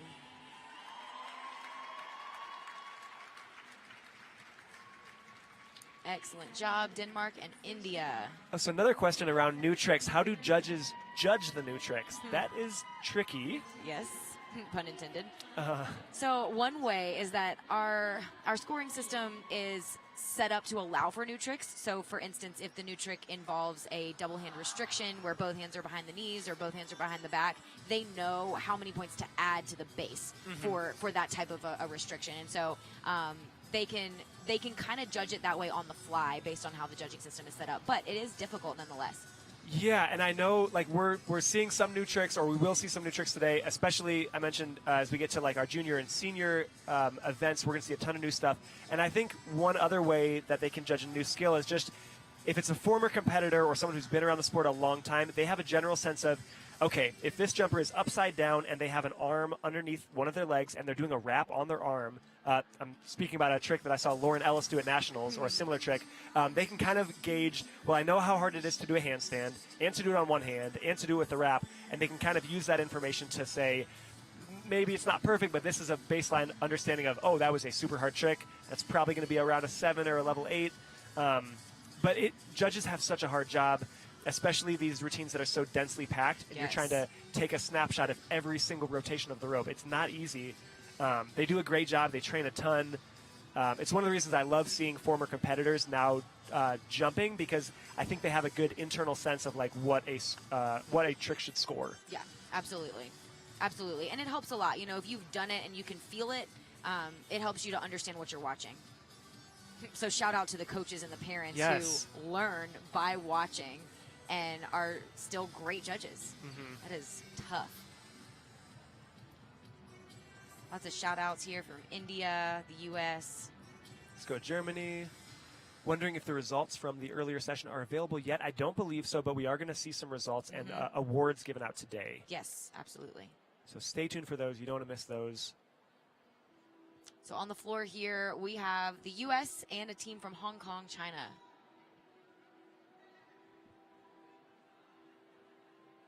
So it's interesting because a lot of the countries will they have their own unique style. We talked earlier about the U.S. Typically powerhouse routines, pretty creative, densely packed. Hong Kong also densely packed, often a lot of multiple unders, like the one that you just saw, a Mick catching behind the leg in a quadruple under. Oh. Man, that was a tough multiple to start out with. Having some issues with misses, but they've had some really strong skills in there too. Wow, that was nice. Yeah. That was another one. Nice. U.S. here with some good power skills. Nice, two-footed frog there. AS to push, as you mentioned, very risky. Yep. Easy for that rope to catch your ankles. They pulled it off, and a one-arm frog there. That's that +1 restriction, or +1 for the one-handed. Nice little combination there. Nice kip. Really nicely done. That was tough. AS to a CL double exit. Very tough. Nice, so triple unders and quads there. Woo. Folks, remember, this is the IoT, okay? Right. Yeah, we are just getting started.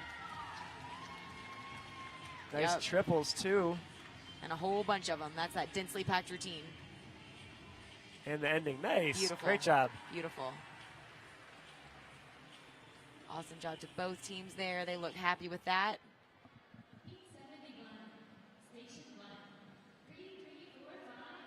And if you're listening and watching right now, make sure you are over at the YouTube channel and just engage with us in that chat.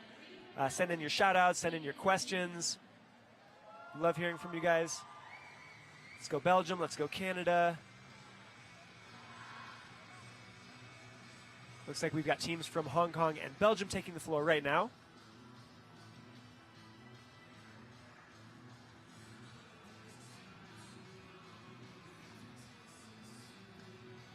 We would love to hear from you guys as to what is your favorite event to watch. Do you like the single rope freestyles? Do you like double dutch freestyles? Do you prefer speed over freestyles? Let us know what your favorite event is. Yeah, absolutely. Mike, what's your favorite event? Do you have a favorite? I think about this probably every single day. What's my favorite event? I love single rope freestyle. Okay. I just love it. You talked about that earlier. I love double dutch threes, double dutch three-person, the double dutch single freestyle. So fun to watch, and you can really see people excel in their role. So you don't need a team of all super strong, flippers and stuff. You could do really well with one or two able to do those skills. Absolutely. Oh, we just saw nice some multiples. Get right back into it. EBAS quad. So hard. Oh, that was an AS double under with a switch. Yeah. We did have a miss there, so they won't get credit for it, but it was very cool. Yeah. Nice, some difficult multiples there into a little floater. Nice backwards multiples, which are deceptively hard. Yeah. And we saw a couple multiples where they're landing in a backward AS or CL. Those are so hard. Even as a single bounce trick, backward AS and CL are tough. Nice quad there. Another switch in that AS. Had a little trouble with it. Nice scoop. Yeah, floater into a scoop. Oh, that was cool. Very nice. Backwards CL switching to an AS. Yeah, and then straight into a one-arm push-up. I like that combo. Nice. They're really taking advantage of the whole one-arm power. They know you get an extra point for that, so why not take advantage of it?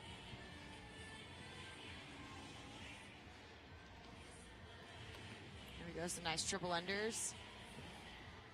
And finishing with the splits. There we go. Nice. Very nice.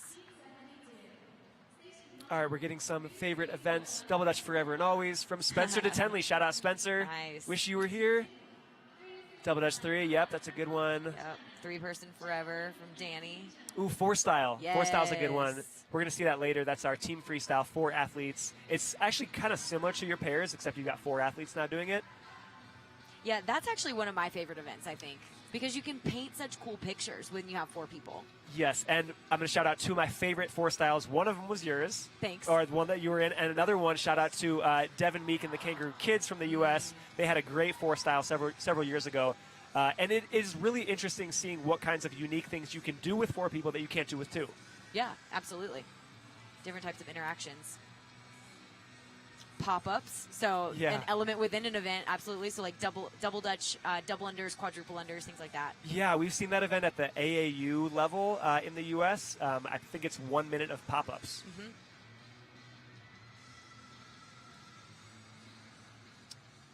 Double Dutch is Joanna's favorite, but she likes to compete double unders and wheel. Nice.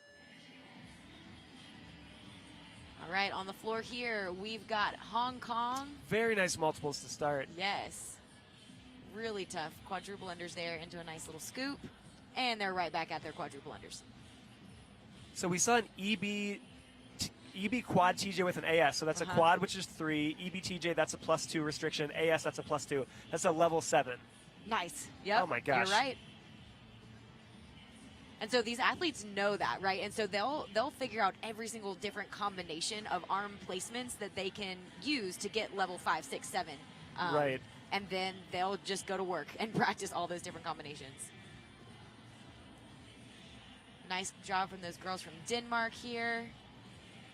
And then that was another one of those mobiles landing in a backwards AS. So Super tough. difficult.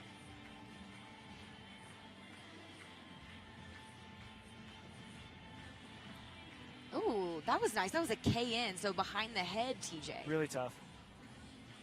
Very nice. Seeing some good multiples here from Denmark. And a nice wrap to the music. Let's go. I always love good choreography. Nice job. Very nice.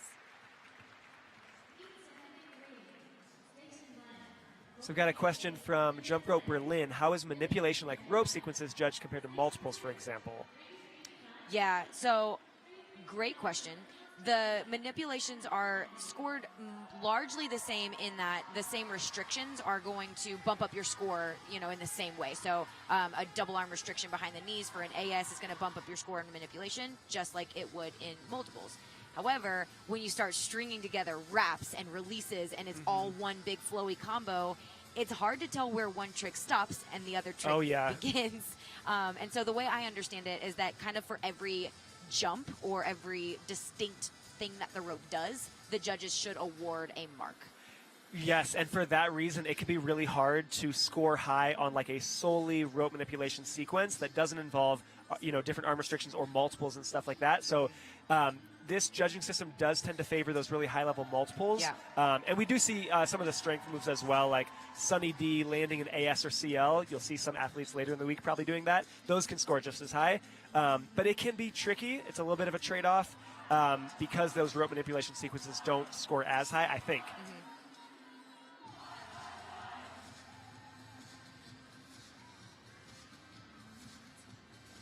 So really enjoy the 3 under endurance. Yes, the 3-minute endurance.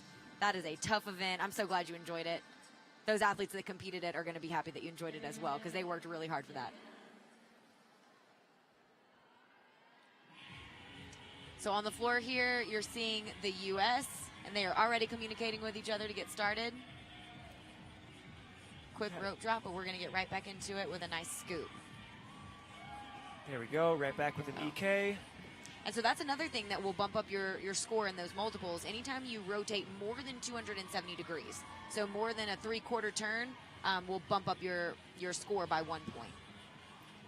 Nice job from Australia here. Oh, I always like that. A multiple straight into a round off with no hesitation.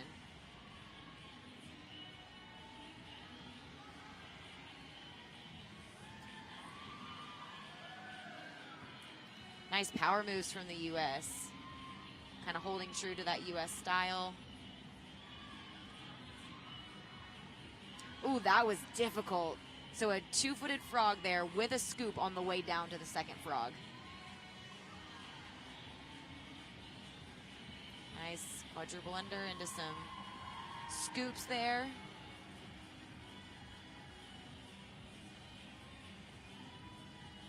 And a nice multiples combo to finish it off. Very Nice. good. Seem pretty happy with it. Yeah. And you'll see a lot of these athletes, hugging at the end. The camaraderie and the partnership that you develop with your pairs partner can be really, really special. You get really close. You go through some tough times with your pairs partner, but also some of the happiest times as well. And you'll see some similar skills or kind of like leveled versions of different skills. One of those skills is a TJ, which is the base level version is a triple under, which involves a side swing on the first rotation, an under the leg cross or a toad on the second one, and an open jump on the third. So we've already seen a ton of TJs. We've seen some quad TJs, which could be a side toad open open, or a side open toad open, or a side toad open. A lot of different ways to do a TJ. You can also have like an EBTJ where you're combining a behind the back cross with one arm behind your back, one arm in front, and an under the leg cross as well. So look for some of those similarities, but also different ways of presenting the same type of trick. Yeah, absolutely. Absolutely. That was a good way of explaining it. Thanks. Some complex stuff over here. Yeah. You'll see it with, a trick like an EK, a 360 triple under. You were talking about the rotating ones, and different ways you can add an extra rotation to it by making it a quad, or even doing a 540, adding an extra 180 degrees. Yep. And we'll certainly see those. Oh, nice. Yep. That was EBTJCL, I think. Yeah, so another one of those level 7s. The misses are always so painful to watch. I know, it's because they're doing such hard stuff, and they've done it in practice so many times. You know they have. There we go. Now we're back. Good. EB-AS quad. So that's taking that regular AS quad and bumping it up another level with that EB. Nice. They got it back. Got another 2 teams here from Belgium. Belgium looking great right now. Yeah, backwards TS triple. Always very difficult there. AS switch. Nice. And you do get extra points there for switching the arm Yeah. that's on top, as you should. And that was a double under switch. Very nice.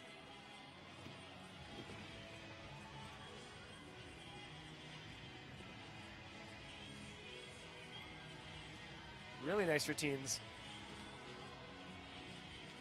Ooh, there we go. So tough at the end of the routine. It there. Oh, nice. There's that nice low You splits. hit Good that. job. All the way down. Very nice from both of our Belgium teams here.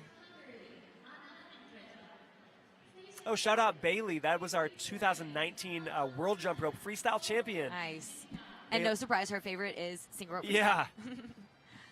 Awesome routine from Bailey back in 2019. Yep. Let's see. Shout out to Canada.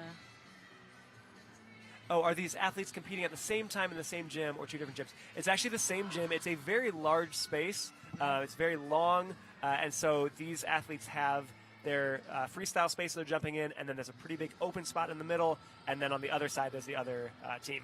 Yep, absolutely. And we're doing it that way because we have so many amazing competitors. We want to get them through and not have a 2-week competition. Yeah. What is your favorite trick to perform? Ooh. I enjoy doing a TJ split. Yeah. Yeah, it's a crowd pleaser. It's fun. Takes a little bit of warming up because you got to jump really high, and then you so you do the TJ that we were talking about earlier. It's a triple under where the rope goes underneath your leg, and then as you're coming out of that triple under, you actually land in a full split. That's actually my favorite trick to perform too. I do it very Oh, often. yeah, yeah. My splits they're pretty good. I don't They're know if you've on seen par. them. They're right up there. Let's see what else. I do love doing an AS. I know it's a basic kind of trick, but AS and different variations around AS Nice. and toad as well. Yeah, Mike is your our rope TJs and- manipulation king. Whoa! Oh, that was a Quinn. That's what I thought. Okay, very yeah, nice. so 5 times under. Oh my Landing in goodness. a TS. Yeah, so backwards TS quad, but then another TS at the end. Oh I my. think that was a quint as well. Yeah, I'm pretty sure. A lot of really good arm restrictions from this Hong Kong team. Wow. And so yeah, you're seeing a lot of level 7, 8s, potentially, depending on what they did in their Quinn, maybe level 9, but probably level 8, which is just insane. Amazing job here from Hungary. It's a fun release. I like it. Nice little switch there. Anytime you see the top arm in a cross switching, so, you know, cross with the right arm on top and then a cross with the left arm on top, take note because that is trickier than it looks. That was a nice scoop, too. It was a side-side cross triple under, and she scooped her partner behind her. Nice. Nice scoop there from Hong Kong. Wow. These multiples. More hard quads. Goodness gracious. And at the end of the routine, too. So hard to pull off quads like that. It really is. And they don't even look tired. Nice. Looks like they had a good time with that one. It sure did. Oh, yep, and there's a replay of that side-side cross. Oh, I'm sorry, that's not a replay. Nice. Yep, and so on YouTube here, we're seeing a replay of some of these really difficult quads from Hong Kong. Just incredible to be hitting those things at the end of the routine. Kaylee, do you have any tips on recovering from misses due to stress and how to help as a coach? Yes. Practice your misses. So just as important as practicing things like synchronicity with your partner, practicing presentation, you've got to practice your misses. And here's a mistake that lots of athletes make. In practice, if you have a miss early on in your routine, a lot of athletes will just stop and they'll be like, oh, well, I'll just, restart so that I can have a good run at practice. Don't do that. You've got to fight through that miss because on the competition floor, you can't restart. Like, you got to go. So I would say that's probably my number 1 tip. What about you, Mike? I mean, that's a really great way to approach it. Yeah, it's hard. It's frustrating in practice when you mess up. You just want to restart it. But as a coach, you got to stick to it and say, nope, you got to finish that routine. Misses and all. I don't care if it takes you, 5 minutes to get through it. You're going to finish your routine. Yep, absolutely. We've got Korea out here on the floor right now with some really tough multiples. We've seen some quins from them already, and then a lot of quads as well. I'm going to get back on it. And so people have asked, oh, that was a hard power trick as well. And a nice aerial, from these girls. Nice frog cross to two-footed frog. Got an assisted aerial, nice. And so people have asked a little bit about rope manipulation and the difficulty. I do know every time they wrap the rope, that is an extra point. So if you jump a Kruger with the arm under your leg and then you wrap, you get an additional point for the wrapped Kruger. Yeah. Nice roll kip from Korea. That Ooh, was a nice. quiz. EBTJTS? Are you serious? Yeah, that's insane. That's a 9 then, I think. Wait. EBTJ, yeah, with a Quinn, that would be a 9. Because you've got the restriction there for the TJ, you've got the restriction for the EB, and the double restriction for the TS. Yeah. Nice catch there behind the leg. Super strong ending, and nice fun ending there for Korea. Awesome job. I'm trying to think about this because I want to make sure I have this right too. So a quintuple under of any level is a 4. That's like a level 4 skill, just a plain quint. Yes. And then you add the EB, that's plus 1. Yep, the 5. TJ is plus 2. Or sorry, plus another right? more. So now we're at 6. And then so maybe TS, it's an 8. Yeah. Yeah, I thought that was a 9. Okay. It seems like it should be a 9. Yeah, right? That's what I'm saying. Man. We will definitely see some 9s. So how would a 9 have to happen? So I think you would have to have 2 double restrictions then, right? In a Quinn. Plus 1 single restriction. Yeah. Let's make one up. So what about like an EB TSAS? Oh my gosh. EB TSAS. Yeah, maybe. Maybe there's no room for an open there. It's got to all be crosses. 1, 2, 3. Yeah. It would. Oh, that would be really tough. We'll make one up. That was a nice scoop from Hong Kong. That's like a Mick quad, I think, landing in a scoop. Oh my goodness. Great quads here. Yep. Look at those restrictions. And notice too, these guys are really connecting a lot of their multiples. That was an elephant, by the way, I think. which is a pretty difficult variation of a TJ. But these guys are connecting a lot of their multiples one after the other with no jumps in between, which makes it that much harder, energy-wise and skill-wise. Nice quad TS and AS. That AS CL switch double is very tough to do. So saw a miss out of that. It is, and that's a tough rope control skill. Nice interactions there. Ooh. And a quick recovery, hopefully. Get back in there. So unfortunately, we're seeing some really high multiples, but they will not count because his partner was not jumping with him.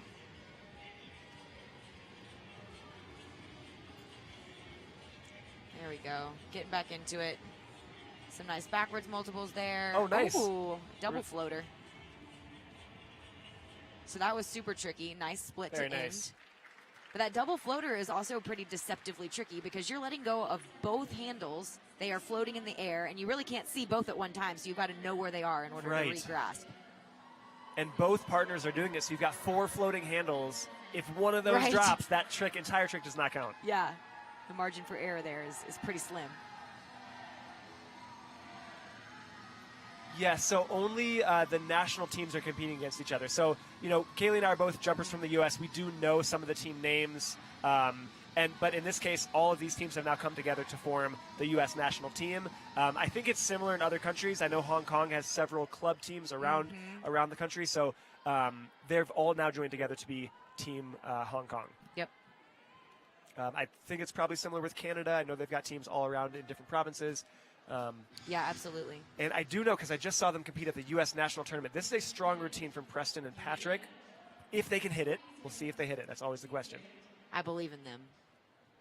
And you'll notice that they are using beaded ropes, it looks like. Yeah. Mike, do you want to talk about the difference between the difficulty level or just what you can do with a beaded rope versus a PVC? Yeah, it can be trickier to do some of those high-level multiples just because the rope is just a little bit heavier. Let's see how they do this. Woo! Nice, Sunny D, right off the bat. Nice. Very cool way to get into that back tuck. Yeah, so I think Preston was actually kind of the one to debut that skill a few years ago. Now he's passed it on to his partner. Yeah. I love seeing rotating multiples. So fun. And what's this going to be? Nice. Oh, nice. Okay, back tuck.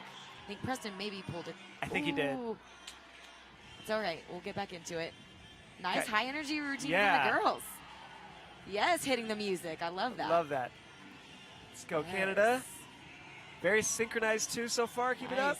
Well choreographed. There we go. Boys throwing in some fun. Got some nice wraps, wrapping cool sequence. wraps. Got a little tangled on the exit. Ooh, oh, nice high back tuck there with the scoop. That skill is tough. The timing of that is just really tough. Nice. Ooh, get it back together, girls. There we go. Oh, that was a fun ending. Oh my goodness. As we said, total creative freedom with all of these skills from beginning to end. So let's have a lot of fun with it. Like it. And they look very happy with that.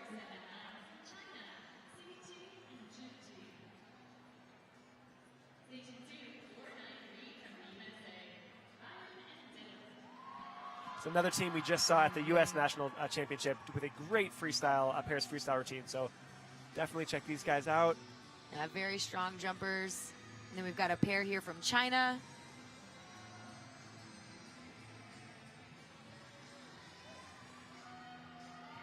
And notice both teams are starting sort of far back on the floor. So, you know, it's possible they stay there. It's possible they have a big tumbling pass that will carry them forward.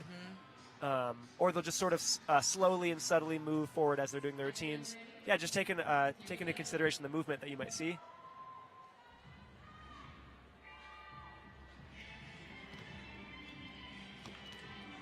Nice Miss there to start. multiples, yeah. Back into it. Nice. Big quads. Nice. Oh, that won't count. That was a hummingbird scoop, but we had a little miss. Inverse toad to a Webster. Nice that. I like that. Oh, having some misses, some trouble here. Okay, right back into it. There we go. Nice. That was a wrap, landing in an EB and a quad. Oh, Oh, that's a fun skill. Come on. Yeah, running into some miss troubles. Yeah, and sometimes when that happens and there's just a string of misses, you almost just need to take a deep breath, reset, and then start. You know, don't try to rush. Nice job from our girls here from China. Our boys wrapping it up with a fast sequence there. Oh, off the back. Trouble on that scoop, though.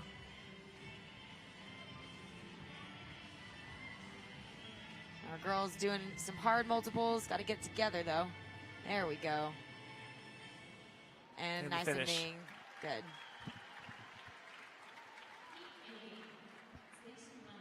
So, Mike, how tough is it? Have you ever had that experience, number one, where you know you can hit a routine and then it kind of bombs, you know, like you have multiple mistakes like that? Yeah, it's sort of a rite of passage for a lot of jumpers. Yeah. Like, you will bomb. You will go out on the floor. At some point in your jumping career, you're going to have a routine that bombs, and probably a couple of them. I remember one in particular dealing with a double Dutch three-person that was my favorite routine I've ever done, probably. Shout out Anna and Lisa from the Heartbeats, and just did not have our best day on the final stage. You just do the best you can, and once that event has happened, as we've said before, you put it in the rearview mirror and you get ready for your next one, and you just keep going. Yeah, absolutely. It is very tough. It is very tough, and tough to hold it together on the floor.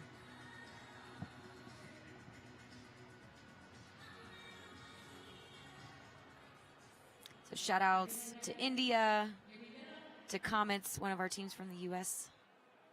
Yeah, we appreciate you guys tuning in. Absolutely. We are just on day one. We've got a long week, very exciting week. We've mentioned this before. It's over 1,200 athletes from 27 countries here. Yeah, absolutely incredible. It's the largest gathering of athletes, I think, in our sports history. Yeah. So nice job here from Team Canada and Germany. Oh, very nice entry to that interaction. That was cool. Oh, cool. So that was an assisted one-arm Sunny D with a scoop right by the other partner. Very nice. So you definitely hope the judges caught all of that, because there was a lot going on in that one skill. Right.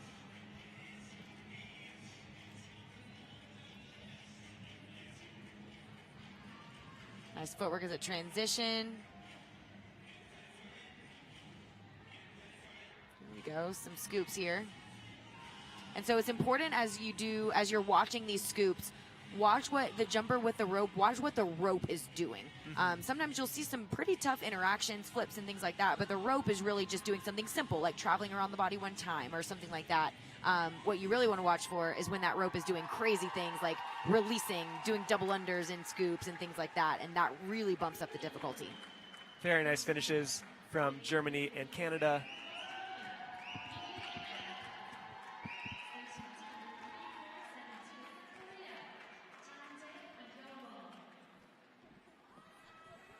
We've got Australia and Korea taking the floor.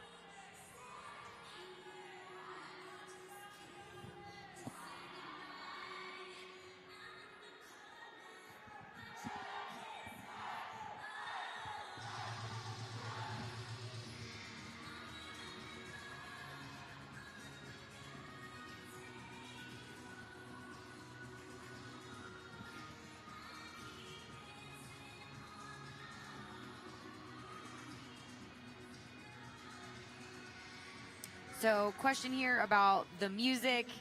Yes, and so there are two floors going at once. The music, though, is facing opposite, and so the floors are far enough apart that the athletes can hear their individual music, as well as the judges. Great start from Team Australia. Really nice quads and some triples now. Very nice. Very in sync. Yeah, great synchronicity. Backward Excellent. TSs. So many of them. Nice AS to push up there by Korea. Ooh. That was going to be a very cool scoop. Nice. Oh, nice. That was tough. It's like a multiple under and a two-footed frog. Just So barely close. missed that handle, yeah. I think he touched it. Nice, little bit of gymnastics and then some more multiples from our girls here. Nice. Yeah, nice choreography there. They're hitting that energy and that beat from the music.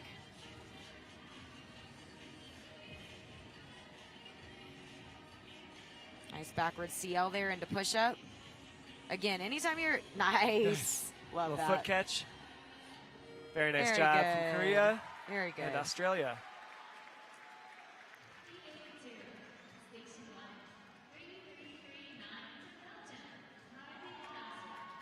So we got a great question from Ari. Just how close is jump rope to becoming an Olympic sport? I know we were 2 countries away last time, but where are we now? One thing I'll just touch on really quick, a very huge, important thing for this event is the fact that the Olympic Channel will be streaming our finals. So the final 3 days of the event, the 21st through the 23rd, Olympics.com, the Olympic Channel, will be streaming that. And we're anticipating the people that will be watching that event, as well as packages that will be sent out around the world over the next several months, will have approximately 22 million people who will have seen our sport. So huge step in that direction. There's still many other steps that need to happen. Kaylee, do you know anything about those? Yeah, absolutely. And one more note on that too.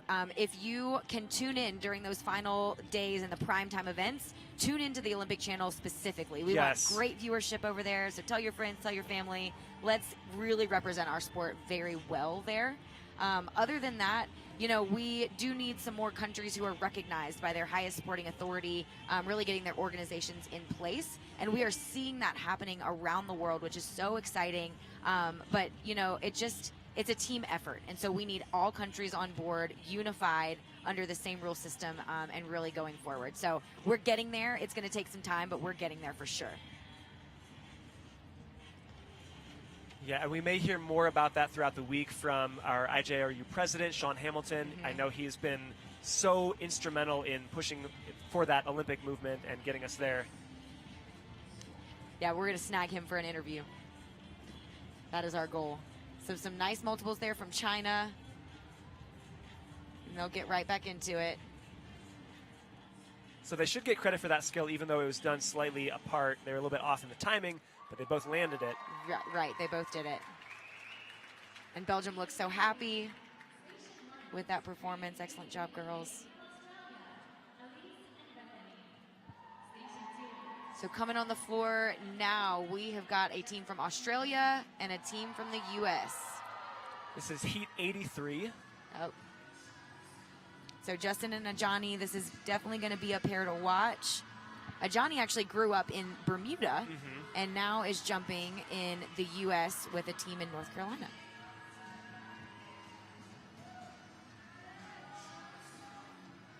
I know this team has some really interesting interactions, some really high-level ones. And again, Team Australia, we always love seeing their freestyle, super well choreographed, really in sync.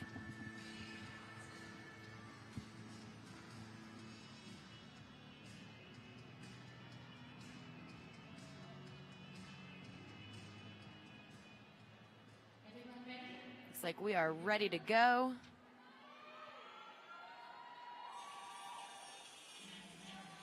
So immediately starting off with a high-level set of scoops here.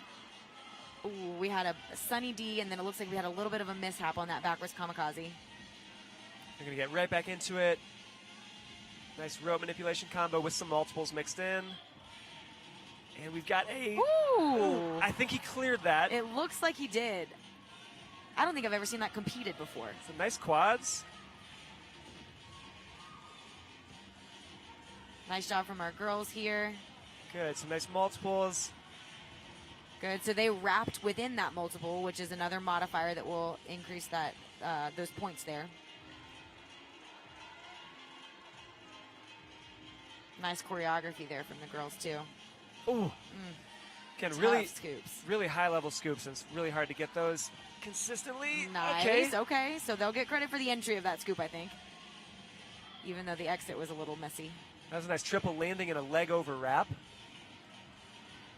Come on, boys. And as we mentioned, these tricks. Okay, nice. Okay, nice. They got that one. That's a hummingbird scoop. Yeah, we've seen that a couple of times today, and it is so difficult to quadruple under landing in a scoop.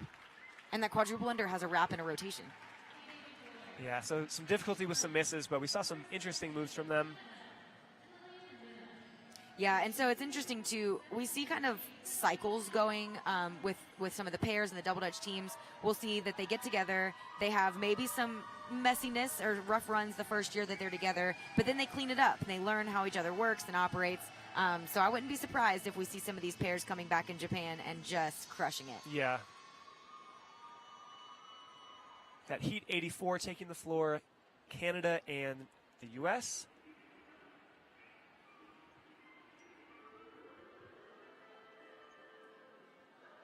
So here's a great question. Do you think any world records will be broken this week? Yes. Pretty sure we've already seen some. We already saw a couple, right? They were Our unofficial scores. Double Dutch speed relay. I think our double Dutch speed sprint. That's the 1x60. The 1x60. Yeah, and all unofficial scores, but some of those were by such high margins. It's hard to imagine that it would be that far off. Yeah, exactly. Yeah, so I'm pretty sure that we've already seen some, which is insane because remember, you're watching the International Open Tournament, so very high-level athletes, but these athletes did not qualify in their countries to compete at the Junior or Senior World Championships. And so this is just a taste of what you're going to see. So a team here out of the U.S., Foster and Sam, a strong pair with some nice multiple unders. Now, most of these are triples, but they are in restricted positions, and they're all strung together. So they're packing a lot in there. A little bit of trouble there. And a team here from Canada. Nice. Good elephant. I love a good elephant. Yeah, elephant's definitely an underutilized skill in competition freestyles, but definitely stands out when you see it.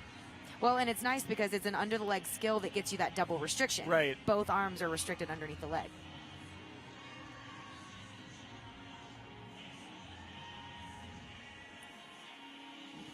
There we go. A little bit of trouble with those scoops. That was a cool entry into Foster's rope catch. And he's going to scoop that kip. There we go. Nice. Okay. Very nice. Very nice. Yeah. And good ending from the girls. As we've mentioned in the freestyle events, you'll see a ton of creativity, and I think especially in pairs freestyle, like really cool creative skills within pairs interaction. And it's sort of like, you know, could I do this skill but as a scoop? You know, can I do a hummingbird as a scoop? Can I do French trick but as a scoop? And so you can kind of go through that and just think of a skill you can do as a solo jumper and ask yourself, can I do it with a partner? Yeah, absolutely. And it becomes really fun because then you're feeding and it's like, oh, Mike, could I do this? And Mike's like, well, yeah, but could I do this through your rope when you do that? Exactly. We've seen like I don't know if we've seen it yet today, but like an assisted moneymaker where one person is actually lifting up the other person. We did. We saw that. Okay. Remember Foster? Oh, yeah. There's Marcus Foster. Okay, yeah. We saw that one. Which is super cool. Yeah, that one's a fun one. It'll also be interesting, too, at an event like this, you know, you may see one team doing a certain trick for the first time, and then looking forward, like, at the next event, has that trick really, like, taken off? Have people looked for modifications of it? Or is it just sort of a one-and-done type of thing? Yeah.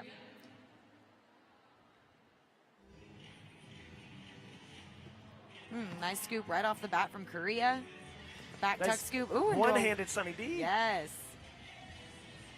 Some big, are those quints, I think? I don't know. Yeah, it looks like that's a quint because we've got an open after that EBTJ. And here's a Sunny D. Ooh, good. Nice. Great Sunny Ds from Korea. Sunny D is a frog where you exit with a backward pull of the rope and it clears your feet. Really hard to do. Yeah. Yeah, it takes a lot more power than your standard frog. Nice synchronicity there from the girls. They'll recover quickly from that miss.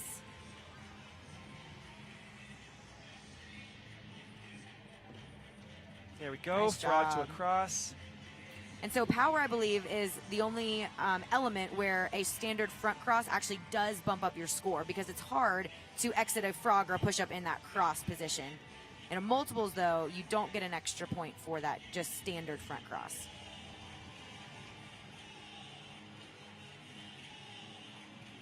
A lot of really cool, I think we've seen 3 Sunny D variations from Team Korea. That's incredible. There was a time when that skill was just never competed. I know.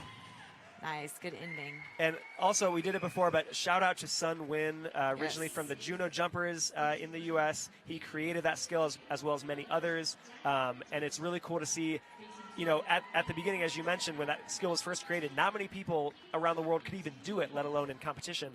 And now it's, I don't want to say it's standard, but in a lot of high-level routines, it's almost like sort of a required skill now. You know, the same way you'd see like a back tuck variation or a TJ variation. Yeah, absolutely. Yeah, it's not can you do a Sunny D or will you do a Sunny D? It's how can you do it? Exactly. And how can you do it better? Are you landing it in an AS or a TS or a Right. CL? Are you going into that under the leg wrap? Are you scooping somebody? It's gotten really ridiculous. Absolutely. But like as a jump rope fan, like we love the sport. You just love seeing new twists on ideas and new skills being done. Yeah, absolutely. Oh my gosh, it's just so fun being here and watching this happening. It really is. It really is. It's so great, too, to see all of the fans in the stands supporting their countries, supporting the jumpers on the floor. The energy is just great. And it's just going to get better over the next 8 days. Like, it's just going to get that much better. Okay, more Quins. Into a backwards push-up. Ooh, what are you landing doing? in a CL. Are Stop you kidding it. me? No dead jumps either. Oh, my Just back to back to back. Gosh. There's another Quint. Really nice. More. Stop it. No, don't stop. Just keep going. They finally That's did awesome. a quad, but like all of the other was, holy moly. Got an aerial, a little out of sync, but they both hit it. Got Team Australia here, Jasmine Hawkins and Jordan Smith. Yeah, that's a strong pair. Yeah. I know these girls work so hard. They practice all the time, and it's going to show here. They had a tiniest little miss, but you almost didn't see it. There's another one, but they're back into it. Come on. Ah,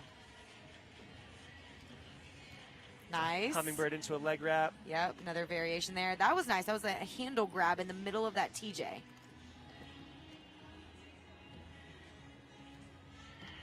See what scoops they've got here. Oh, right back into those hard multiples. EBAS quads. Backward AS Nice. quad. And again, at the end of the routine, to be hitting these is not easy. No, not at all. And anytime you see the rope going backwards and crossing behind the back, behind the legs, just understand, I mean, that is so tricky to make the rope control and move that way going It's backwards. so hard, yeah. Nice job to both of those teams. Looks like we've got Australia and China. And on the floor, we've got Shaolin Chen, which we saw him earlier in a lot of the speed events, and we talked about how he is the current world record holder in at least 2 speed events, 30-second and 3-minute, correct? That's right, yeah. And we also know that they've Team China has been really working on their freestyles recently, so we may see some really great skills from them.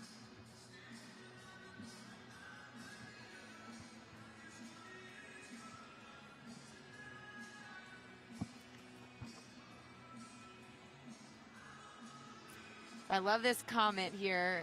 Jump rope is not entertainment, it's a passion. Yeah. Every jumper is a superhero. I love that.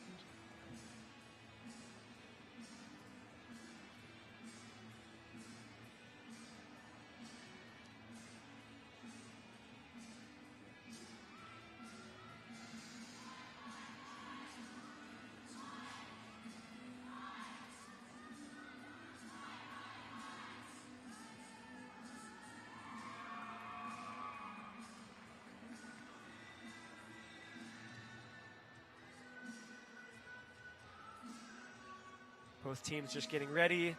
They're ready to go right now, so it's always tough. It looks like we've got a delay at Station 1. And it could be anything from a judge just finishing up their tabulations or any issues with the technology. These judges are using a tablet to be judging, so it's always a possibility that something could be going on with those. And these judges are sitting and judging all day long. In many cases, they're judging over multiple days. It's not easy. And they're doing an awesome job.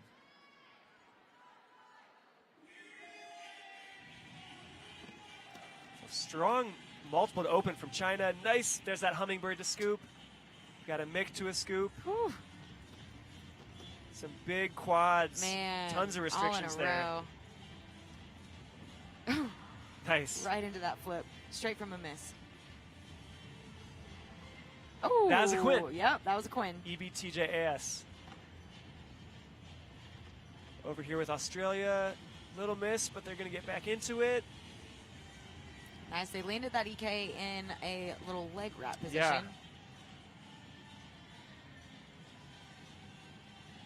Nice little string of multiples there. Great synchronization, too. Awesome. Nice triple landing. yeah. Like that.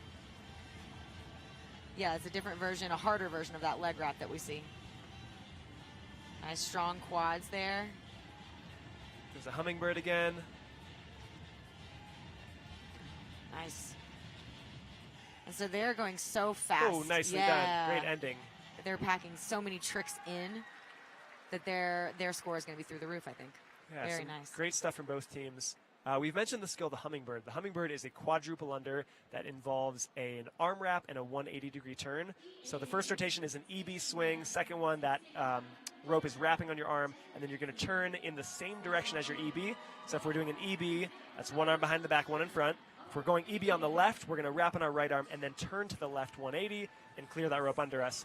We can see variations where there's an extra rotation of the rope and making it a quint hummingbird. This is one of the skills that I don't actually know the origin of the trick. I have a hunch as to who landed it first. Do you know, Kaylee? So I have a hunch too. I remember it used to be called the trick before it was called the hummingbird. Okay. Yeah, and I remember seeing it. The first time I saw it was at Southern Camp in Texas. Are we thinking the same person? I don't know. Who do you think? Sean? Yeah, I said that's what I was think gonna too. say. Okay. We'll just go with Sean. Okay. And by the way, Sean Hamilton is our IJRU president. And has done just tremendous things for the sport of jump rope throughout his career, not only as a jumper, but now as a leader. Yeah, I can't think of a better president for the sport. No, He's not at so all. passionate. He really is, and he works tirelessly. So these are some quins Ooh, very big ones. from Hong Kong. Wow. Oh, and another backwards push-up to a backwards CL. That is so hard. So hard. Those are quints too. They look like quads, but those are definitely It's quints. just because they're so fast. Yeah. Some nice interaction. Yes. Oh, little miss. But right back into it from Canada. Oh, nice. I like that combination, the round Yeah. off to the two-footed frog. Shows that they've got some power and some body control for sure. Oh, nice. Nice wrap. Some fun thrown in there to the music. Yeah.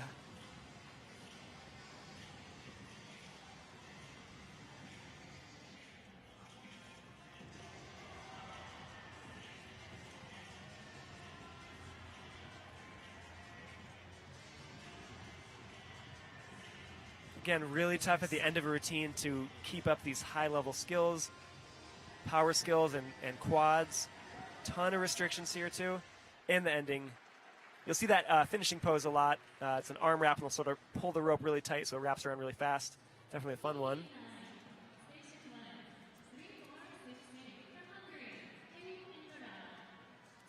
Awesome. So Hungary taking the floor. I don't know if we've seen Hungary yet in this event, have we? Hungary's freestyles, we may have seen one team previously. Okay. I'm not sure, but Hungary has always been super strong in the freestyle events. Yes. Yeah, I enjoy watching them.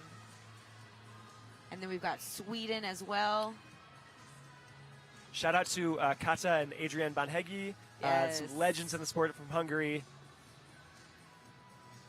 Yeah, I remember watching them growing up and just being like, man, if I could just be like them. Yeah. So strong, and their freestyles always with so much like finesse and also super strong. But yeah, loved watching those freestyles.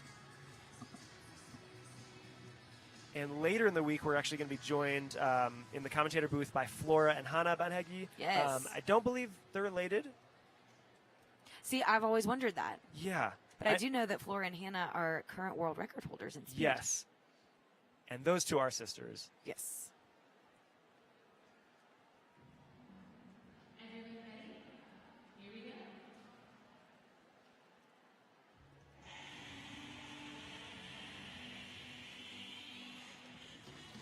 Oh, nice. Big multiple. quad from these girls. Very strong start. Nice. Right back into it. Ooh, just quick misses. Come on. Nice mick there into an aerial. Over to Team Sweden. I think this is the first freestyle we've seen from Sweden. It might be, yep. So a little bit of trouble there, but we'll get right back into it with a nice release.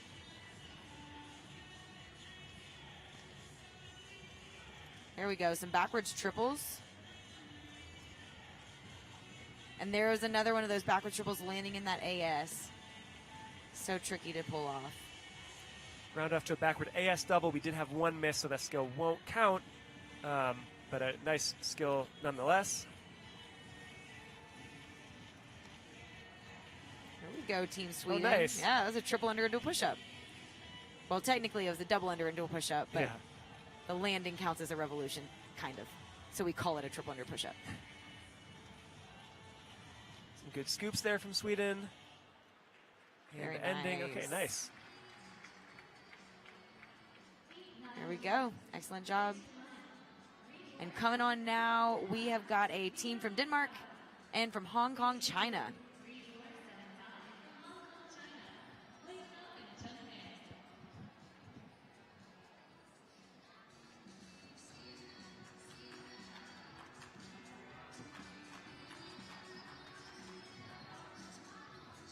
Where would we like to see Worlds hosted after Japan? I mean, that's tough. Hey, if it's jump rope in a gym somewhere, I'm there. I don't care where it is. We will be there. Very true. Yeah, I'm kind of with you, honestly. Like, it's always cool to get to travel, and jump rope has given both of us and all of the athletes so many opportunities to travel, the world even. But really, when it comes down to it, you just want to be in a gym with other jumpers and just having a great time and a great tournament. Yeah. Absolutely. And, that's what it's about. The scenery is cool, Yeah. but it's about celebrating jump rope and being together. Oh, Oh, that was really cool. That was Oh, such a tricky skill. I love that first scoop, though. Yeah, that was awesome. the I've never splits. seen that done. It's hard enough just to do a backwards split by yourself. Some nice triples here from Denmark.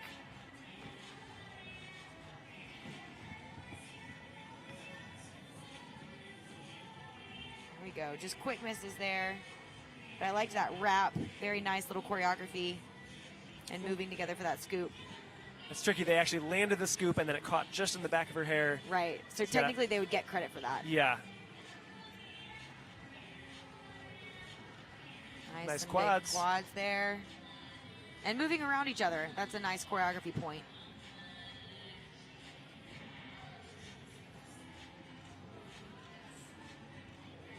Nice little rappy sequence from the girls.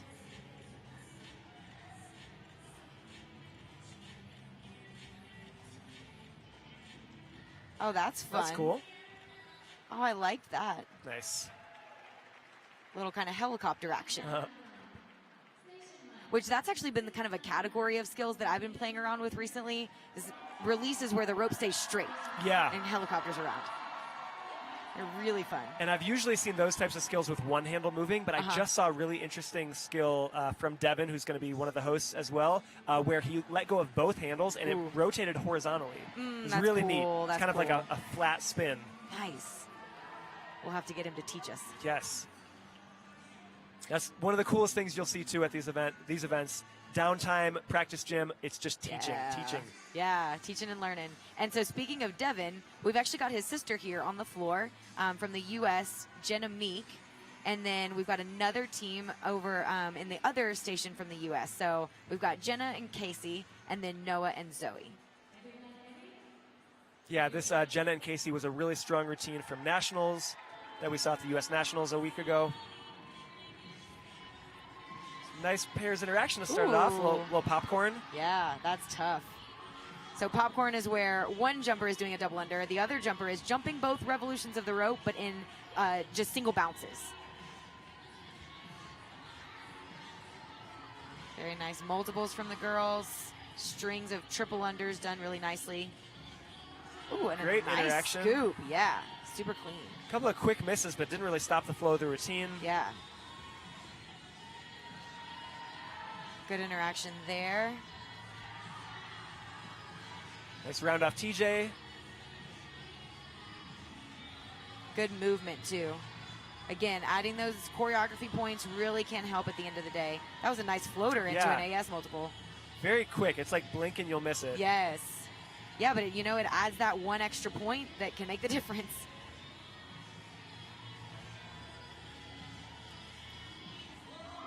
Some It's missed okay. Come double on, near the girls. end. They're talking to each other. Very nice. Strong ending.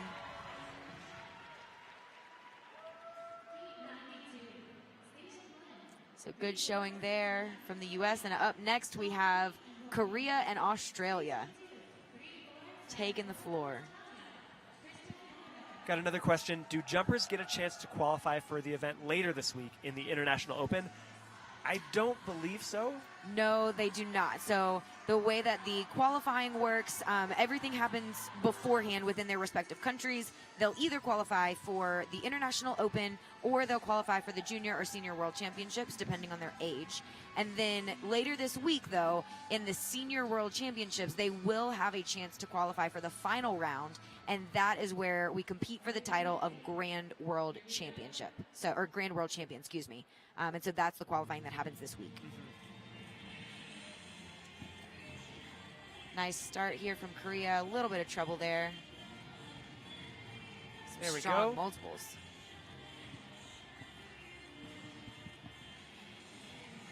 Backward Nice. CL to the push-up.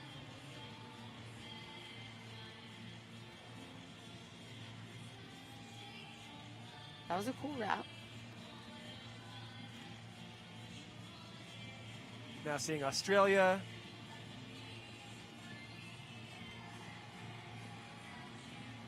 Some nice backwards multiples there.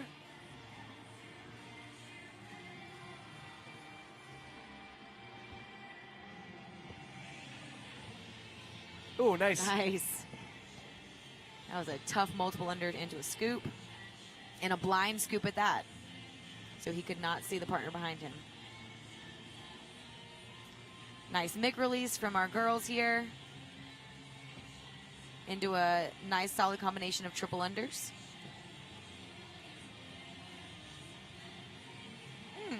Nice. That was a tricky scoop because she was restricted. And so that shortens the rope and makes it harder to jump through. Nice job from both teams. Very nice. Korea and Australia. Way to go.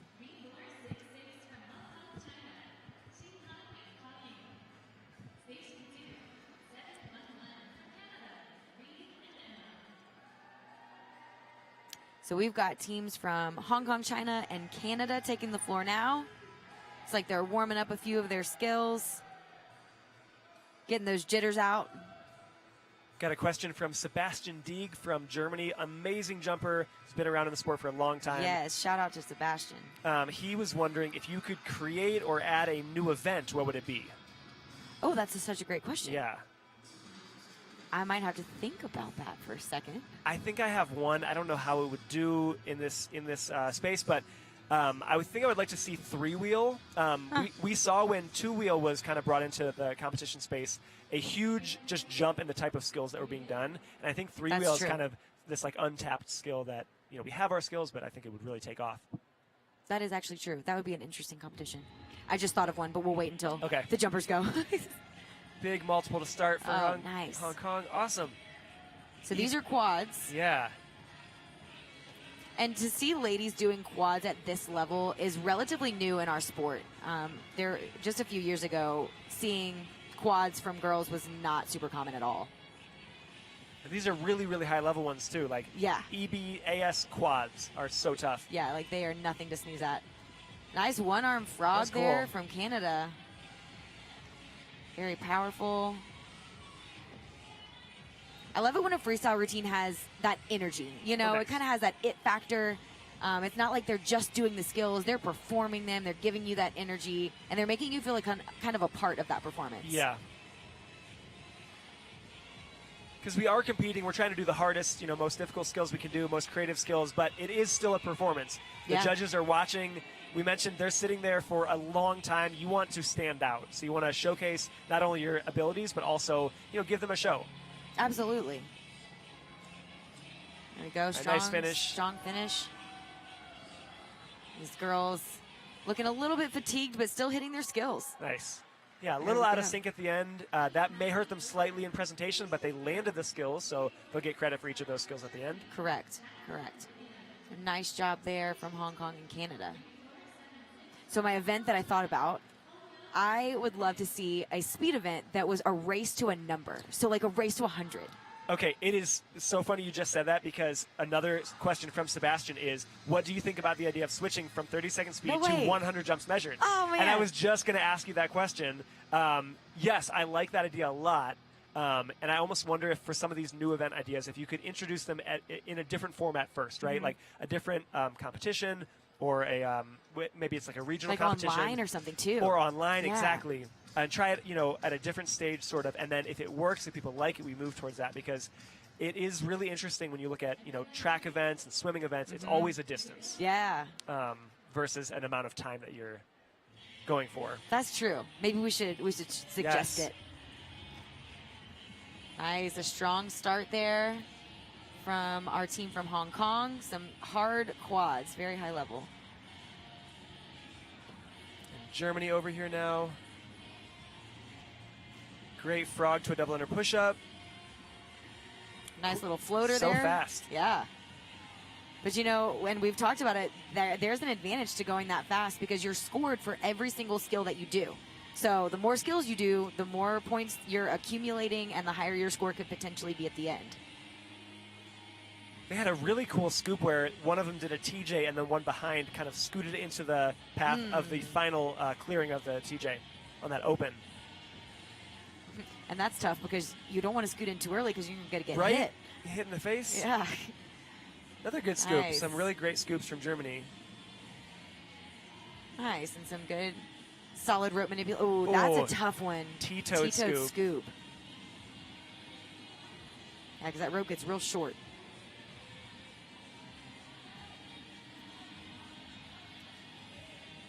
There we go. Some strong finish there from Team Hong Kong. And it's always a balance, again, between, are you doing synchronized skills most of the time? Are you doing interaction most of the time? When you would compete your pairs routines, what was your sort of balance between those two types?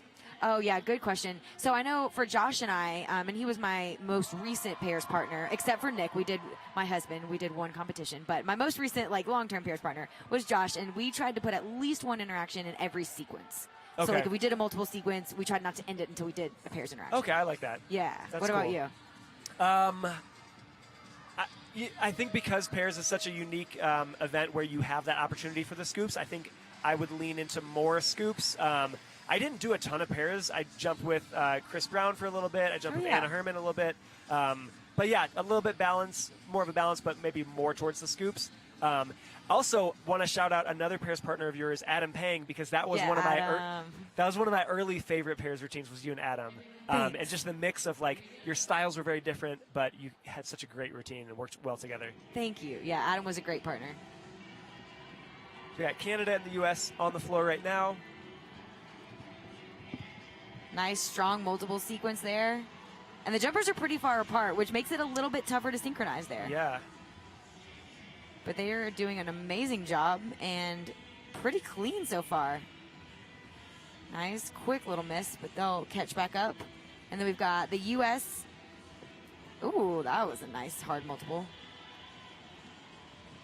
Some quads there that you're seeing, and a nice floater into that round off TJ.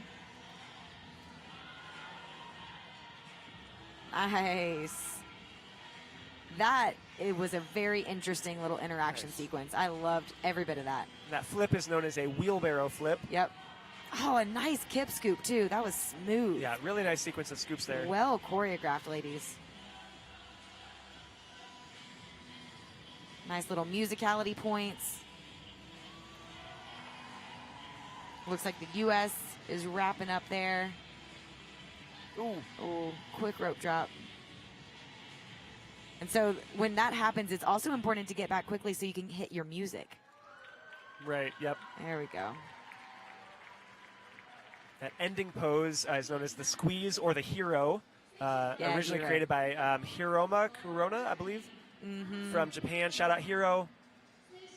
Awesome, he super was creative. known for that. Yeah. He was known for that. I remember just watching his freestyle, and everything in it was so cool, but I was really just waiting for the end. I know. Hit the hero. It was always so fast and so clean. Yes. Oh, so fast. And, there is a difference. We talked about that it factor, having a routine that it just sucks you in because it's so high energy and things like that. There's also kind of an it factor with speed, right? There's a difference between watching someone who's fast and really good at going fast and watching someone who's fast but rushed, you know? And it's tough to kind of strike that balance, but if you can go fast and make it look controlled at the same time, Yes. It pulls me in. And I think it's the control. Like, you can tell if someone's so fast and so, like, you can tell the control is there and they know exactly what they're doing. Yes. Nice strong quads there to start off from Germany. That was a tummy tuck quad, something we haven't seen a ton of today. Tricky there. That was an AS to a CL with a double under.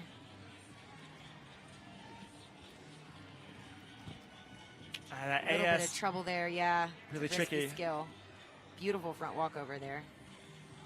Nice one-hand frog.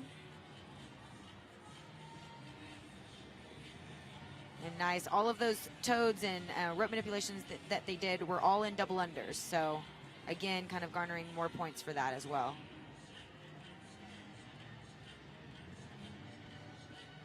Oh, that would have been a really tricky scoop. There's an And an EBTJ EB. scoop. Yep.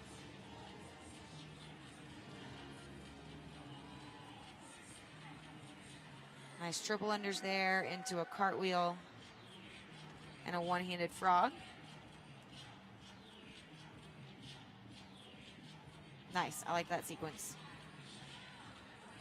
Very synchronized here at the end. Yeah. Nice. Oh, that was right on time with the music. Really strong finish there. Got a question. Who's your favorite rope skipper from Belgium? I'm going to shout out Willem and Wouter and also Yes. Jonas. Yes. Such an iconic team. I know. Always loved watching their double dutch three-person double dutch routines. Those three as well were part of the jump rope demonstration team that performed at the 2012 Olympic Games in London. Yep. Really great jumpers. Absolutely. What I remember about them is that they were so powerful. Oh, it was yeah. like they were just balls of muscle and flipping around like it was nothing. I can't remember which one. It was one of the Tack brothers doing a triple under frog, and I think it was one of the first times I really saw it in a competition. But yeah, they were so strong. A lot of So strong power. Also the Mahi brothers, Loic, Simon, and there's one more. I'm so sorry. But we love watching those routines from you guys. Yeah, some really great Belgian jumpers through the years. Oh, shout out Martin Yes. Godeme. Yes. Awesome. A strong start here from our jumpers from the U.S. Some triple unders into that round off backwards TJ. Beautiful. So you see some wraps there in the multiple unders. Quick miss.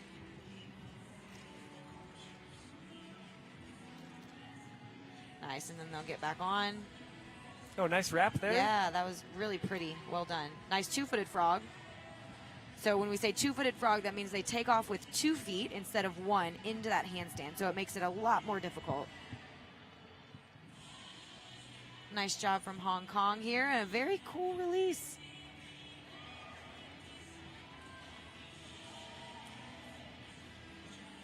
There's that double-handed floater again, where you release both handles, they float, and you hope and pray that you catch it. Oh, very pretty, nice wrap again from these girls. Good showmanship. You can tell when people are just having fun jumping too, you know? Yeah, nice. Good. Very ending. nice.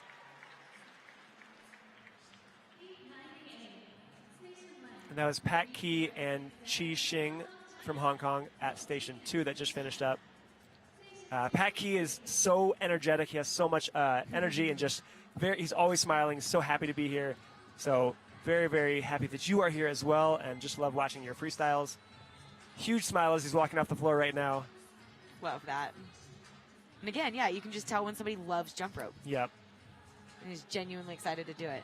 So we've got another team. It looks like they're walking over there to watch. Their team from Hong Kong about to take the floor. So Ari says, what about backwards doubles for an event or Jump Rope Berlin 10-minute speed? Oh my goodness. 10-minute speed? Yeah. Nope. Yikes. You need to leave the chat, sir. I don't know if anyone wants 10-minute speed. It's a great thing to like work on, As on a your own. training, Yeah. But I don't know if I would want to watch that. 3 minutes, yes, I enjoy that. True. Can you imagine judging 10-minute speed? Oh my goodness. No. There we go. We'll get it back together. Nice, strong quads there into a good, solid triple Oh, under. wow. Nice. Landing in an elephant. Yeah, that was really cool. Some EBAS quads. Woo. Really nice. Let's keep it up. Oh, such a Yes, smooth make, girls. too. Yes, girls. A little trouble getting out of it, but they're back into it now. There's that elephant Nice. again. Yeah, another triple under landing in an elephant. Deceptively tricky. Yeah, I think it stands out so much because you just don't see elephants a ton in freestyles. Yes. I hope the judges are watching out for that. I'm sure Yeah. they caught that was an elephant. Double restriction. There we go. They'll use that cartwheel kind of as a transition across the floor. Another elephant there into a leg wrap Nice. Very synchronized. and a release. So that was a double under scoop, which again, remember, anytime you add that multiple under to the scoop, you're gaining one more point.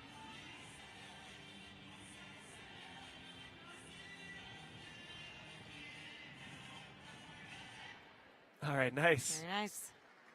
Yeah, a couple misses here and there, but some really strong stuff in there too. Yeah, absolutely. You could see what they had planned, and you see the potential there. So it looks like next we are transitioning into a medal ceremony, and I'm going to double check which event we are about to celebrate. One of our speed events. Yeah, there's actually a question about that too. Is there a daily winner or is it overall? I believe right now what we're going to be doing, our first medal ceremony is going to be for individual events. And then at some point we will award like an overall, champion, an overall individual champion, overall team champion. I don't think that'll be happening today. Those overall will probably be tomorrow. Yep, and so it looks like this ceremony will be for all of our speed events that we watched this morning. So this will be exciting because we'll get to see those that we think broke world records this morning. We'll get to see them win and hopefully hear some scores. Yeah, hopefully we'll be able to hear the scores and whether or not they actually did break a world record. Yeah, but you can start to see some of those teams taking the floor. Mm-hmm. Our first event today, was that the single rope speed relay? Yes, I believe so. Okay. So I assume that looks like it's the first. Yeah, we've got 4 athletes per team. Yes. And so these athletes have already received their medals that they will get, but we'll see them actually take the podium and get to celebrate their wins here during our medal ceremony. So this will be an exciting time. Mike, do you have specific medals or trophies that really stand out as the most meaningful for you in your jump rope career? I mean, definitely the first time doing team show at our U.S. National Championship and winning that was huge for me and for our team because so much goes into that. We will actually see some team shows or demo cup, as they're known in some countries. We'll see some of those later in the event. I think that's part of finals. Yeah. And those are just really, really cool to see because it's, up to potentially like 16, 20 athletes all on the floor doing a routine together. And so much work goes into it. So definitely that one. How about you, Kaylee? Yeah, I think probably in 2018 when I finally won my freestyle at Worlds, that was a really big moment. I had been so close so many times and, had mistakes and things like that. But finally winning Worlds, and that was probably the biggest moment. Nice. Excellent job to Very good. all of these amazing athletes. This is our mixed single rope speed relay.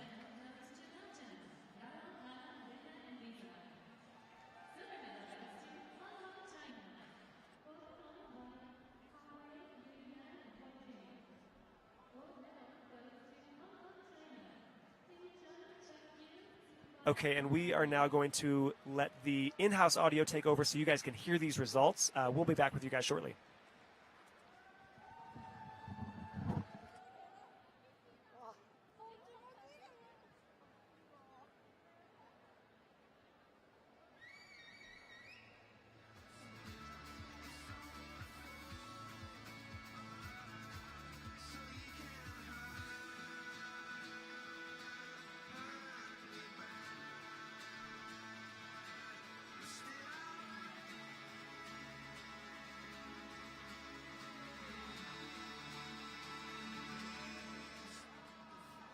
Round of applause, please.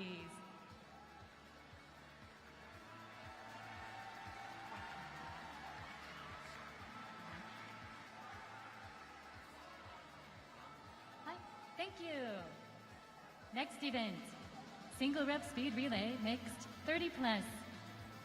Silver medal goes to the USA. Brian, Nancy, Sarah, and Cynthia.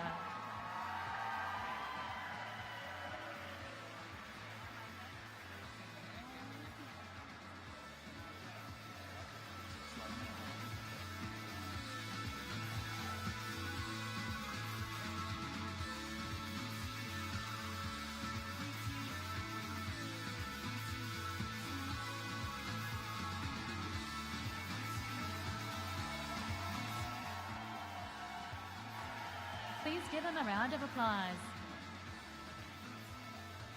Next event, single rope speed relay, mixed, 19 plus.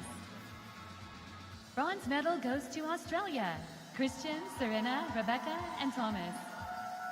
Silver medal goes to Hong Kong, China, Ki Hu, Hong Kwai-young, Hok Nya, and Hugh Dong.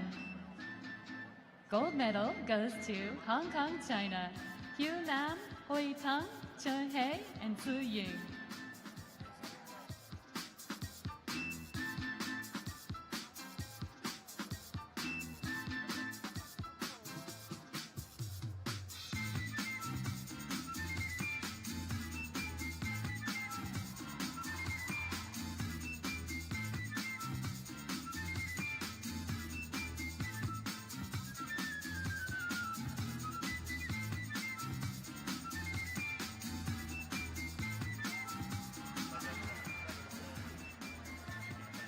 Thank you. Moving on to single rope speed relay.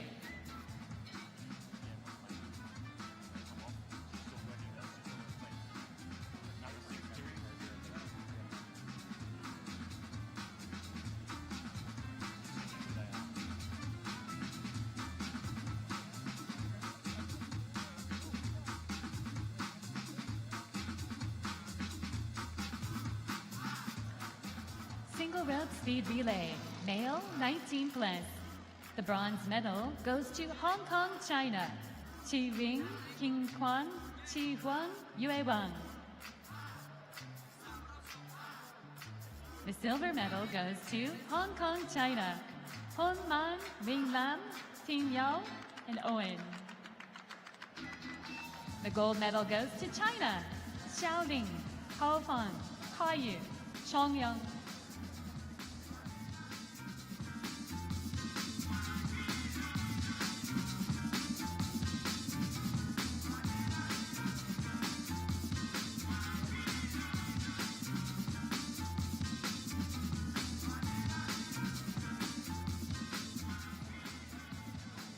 Round of applause. Good job.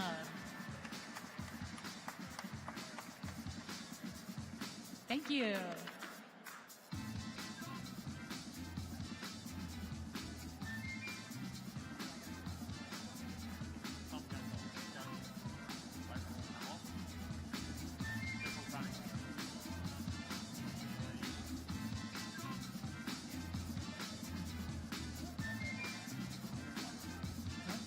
Single rope speed relay, female, 12 through 15.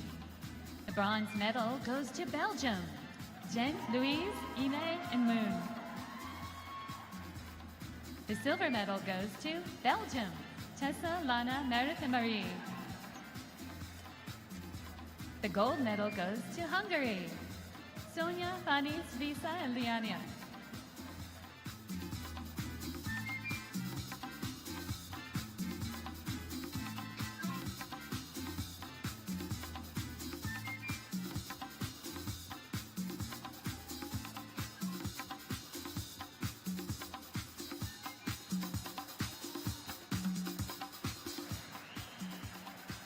Congratulations. Nice job. Thank you.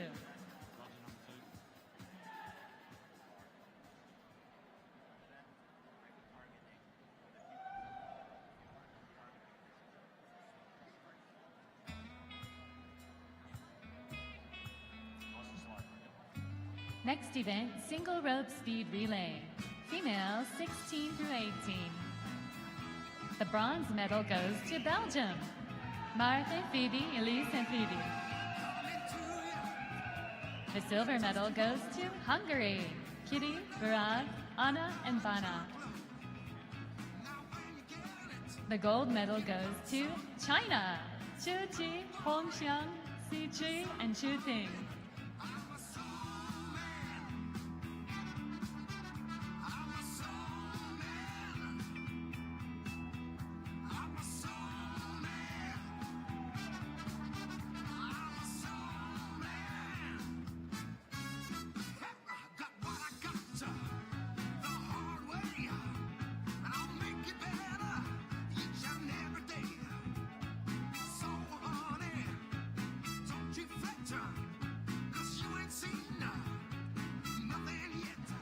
Congratulations!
Single rope speed relay, female 19 plus.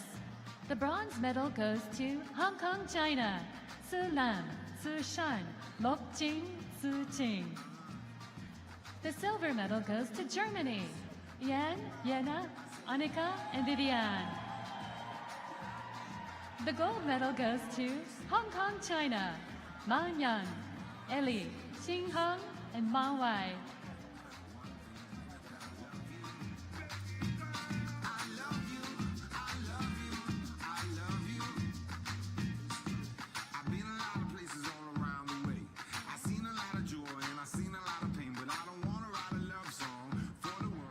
Congratulations!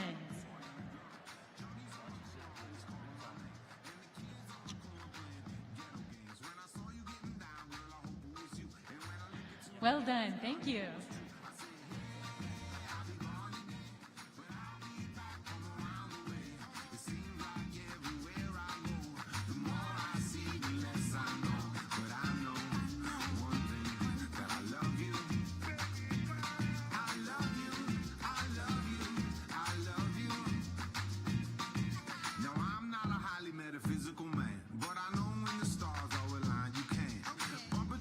In the middle of the road, look into the eye.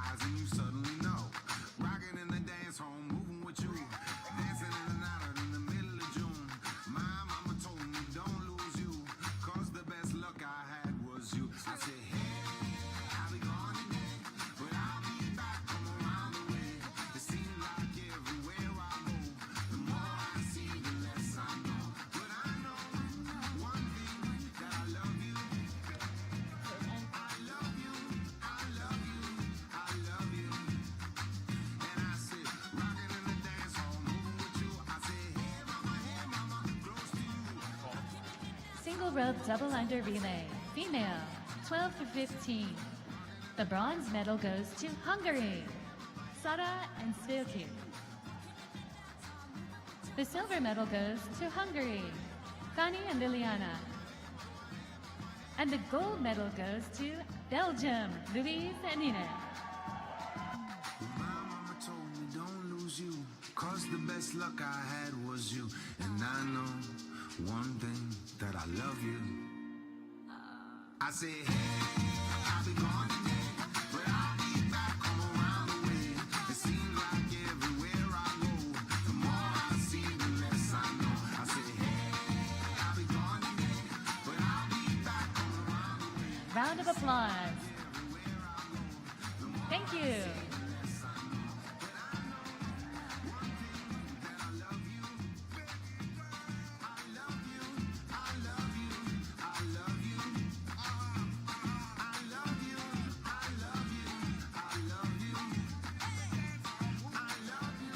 Single rope speed relay, male 30 plus. The gold medal goes to Hong Kong, China. Chukmang, Papki, Suyu, and Waiting.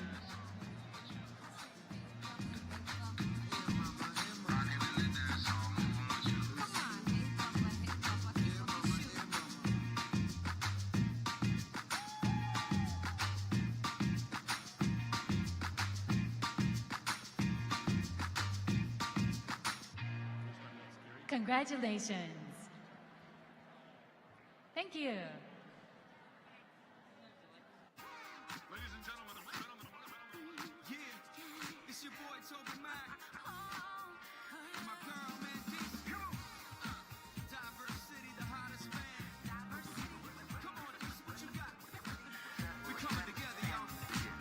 I need a minute, can we get some time? We both know we don't see eye to eye. I know it's hard on us when we disagree. But don't you think that you and me could take a chance and love somebody? Somebody needs you.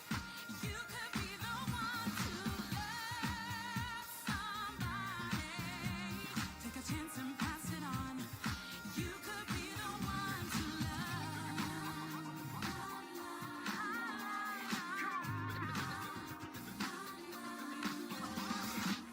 I had a dream just the other day.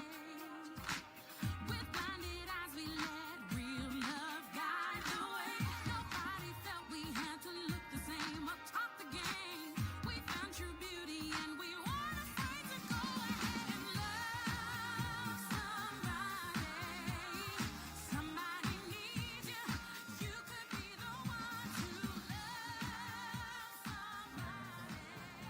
Single rope double under relay, mixed 12 through 15. The bronze medal goes to the USA, Grace and Ethan. The silver medal goes to India, Niyati and Memon. And the gold medal goes to India, Ishan and Bhumika.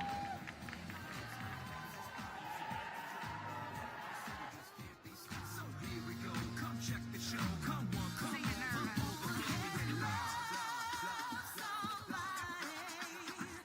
Somebody needs you. Yeah, you can be the one to Love somebody. Take a chance and pass it on. You could be the one to love somebody. Well done. Thank you.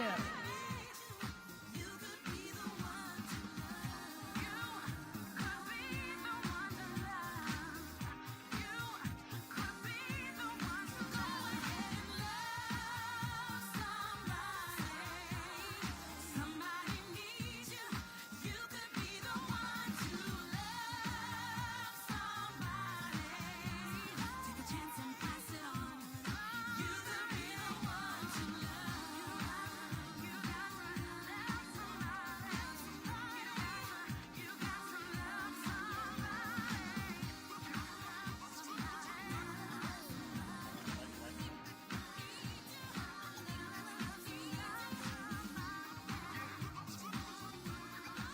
Single rope double unders relay, mixed 16 through 18. The bronze medal goes to India, Manas and Yogita. The silver medal goes to Hong Kong, China, Chuk Yu and Pak Ming. And the gold medal goes to Belgium, Aurelia and Ruben.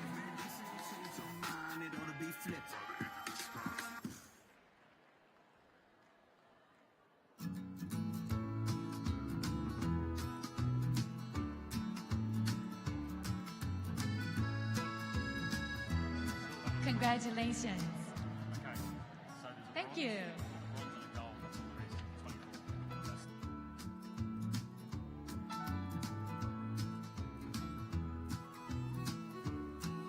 24. If I had $1 million, if I had $1 million, well, I'd buy you a house. I would buy Single rope double under relay, mixed 30 plus. The bronze medal goes to the USA, Selena and Brian.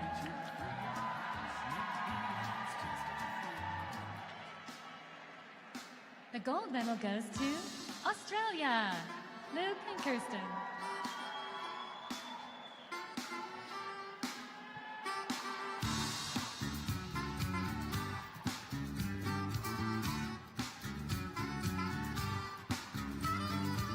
He wakes up in the morning, does his teeth bite to eat, and he's rolling. Never changes a thing. The week ends the week. Well done, everyone. Thank you.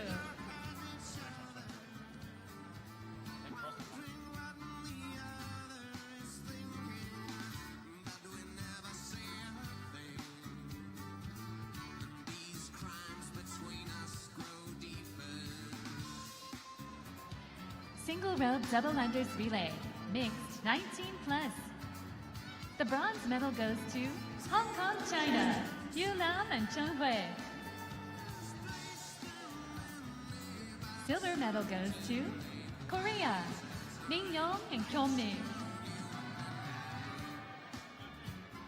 And the gold medal goes to Hong Kong, China, Hong Young and Hui Tong. His concerns, he forgets them and remembers being small, playing under the table and dreaming. Take these chances.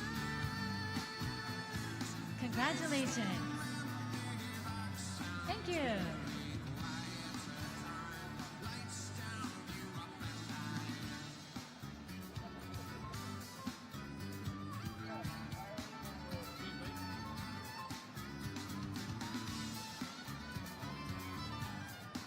Single rope double under relay, male 12 through 15.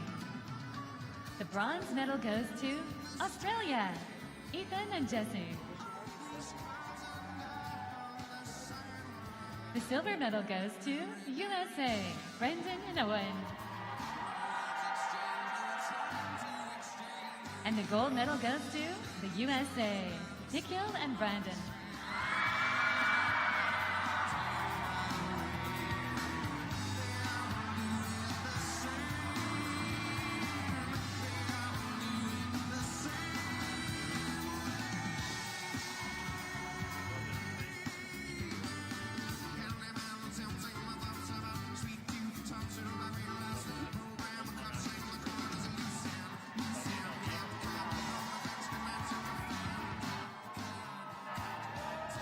Well done, everyone. Thank you.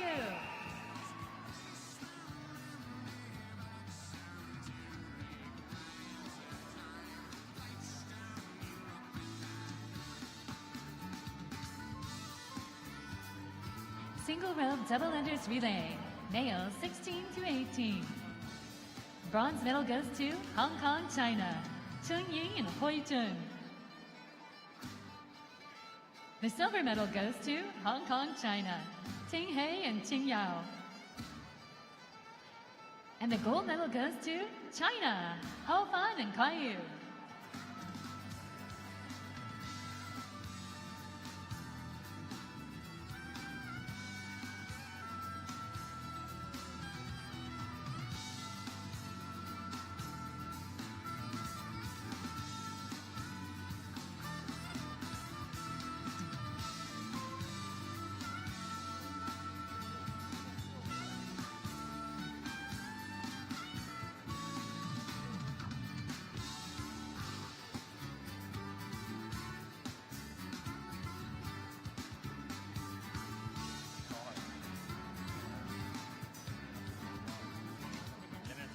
The bronze medal once again goes to Hong Kong, China, Chen Ying and Hui Chen.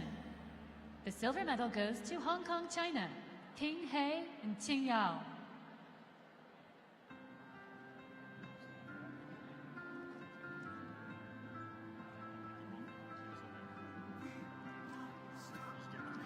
Congratulations! To those I've called friends, to those I don't yet know, all the places we've been, oh, the places we'll go. You see, every ending's the start of a beginning. Every defeat gets you closer to winning. Yeah, it's all about perspective. That's why my frowns are the reason that I'm grinning. How could I love the peaks if I've never seen the valleys? It's like loving the streets and not knowing about the alleys. This life's not over. Haven't seen the finale. There's eyes on your life, so at least try to make yours a pep rally. Under the lights, heart is on fire. The start of your life, this is it. It's time to go. Single rope double unders relay, male 19 plus. The bronze medal goes to Hong Kong, China, King Wang, Yue Wang. The silver medal goes to China, Xiaoling, Chongyong. The gold medal goes to Hong Kong, China, Ting Yao and Owen.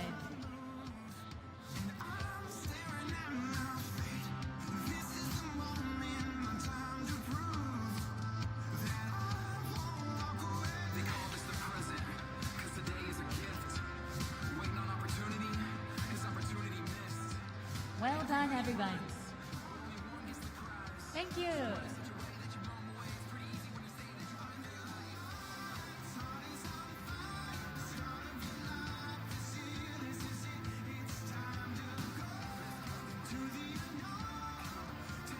Single rope double unders relay, female, 16 through 18. The bronze medal goes to China, Hong Xiang and Xu Ting. The silver medal goes to Belgium, Aishan Phoebe. The gold medal goes to Germany, Lily and Tabia.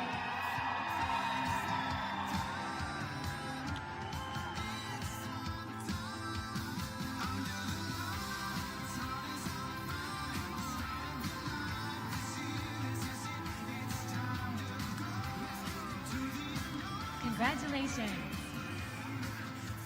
Thank you.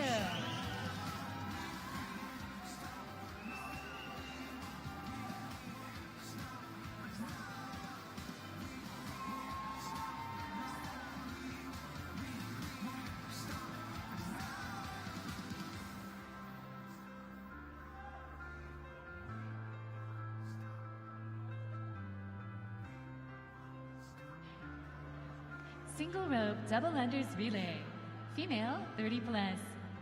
The bronze medal goes to USA, Alisa and Lindy.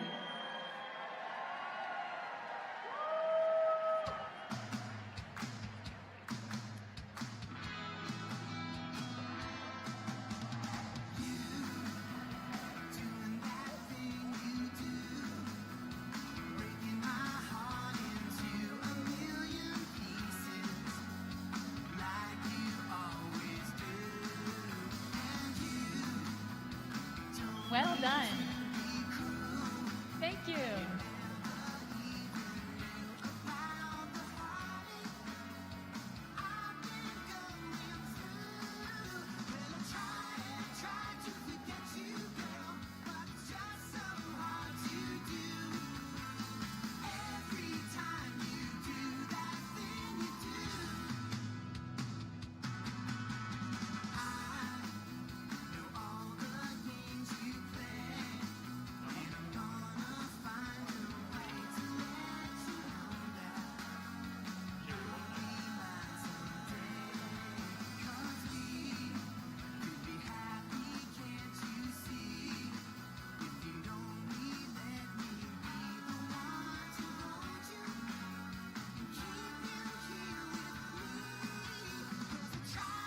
Single rope double under relay, male 30 plus. The silver medal goes to Hong Kong, China, Pat Key and White Team.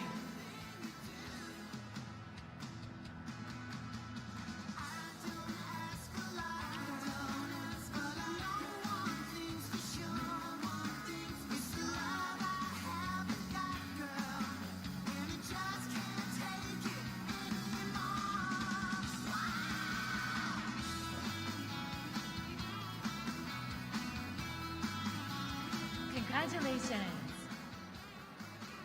Thank you.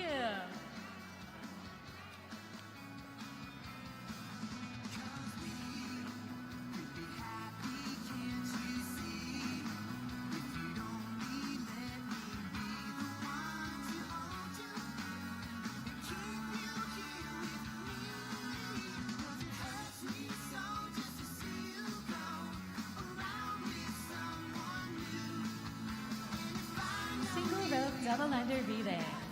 Female, 19 plus. The bronze medal goes to Germany, Emil and Yanni. The silver medal goes to Australia, Emma and Naomi. And the gold medal goes to Australia, Alexis and Michaela.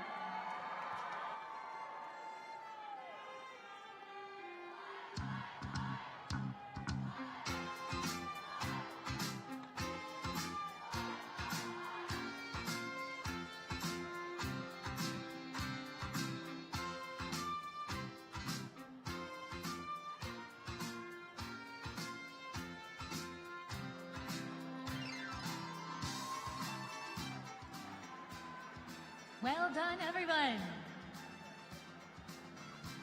Thank you.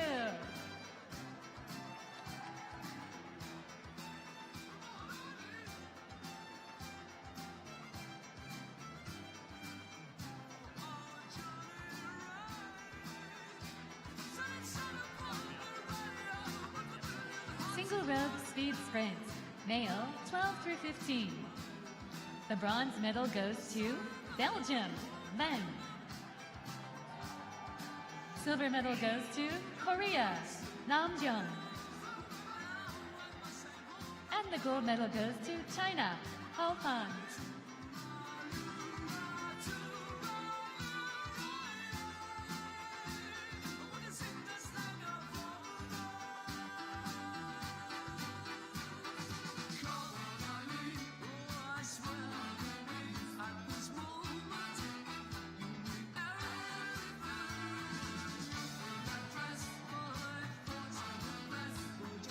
Congratulations.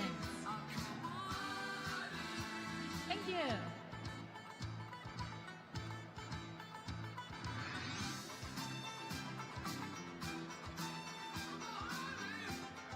Single rope speed sprint, male 30 plus. The bronze medal goes to the USA, Brian. The silver medal goes to South Africa, Shilvani. And the gold medal goes to Hong Kong, China, Kun Kit.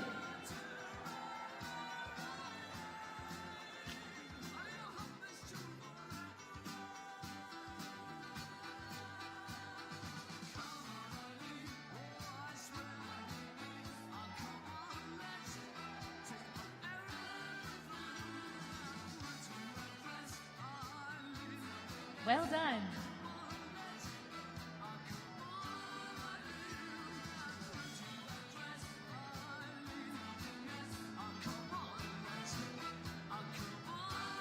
Single rope speed sprint, male 16 through 18. There is a tie for the silver medal. Silver medal goes to China, Kayu, and Korea, Sejong. The gold medal goes to Seongmin in Korea.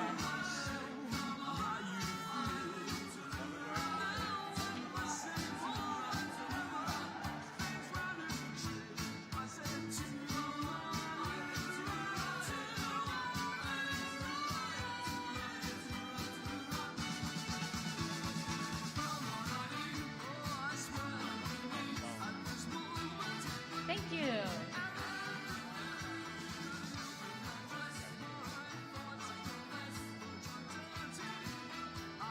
Single rope speed sprint, male 19 plus. The bronze medal goes to Korea, Jongmin.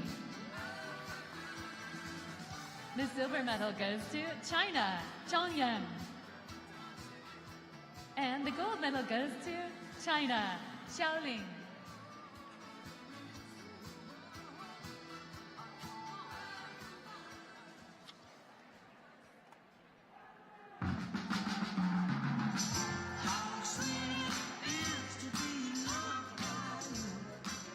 Congratulations. Thank you.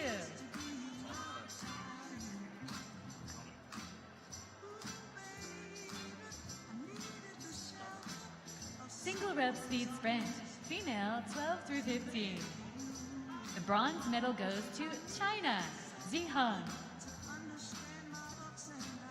And there is a tie for the gold medal. The gold medal goes to Australia, Gabriel. The gold medal also goes to Belgium, Jintu.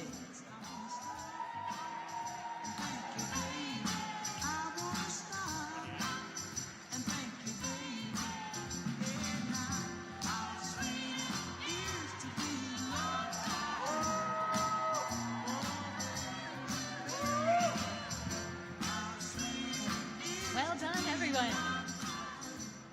Thank you.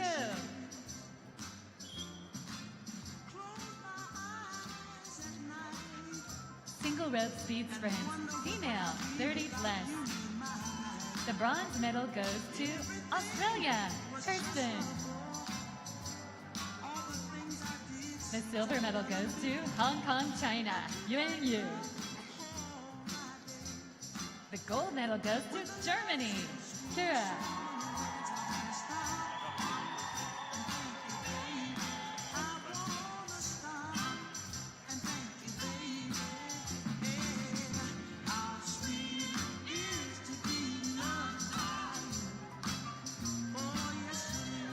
Well done, everyone.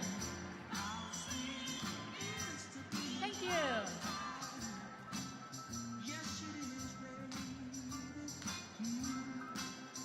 Single rope speed sprint, female 16 through 18. The bronze medal goes to Australia, Isla. And there is a tie for the gold medal. The gold medal goes to Belgium, Maida, and Belgium, Mertu.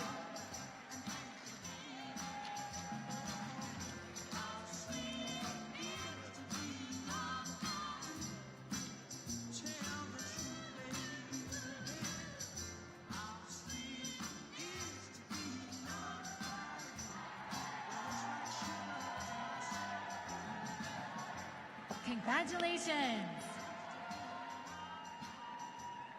Thank you.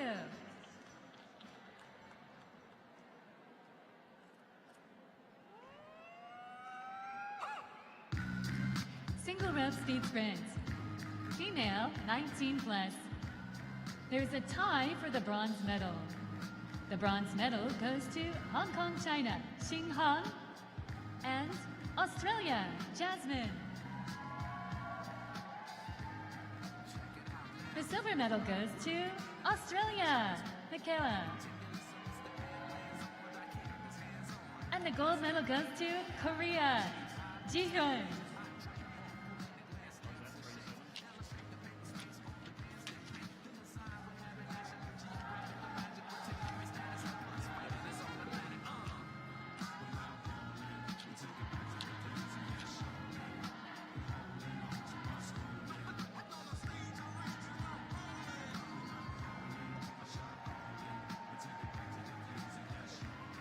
Well done, everyone. Thank you.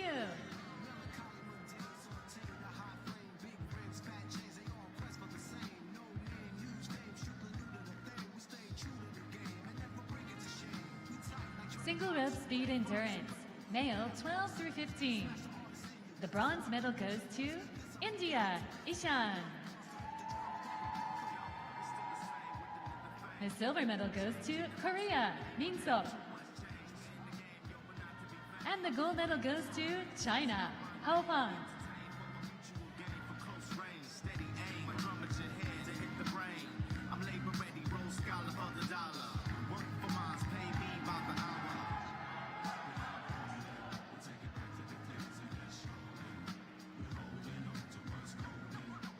Congratulations. Thank you.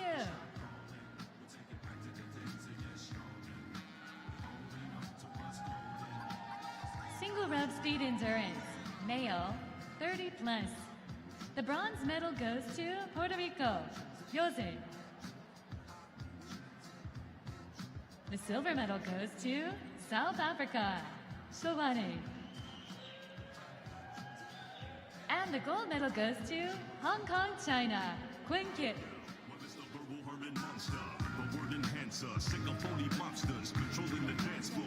I'm in them dark places, catch you when you start naked. Your heart races as we pump you for your chart spaces. The taunt faces me bringing these hot styles through. Some of you bum up your chairs from shock now. You word power can plow through acres of cornfields. Paragraphs cut like real steel. Perform. Well done, everyone. Thank you.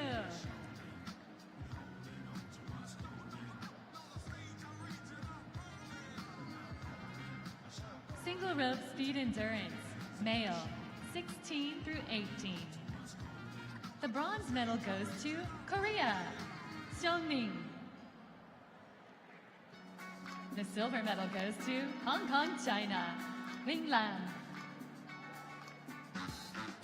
And the gold medal goes to Korea, Ji-hoon.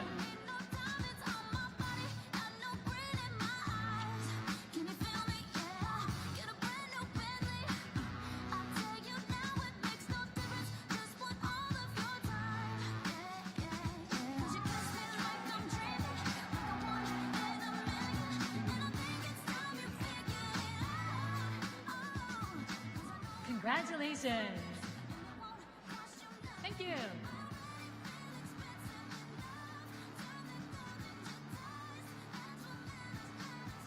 Single rope speed endurance, male, 19 plus. The bronze medal goes to Korea, Jongmin. The silver medal goes to China, Chongyoung. And the gold medal goes to China, Xiaoling.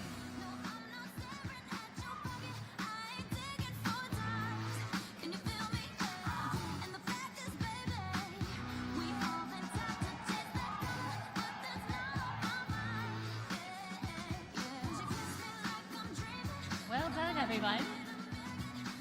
Thank you. Single rope speed endurance, female, 12 through 15. The bronze medal goes to Belgium, Yimdu. The silver medal goes to China, Hongxiang. The gold medal goes to China, Zihang.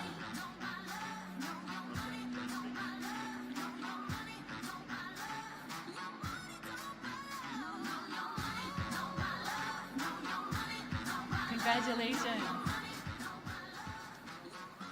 Thank you.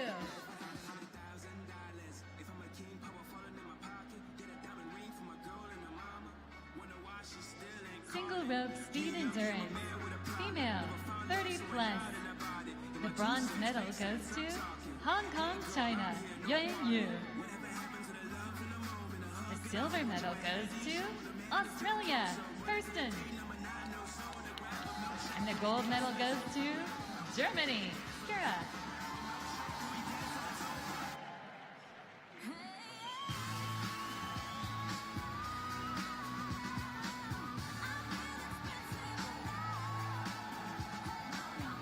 Congratulations.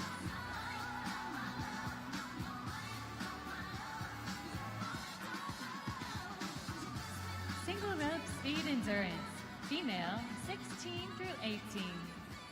The bronze medal goes to Australia, Jacqueline. The silver medal goes to Belgium, Maya.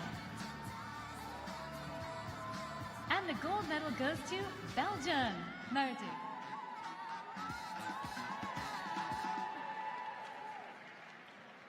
What about number 6?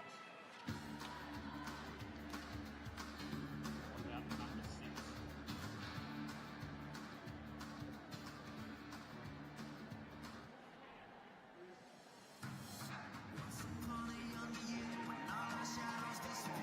Well done, everyone. Thank you.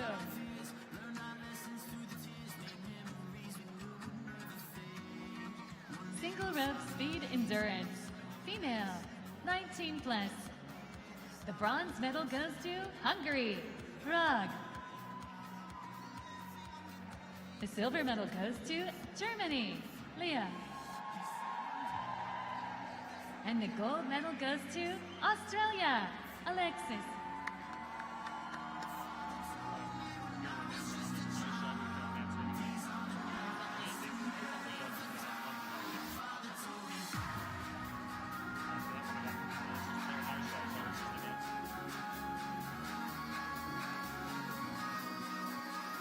Congratulations. Thank you.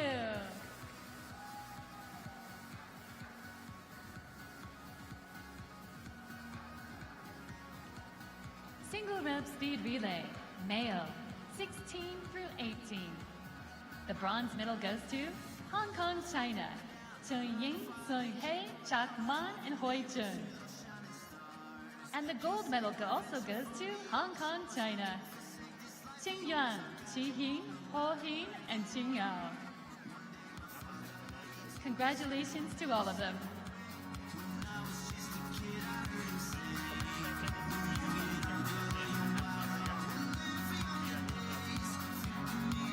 This concludes the end of the award ceremony. Can we please have the judges return to the judges panel? Judges, please return to the judges panels. Thank you.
Judges, please return to the judges' tables. Judges, please return to the judges' tables. Thank you.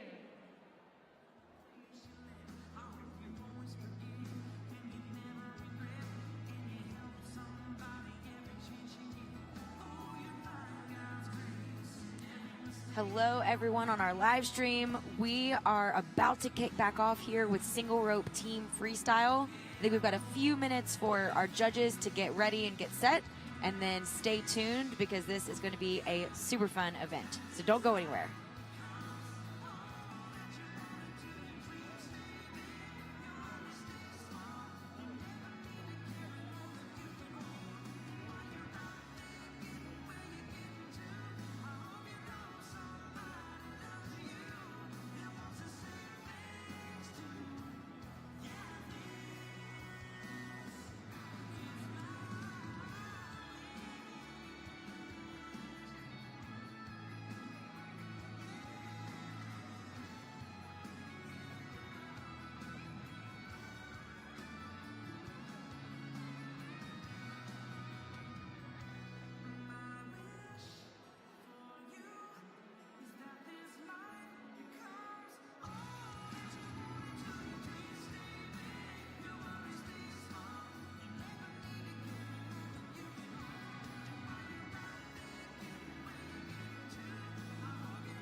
Would Janine Lies from Germany please come to the floor? Janine Lies from Germany, please come to the floor. Thank you.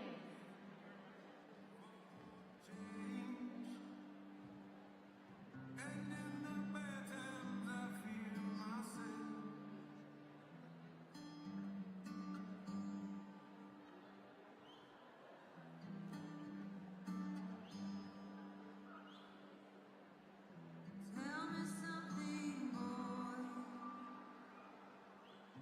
Aren't you tired trying to fill that void? Or do you need more? Ain't it hard keeping it so hardcore? I'm falling. In all the good times I find myself longing for change. And in the bad times I feel myself. I'm of the deep end, watch as I dive in. I'll never meet the ground. Crystal surface where they kill us. We're far from the shallow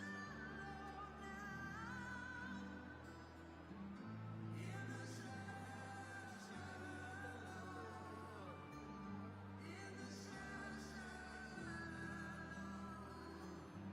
In the The next event is single rope team freestyle, heat 99. Station 1, 3210 from Australia, Paige, Farah, Ava, and Amy. Station 2. All right, guys, we are back for the first heat of our single rope team freestyle. It looks like we've got Team Australia. So this is an event where Team Australia kind of shines, right? It's all about choreography, hitting the music, formations. And so we're really going to see some special things, I think, from Team Australia throughout the day. Yeah, and those of you watching right now in the live chat on YouTube, first of all, if you're not watching on YouTube right now, make sure you get into that. That's the International Jump Rope Union on YouTube. Watch that live stream because you can interact with us in a really cool way. Post your comments, your shout outs, your questions. So get onto that. But I would love to know and hear from all of you who maybe are competitors in the sport. What is your favorite single rope team freestyle, throughout history? Any country or any specific group? As Kaylee, as you mentioned, Australia always brings really great routines. Yeah, absolutely. And we would love to hear from y'all. So definitely interact there. And for those of you who are just tuning in, this is our International Open Tournament here in Colorado Springs, Colorado. The event that you're watching is single rope team freestyle. And this event is very special. We've got 4 jumpers all synchronizing their skills all at once, hitting music, hitting choreography. And it just brings a unique aspect because you can paint pictures on the floor and really do some really cool things with all 4 of these jumpers. So we've got Team Australia on the floor. And then it also looks like we have Denmark over on the other floor. And might be Denmark or Belgium. That's Belgium. Belgium, nice. Yeah. And so one thing to look for, too, is you can see some really interesting formations and formation changes, too. So we're seeing some great movement from both teams. We got sort of 2 pairs happening now with Team Australia, and they may shift at some point. Yep, they're shifting a little bit, moving into a straight line. And then again, great opportunities for interaction, with a partner next to you or even with 3 people next to you as the scooper. Nice formation change there. Very and nice. A strong ending. Very nice finish from Belgium. We saw a blind scoop from 2 of the jumpers. So tough to do. You can't see exactly where that jumper is behind you, so it's a lot of trust, and also the jumper in the back who's being scooped sort of making a small adjustment to make sure they're right in the frame of the rope and they're getting scooped successfully. William, Isabella, Henry, and Charlie.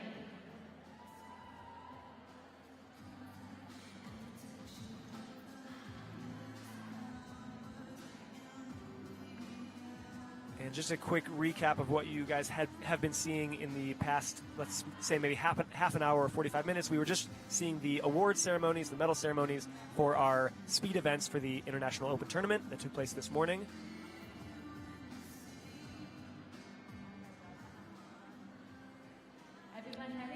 Awesome. And so taking the floor now, we've got Germany and another team from Australia.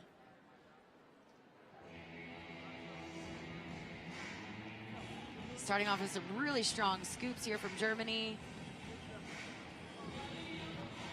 And hitting that music pretty nicely, too. This one is so tough because 4 athletes on the floor, if even one of them misses on a skill, no credit is given for that skill. So right now we see some recoveries out of these misses, and once everyone's back jumping again, the skills will count. Yep, absolutely. So that makes it super tough as a jumper. Also super tough as a judge. You're watching all 4, and again, if there's a mistake, you cannot count anything. Nice synchronicity there from Team Australia. Some young jumpers they've got on the floor, but doing a great job.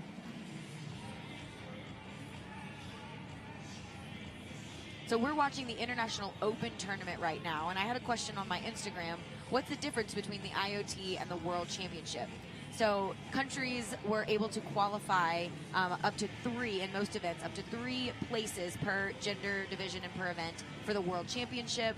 And then they had 2 additional spots that they could fill with this IoT.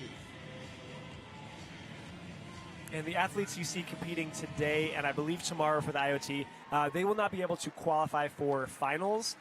So this is just kind of a chance to gain that experience on the floor and compete and represent their country, but just over the course of these 2 days and not for the finals. Absolutely. Absolutely. And it's a great opportunity for some of our younger jumpers to kind of get on this international stage and then in hopes to be in that Junior World Championship and Senior World Championship in years to come as well. So we've got 2 teams coming up from the United States, it looks like. And a lot of times, we've seen this in our pairs freestyle earlier. You see the same thing in team freestyle. Countries will kind of adopt their own style that you'll see, and they become pretty recognizable in some cases. And so the U.S. is typically known for great creativity and power moves, whereas countries like Hong Kong have become known for their multiple unders, which have been absolutely incredible. So you'll kind of start to watch out for these different countries and see if you can kind of pick apart their different styles. Here we go. See a really fun opening pose from our team from the U.S. in Station 2. Ooh. And 4 back tucks. I do think we had a miss there, so I don't know if they'll count. But impressive nonetheless. There we go, getting it back together with some scoops. Nice interaction there with all 4.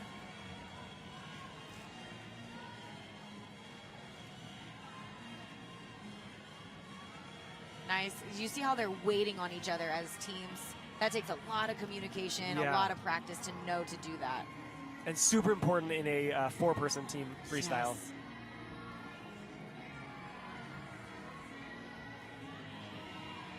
Nice synchronicity there. Double leapfrogs. Having some fun. Good, waiting for each other. Yep. And so you'll see these green lines here on the perimeter of the court. Those are the boundary lines. And so just now you saw a rope exit the boundary line. Technically, well, nothing was happening in that particular instance. But if one athlete's rope was outside the boundary line, nothing that's happening inside would count until they're back in. Nice. The girls looked excited about that one.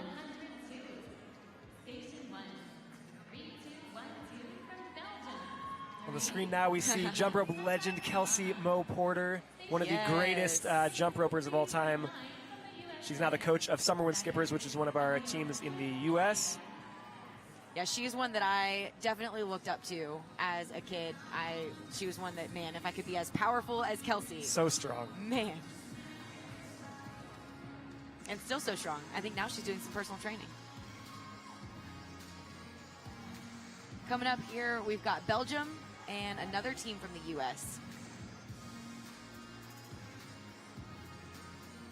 And you'll also see different gender divisions here. So we've got all female, all male, and then a mixed gender division where they can be any combination of male and female jumpers working together.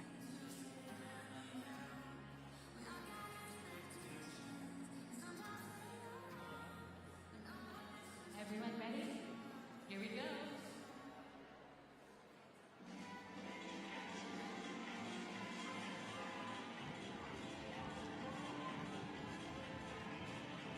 Nice energy here. Some strong triple unders from Team USA.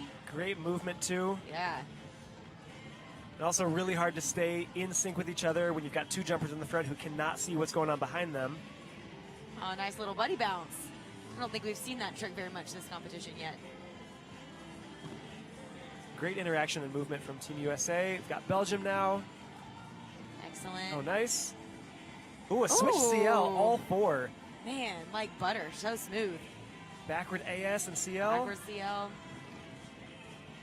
Synchronized quad there. Oh, and we had that switch double under AS. That's Such a so tough trick. So tough. And you got to think about it. When you're doing these skills as an individual, it's already tough, all Nice. executed. We love the smiles. Yes. But it's already tough, you know, to do some of these skills by yourself, and then even tougher to do it in a pairs with two. But to do it with four people, with that percentage of possibility for I know. mistake, oh my goodness. Nice. Nice. Synchronized suicide flips there. Great job. Heat 103. Station Excellent. 1, 3217 from Hungary. Liliana Thani. So next up, we've got Hungary in Station 1 and Team China in Station 2. From China, Ocean Yangqi Shiyue Hopify. We've got viewers tuning in from the U.S., from Summer Wind Skippers, from Belgium here. Definitely leave us your comments, your questions on YouTube. Mike and I are checking those. We're also checking our Instagram. My handle is at KayleeFaith320, K-A-Y-L-E-E, Faith320. And Mike, yours is? I am at Let's Jump LA, LETSJUMPLA. And yeah, we love those questions from you guys. Keep them coming. Ooh. Big multiple. All four hit it too. Yeah, some big quads here from Team China. Nice. Just one big quad after the other. And so something that we talked about a little bit in the pairs freestyle, watch for arms being restricted. So anytime you see arms behind the knees, behind the back, underneath the legs, things like that, just know that these athletes are accumulating more points for being in those restricted positions. Yeah, and the reason those skills are awarded at a higher level is it's very hard to control the rope and to turn it when both arms are restricted, when both are in a position other than just an open turn. And so we want to make sure that those athletes are rewarded for that because it's not easy to control the rope when your arms are restricted like that. Yes, absolutely. Nice work here from Team China. You see that one arm push-up being used quite a bit because you do get extra points if you do power moves on one arm only.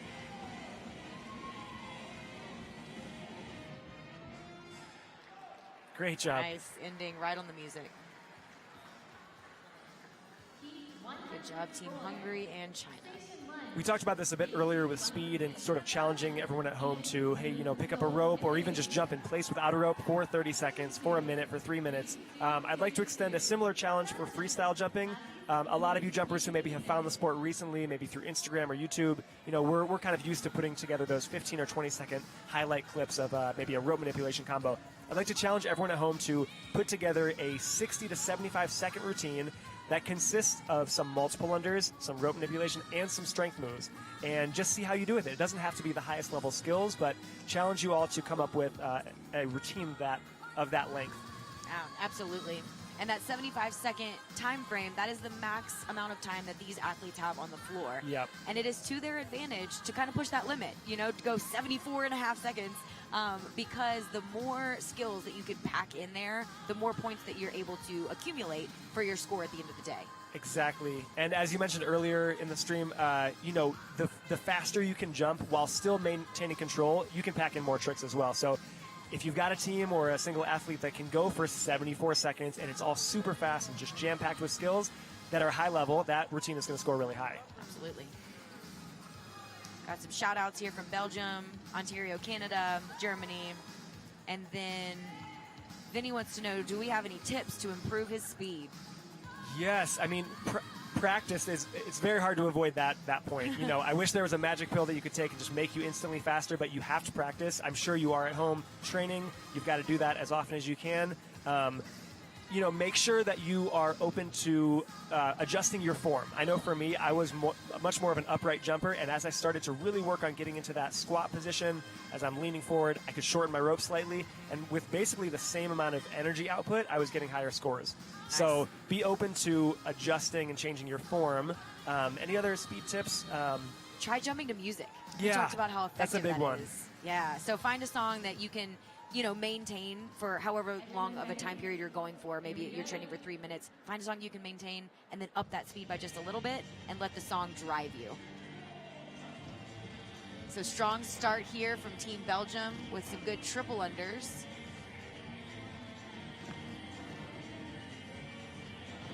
There we go, and they're looking like they're hitting all of their skills. Yeah.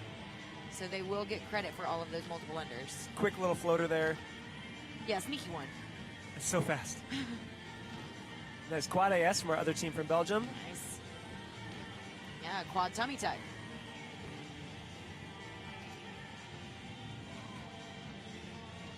I love this event. It's a fun one for sure. Yeah, it is. And any skill that is done so, you know, really well and really synchronized in this event looks good. You don't have to do the hardest things for it to look really good. And it's a great opportunity to really kind of elevate all of your teammates' skills. So you may all come in with different skill sets, and maybe you can do a triple TJ, but the rest of your team can all do quads, and so that pushes you to try to get that skill so you can incorporate it. Absolutely. That's a good point. Nice little combo of multiples there. We had some triple unders, under the leg, behind the back, and a strong ending there. Heat 105, Station 1. And so, Mike, for some of these athletes, we're getting towards the end of the day. For some of these athletes, this could be, what, their 7th event competing? Yeah, it's been pretty jam-packed. This may be, yeah, like you said, maybe their 7th or 8th event. This may also be, I won't say the last event of the competition, because a lot of these athletes will probably also compete tomorrow. And as we mentioned before, some are doing IoT as well as the Junior or Senior World Championship. So, but to your point, many of these athletes have done a ton of events today. And it's tiring. It's a lot of events without a ton of break in between. Yeah, absolutely. A lot of plyometrics. Yep. A lot of plyometrics. And again, we are in Colorado Springs. Yeah. Yeah, so the oxygen is not that plentiful here. It's pretty high altitude. It's definitely not on your side. It is working against you right now, so you got to do the best you can and hope your training has paid off. Absolutely. And speaking of that, I actually got an interesting note from Team Australia that they have been doing some altitude training. Oh, nice. Yeah, in preparation for this event, they've been doing some altitude training at a facility in their country, and I'm assuming it's paying off. I'm sure the athletes are really happy that they've been doing that and not having to acclimate all of a sudden when they get to Colorado. Yeah, because that can definitely be an adjustment. I mean, even for these athletes who are in peak physical condition already, it's just a factor that is hard to train for unless you are, seeking that out.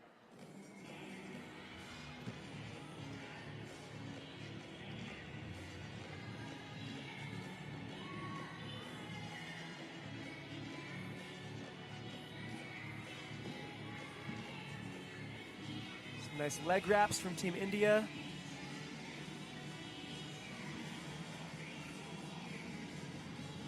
Moving into their multiple sequence. And we've got Team Australia on the other side of the floor. It can be really tough as well to sync up, especially a skill like multiples, if you've got some jumpers who tend to jump a little bit higher, others who maybe aren't jumping quite as high. There's definitely a bit of compromise where some of your higher jumping athletes may have to do their multiples a little bit lower to the ground so they sync up. Yep, absolutely. So we'll see these athletes trying to get synced back up here. Trying to communicate. Always tricky. There they go. Nice double under TS from Team Australia. Australia, as we mentioned earlier, with a long history with the sport. The very first World Championship held in Sydney, Australia, back in 1997. So it's been really cool watching their evolution and jumpers coming into and out of the sport. One of those jumpers that has been around for a very long time, almost since the beginning, is Luke Boone. Yes. We first saw him compete at the 2004 World Championships, which were also held in Australia. And he has stuck around, and he's definitely had one of the strongest and longest careers in the sport. Absolutely. And he won back-to-back VSAC titles. VSAC was our former world organization, and he won 6 back-to-back titles and is still competing. Unbelievable. Absolutely. So we had a question here on the YouTube chat. What time does the live stream start each day? So each day will be a little bit different. Tomorrow we will begin right around 10:15 a.m. And that is Colorado Springs time. So I believe we're on Mountain Time. I think so. Here. GMT? Yes, I think it's GMT. So right around 10:15 a.m. And this is Heat 106. We've got a team from the U.S. and as well as a team from Hong Kong, China. Strong multiples, but again, if there's one mistake during those multiples, they do not count. So really tricky. Yeah, we'll watch him try to get back on. There we go. So getting credit for some of those really tough quads there. And so when the jumpers are back-to-back like that, it is just so tough to know and to synchronize with each other. It takes a lot of practice and preparation. Nice triple underscoop there from Team USA.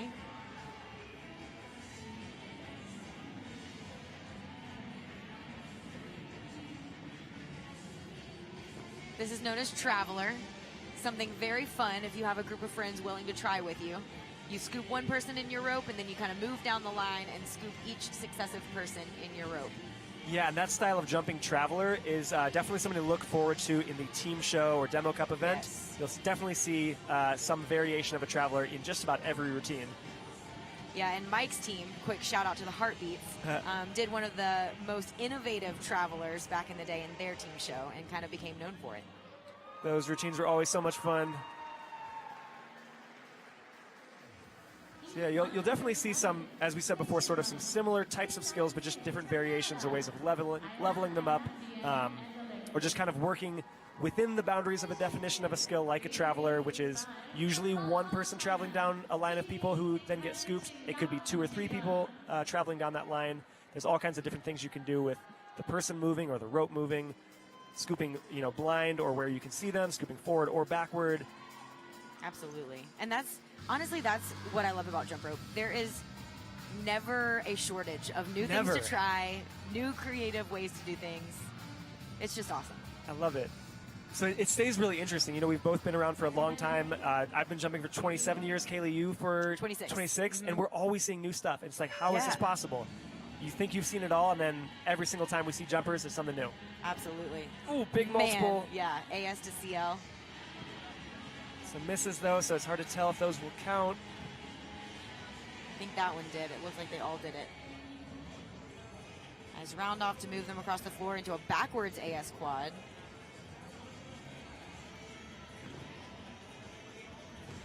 I like this formation here in the diagonal line. I think it looks nice. Oh, some nice scoops from Canada. Yeah. I love a good scoop sequence. Absolutely. And that's something that is really difficult. It takes a lot of practice to do a scoop sequence, just because it takes so much timing.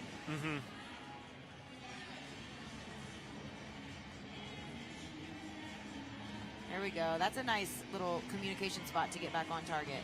And a triple under scoop. Very nice. And a blind double under scoop. This is interesting. This formation where they're all kind of moving around each other. I like that.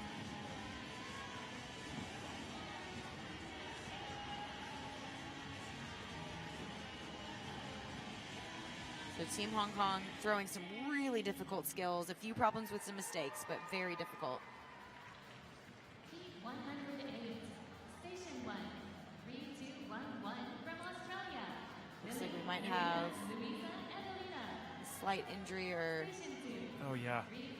something going on here. But he is walking, so that is a great sign. It could just be really bad fatigue. Yeah. Again, long day for everybody. Yeah, they could have competed 7 or 8 events at this point. We're moving into Heat 108. We've got Team Australia at Station 1, and we've got a team from Hong Kong at Station 2. Another question from the live stream chat. How do you learn quads and quints? Oh, Great question. Yeah, absolutely a great question. So clearly, you need to start with double unders. Right. You know, start with the basics, and I would say, you know, drill those, and also drill your jump height.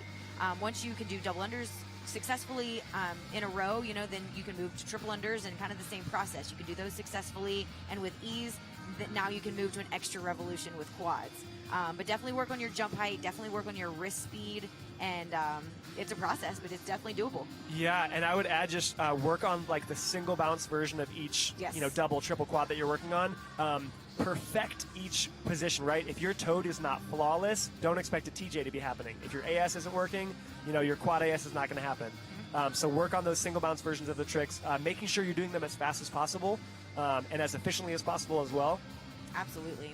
Absolutely. And to that point, if you're working on a triple or a quad with a double arm restriction, you know, both arms behind your knees, make sure you can just do a regular one with a cross first, you know, so Right. start small.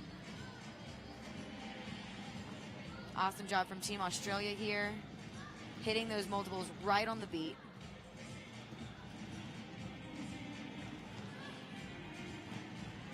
Nice job, Australia. Yeah, triple under sequence ending with a quad tummy tuck there. Lots of different EB triple variations.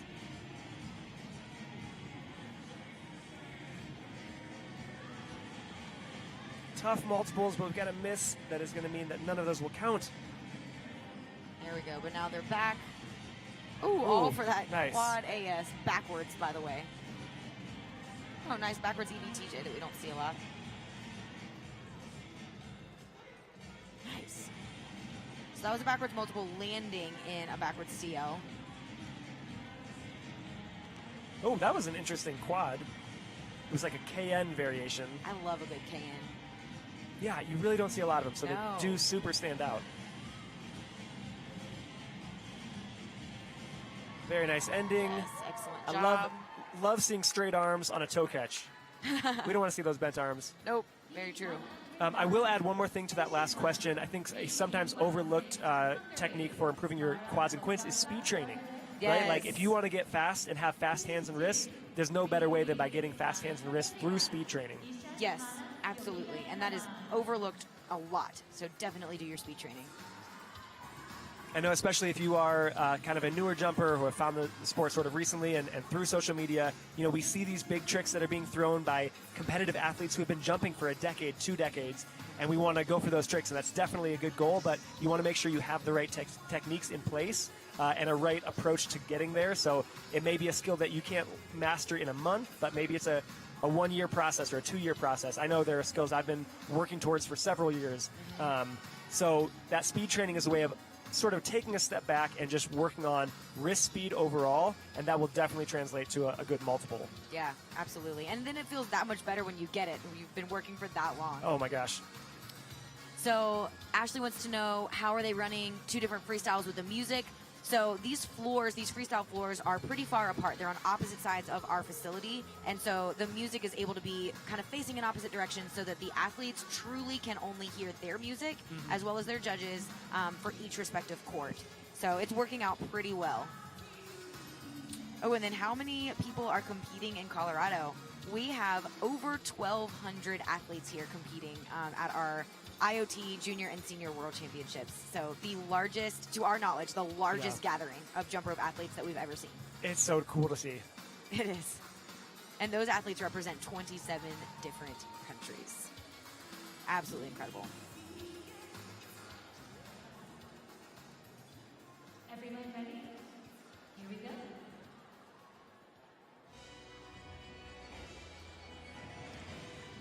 Strong Oh, nice. start there from Hungary. Quick miss, but they're back into it. Nice quad AS. They all hit that. Quad CL Yeah. too. Very. Ooh. Oh, nice. That is so scary to do a triple Yeah. under like that and land and push up.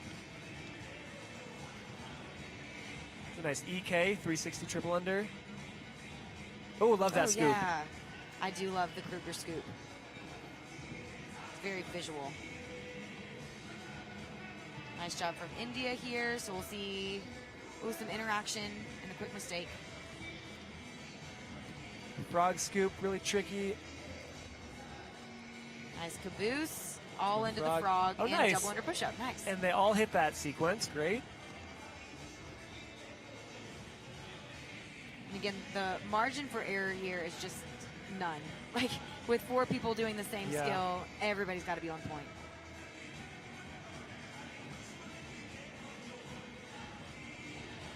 Nice assisted aerials. Ooh, there we go. We're popping right back up. All right, nice job. Nice job from Hungary and India. Quick shout out to one of our sponsors, Pepsi. So thrilled that you're becoming involved in our world of jump rope. Absolutely. Absolutely. We've got Pepsi signs all over the arena, and we appreciate you so much.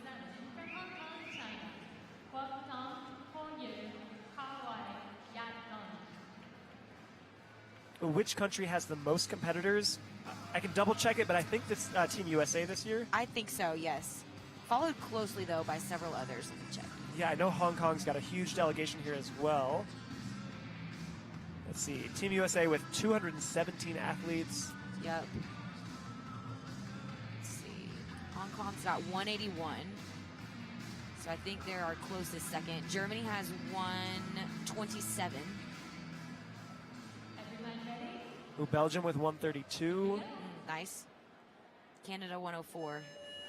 Australia with 96. So yeah, a lot of teams with pretty large groups here. Absolutely.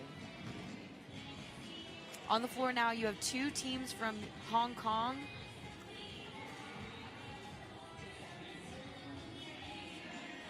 There we go. And they're back on for this sequence of triple unders. And again, if one athlete misses a skill, none of the skills will count. And so it is imperative that you plan for that and do skills that all of your athletes can consistently hit.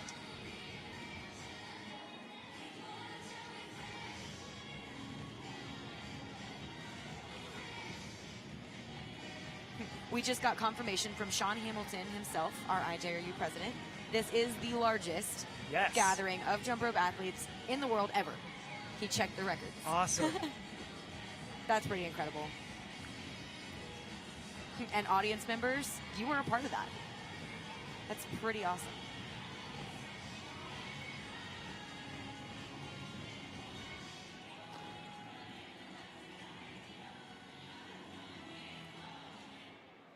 Here we go. All right, finishing great it job. up. Great job, Team Hong Kong. Station 1, 507 from Belgium. Marie, Elise, Asya, and Phoebe. Here is a great question from David. How many skills are there in jump rope? Oh my gosh. Do you want to tackle that? Infinity? Maybe? Yeah, probably. I mean, skills that have actually, been completed, more than 10, less than, I mean, there's so many variations. You've got to imagine it's, how do you ballpark Like that? hundreds of thousands, maybe? Yeah, Probably at this point. at least 100,000. I don't know. You think about all these single bounce skills that you can do, both forward and backward, Right. left side and right side. Then take that to double unders, triple unders, Quads and now quins. You know, 6. We've seen athletes, I know for sure, out of Japan hitting septuple 7 unders. A couple athletes even hitting octuple unders 8 times around. And then, Mike, take this too. Half of those can be done upside down. Oh, yeah. That's right. So, yeah, I'm going to say 100,000. I don't know. A lot of skills. Definitely an interesting thing to think about. So we've got 2 teams here from Belgium. Yeah, shout out Belgium. Doing an amazing job. Seen some really nice freestyles from Belgium so far. Super in sync. There's that AS switch cross. Very tough.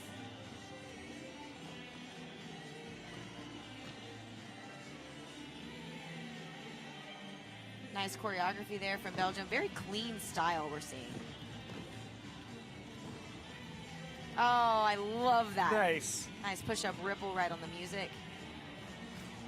So ripples are tricky because if they are not done precisely, perfectly, they don't look good. Yep, you miss the whole effect. You do.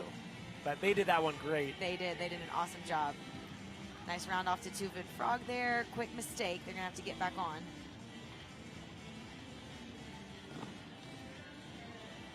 Big multiples there. We got a quadruple under and then some triple under TSs happening. Oh, nice middle Nice split. ending. Okay. You don't see a lot of middle splits happening, but always great when they do. don't. Heat 112. Station Great 1. job, Team Belgium. 3363 from Hong Kong, China. Ziyun, Zechun, Hyunam, Yangyue. Station 2. 523 from Canada. Parker, Owen, Alyssa, and Piper. Up next, we have Team Hong Kong and Canada coming on the floor. Very cool. And I believe there is going to, the results will be posted on the IGRU website. So I don't think those are up now. They're, double checking and verifying. It does take time to go through the whole process, but those results should be up to my knowledge. Yes, they will be available at some point. What are your favorite, I'm going to say what are our favorite events. This that you're currently seeing is one of my favorite events. I love team freestyle. So many opportunities for creativity and painting pictures. And it just feels so good when you hit a team freestyle. Yeah. Nice big quad to start it off. 2 big quads to start it off here from Team Hong Kong.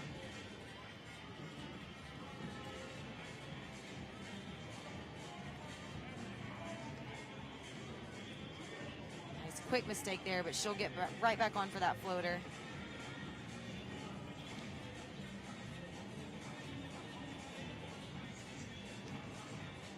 Team Canada with the musicality over here. Hitting those rhythms. Mike, how many hours of practice would you, if you had to estimate, go into a routine like this? Oh my gosh.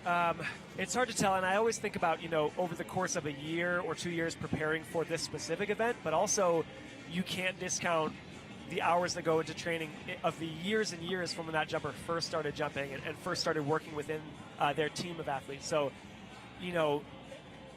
hard to estimate. I know that a lot of teams will train like 2 to 3 hours per session, and that could be anywhere from once or twice a week up to 5 or 6 days a week. Some teams even going every single day of the week in the build-up towards the competition. So it's a lot. Yeah. It's hard to guess exactly how much, but a ton of work goes into it. And as we said, you have that one chance on the floor to do this event. And in the case of our junior and senior world champion freestyles and speeds, you'll see later in the week, those teams will sometimes have a chance to recompete during finals. But you've got to do a pretty good job in the prelims and those qualifiers to even make it to finals and have that second chance. Yep, absolutely. So teams here on the floor, we've got Denmark and the United States. Everyone ready? Here we go.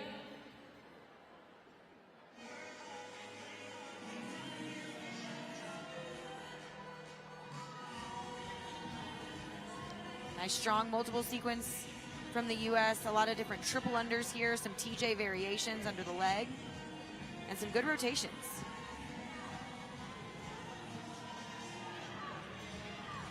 And so with our scoring, when you're watching these multiple unders, you need to watch for restricted arms, behind the back, behind the knees, under the legs.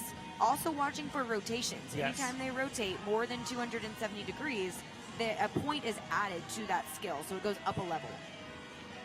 And also looking at number of rope rotations. So Yes. like a triple under is worth 2 points at a base level, just a straight triple under. Quadruple would be 3 points. Quintuple would be worth 4 points. And then those arm restrictions and rotations, as you said, will bump those up. I think also rope releases involved in a multiple would be a +1. Yeah, rope releases, wraps even would be a +1. So lots of different ways to kind of modify these skills and make them harder. And you'll see these athletes really taking advantage of that. And they work on these specific types of skills. Great finish from Denmark. Very nice. Excellent job, ladies. And within multiples, whether you do a skill forward or backward does not impact the level of the skill. So, for instance, a triple under AS done forward versus a triple under AS done backward, arguably you'd say the backward triple AS is harder to do technically, but they're going to score the same. So it's sort of a decision you have to make as a team or as a solo athlete if you're out there by yourself. Do I want to take that chance? Or you just are good enough that you can do it either way. Right. Yeah, some teams I know train backwards just as much as they train forward. And so arguably then for them, you know, is a backwards AS harder than a forwards? I don't know. For me, it certainly is. Yeah, always been a little harder for me as well.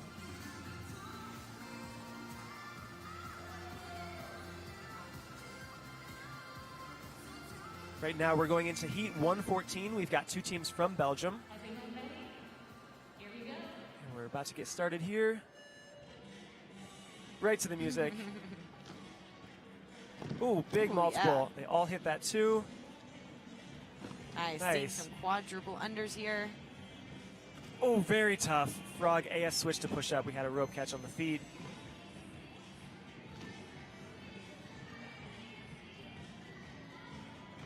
Nice. Nice. Frog CL double under.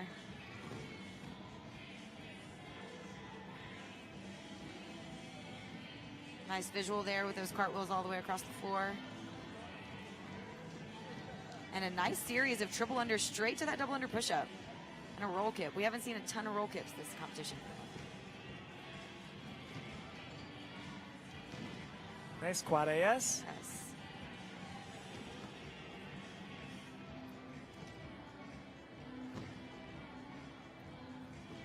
Very nice. Nick all together into a one-handed cartwheel. Beautiful front handsprings.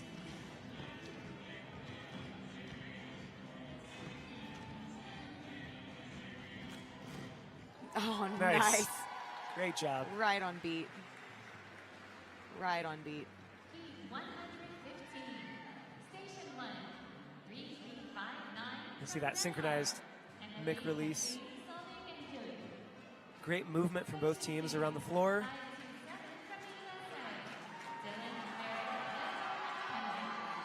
So on the floor now, we've got a team from Denmark as well as the U.S.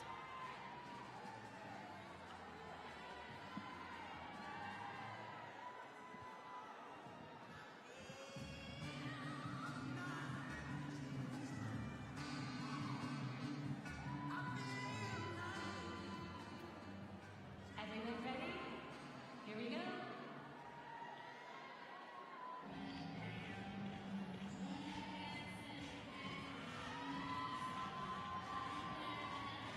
Strong start from Team USA right now. Yes, excellent job. Nice. Oh, Frog very nice. AS push-up. Tricky. Yeah, that skill is just deceptively hard because the rope control involved is so advanced. Nice. A triple under scoop and a Sunny D scoop.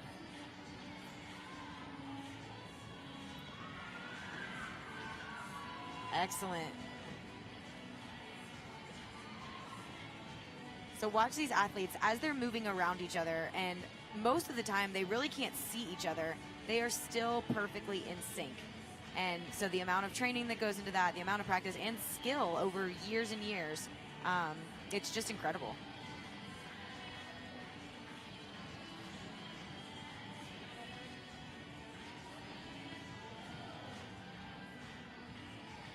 Nice scoop there. And the finish. Excellent job from Team USA. And they look happy with that performance. Heat 116. Station 1. 510. From China. Xu Xing, Xi Chi, Hongxiang, Zhu Qi. Station 2. 724. From China. Xiaolian, Chongqing, Kaiyu, Jiawei. So two teams from China here taking the floor. Looks like we've got an all-female team and an all-male team. And Xiaolin Chen is in Station 2. Current world record holder in 2 speed events, 30-second and 3-minute. Unbelievable speeds from him over these past several years. Absolutely. We'll see if anyone else is able to compete with him and beat some of those scores. But yeah, currently he is the world record holder in 30-second speed and 3-minute. Yeah, and so with the Chinese athletes in particular, we see their speed training in their multiple under performance. And you mentioned that earlier. You know, it's a great way to train multiple unders, and we see that playing out. They're so fast. We know they train it, and their multiple unders are incredible. So, yep, I knew we were going to see a Quint first skill. Hummingbird scoop, nice. They both hit it. Oh, nice. Man. Great interactions. These are tough quads. Yeah. So many arm restrictions. Ooh, I nice. love that. Nice quick little buddy bounce. And we'll all get back in sync hopefully now. There we go. Another great scoop. Nice synchronicity there from the ladies. Nice quad AS. I believe they all hit that. Yes, there we go. A little miss on the CL. Got some movement around each other, and we'll get synced back up on these multiples.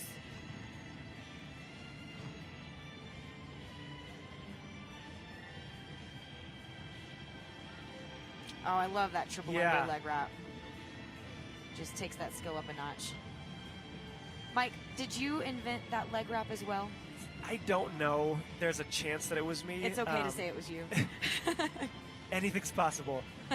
A lot of those early rope manipulation skills, it's either me or Lee Reisick, shout out Lee, or Shane Windsor, I want to say. But I'm not sure exactly who did that one. I'm going to say it was Mike. Excellent job from Team China.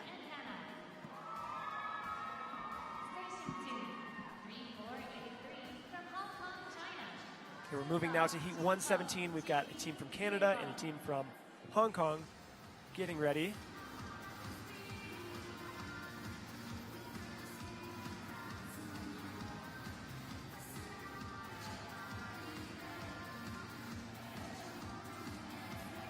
Another quick shout out to one of our sponsors for this event, Elite SRS, great company with some really high quality ropes. Love all the work that Elite SRS has done to support the jump rope community. Hosted some great events recently with the jump rope throwdown in Leavenworth, Washington, and just really seem to be really supportive of the jump rope culture that we've built. Yep, absolutely. And a lot of the athletes here are using Elite SRS ropes, in fact. So shout out to Team India, Team USA here on our YouTube chat. And if you are just tuning in, please head over to YouTube, drop us a question, a comment in the chat there. We would love to hear from you. We would love to know where you are watching from in the world. Big Quint to start off. We saw a miss, but nice. Oh, man. Some really tough landings here in backwards ASs and CLs. Another big Quint. Very tough. I think that was another KN. Yeah, it was. And they all got back on, at least for those last two multiples. So they'll get credit for those. Whew.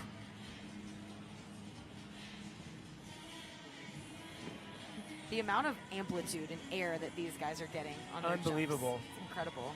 And jump after jump, they're not getting tired. Nice round off out of our ladies from Canada. Do a nice scooping sequence. We talked about that earlier, how difficult that can be to pull off.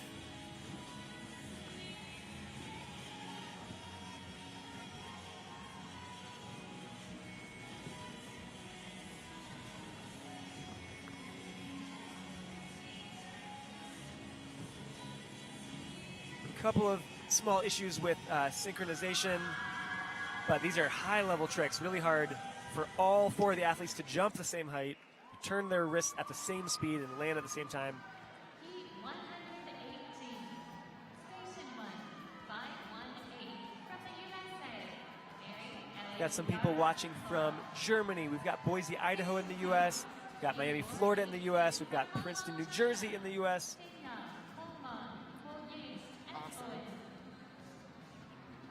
Very cool. And again, please share this link out with as many people as you can. This is just day one. We've got a full week of events happening. It's very, very exciting. It's so cool to be here, be part of the event. But we want to see as many people around the world watching this event as possible. So please take a moment to share this link with everyone you can. Yes. I think our highest today, we've gotten up to at least 700 viewers. Yeah. So let's see if we can increase that from day to day. Let's set a goal together, friends. Excellent. Multiples here from the U.S. Nice clean sequence. Looks like we may have some technical issues, maybe with music. Station 2, Team Hong Kong. Yep, that's what it's looking like.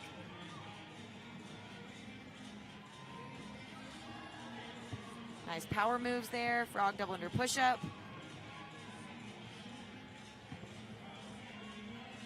And a nice frog scoop. Yeah. That can be tricky. You got to make sure that rope clears the feet before you pull away.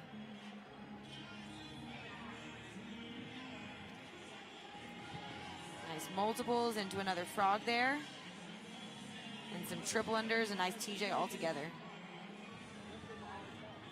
TJ, another one of those big moves. You almost expect to see some variation of a TJ in every freestyle. Definitely the single rope routines. Absolutely.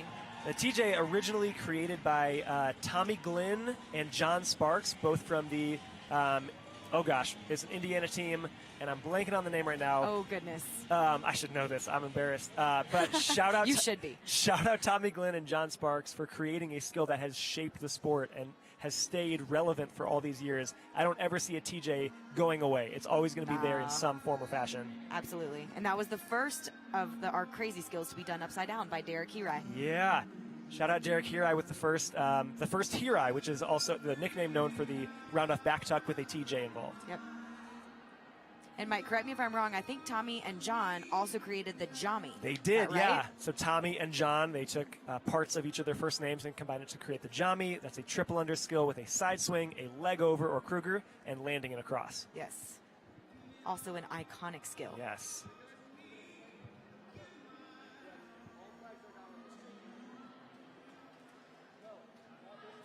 On the floor now, you have a team from the United States in Station 1.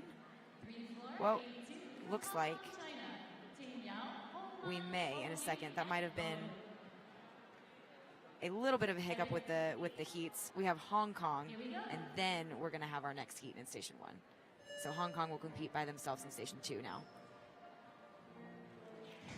Woo! Woo! Big Quint. Huge Quint. Oh, another one. Oh, nice. My goodness. They hit both of those. Big Quints, guys. Yeah, whoa. They are just, and they're getting credit for all of those.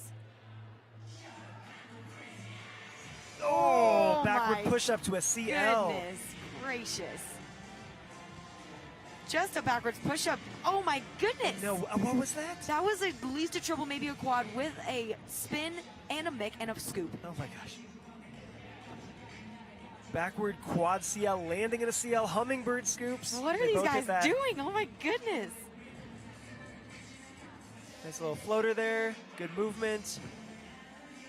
Quick little mistakes there, but they'll get back on. Some nice KN Man. quads. These skills are unbelievable. Those backward multiples landing in AS or CL, so hard. Nice floater into a scoop there. And that scoop is blind. They cannot see the jumper behind them. Ooh, I love that. Catch is tough. They caught that underneath and behind the leg. Oh, very Yes. strong. I love that routine. Yes. Also love that signature ending with the tightly pulled rope wrapping around the arm.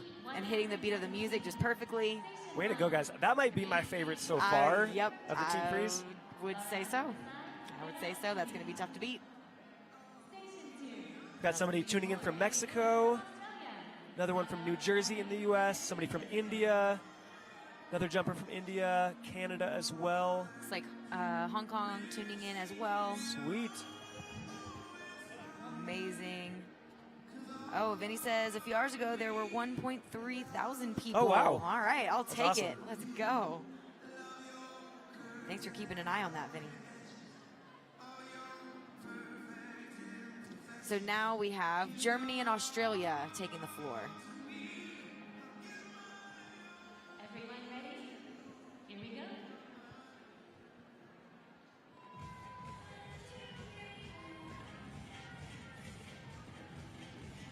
Awesome. Multiple sequence here from Australia. Big smiles as well. Yes. Some nice quads and triples, kind of a mixture of both here. Nice rotations. And so anytime you see, again, that restriction, that rotation, the release added, the wrap added, you add points, to whatever they are doing. So you add points to that in base level multiple, and again, with a really strong ripple.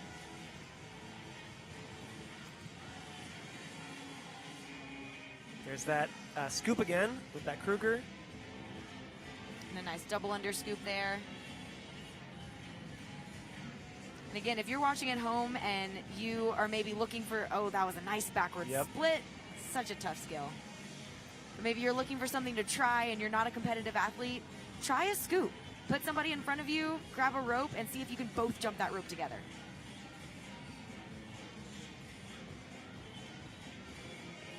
Nice quads. Nice. Team Australia, great ending. Yeah, it is never too late to pick up a jump rope and just start trying things. Just start learning. Learn at any level you can. Start with a basic jump, start with a backward jump, start with a side swing, and you'll get into it, and it becomes actually really addictive, just the way that you can learn new skills. And that early sort of learning curve is very, very, very steep. You're going to learn a ton of stuff early on, and it's just so much fun. Yeah, and so there are lots of tutorials if you're kind of looking for, well, what do I learn next? There are lots of tutorials on YouTube, on Instagram. If you search jump rope tutorial, like, things will pop up for you, and you will be able to learn really any skill that you want on the internet.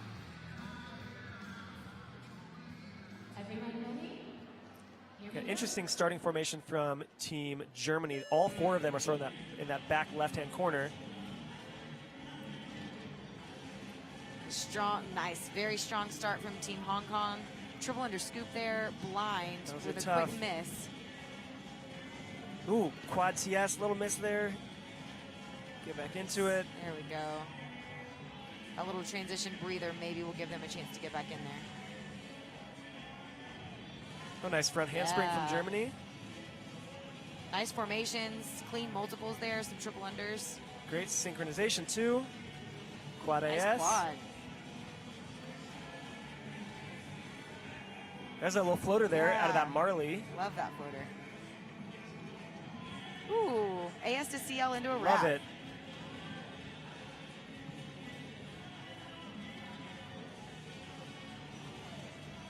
Some misses here, but some high-level multiples nevertheless.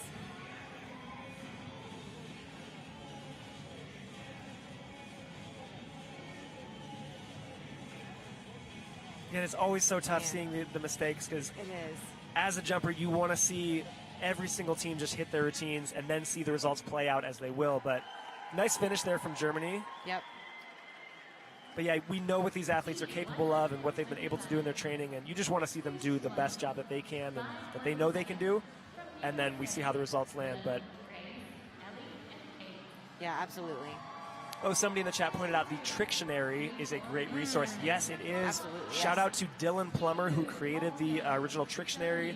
If you just search jump rope Trictionary on Google, that will come up. A lot of great skills for you there with video demonstrations, levels 1 through 4 of all different types of skills. So crossing skills, multiple strength moves at all different levels.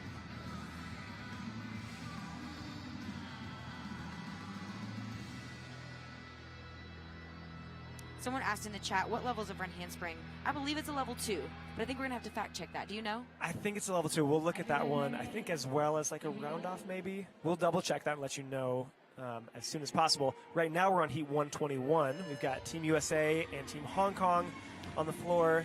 Nice big quad from Team Hong Kong, as well as a good floater. Ooh, nice EBTJAS quad. Nice. Gosh, so much happening in that one. Woo. EBAS quad. Nice, been relatively clean so far. I haven't seen a miss yet. Nice scooping here from Team USA. Fun little choreography. Give them kind of a breather and also a chance to interact with their judges. We haven't really mentioned presentation judging, but it is a pretty significant portion of their judging. Presentation judges are looking for their facial expressions, their interactions, their technique and form, creativity, and so that can either detract or add to their score at the end of the day. Yep. Gonna see a scoop here. They did it there in the front quadrant.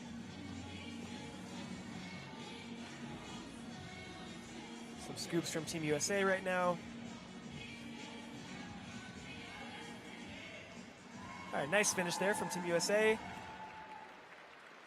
And Hong Kong as well, finishing up their routine. Great job to both groups. Looks like we might have an injury here. Uh-oh. Oh, that doesn't look good. Oh my goodness. Looks like he's standing up. Yeah, you can tell he's in pain. Almost looks like it's sort of exhaustion or like having a hard time breathing. Yeah. He is walking, but he's definitely needing some help getting off. You know, with this altitude, Yeah. they've really stressed it is so important, even more important than usual, to hydrate, to get enough sleep. I mean, it really does take a toll on your body. Yeah, we've seen some of these teams arrive early, a couple days early even, to kind of get acclimated to that change, but it's just not easy.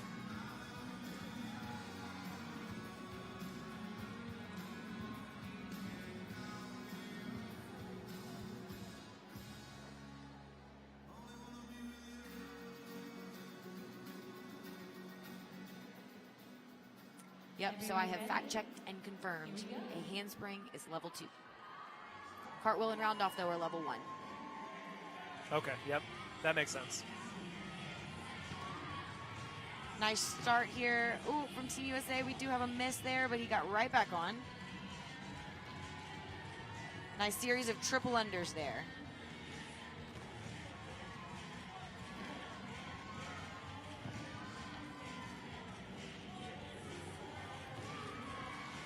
Hong Kong here with some backwards triple unders, landing in backwards AS and CL. Nice little split. Nice quad AS there. There's that scoop again that we love, the Kruger scoop. And that skill that you just saw where they switched from leg to leg, that is known as an awesome Annie. Another one that you see so many variations of now in almost every routine.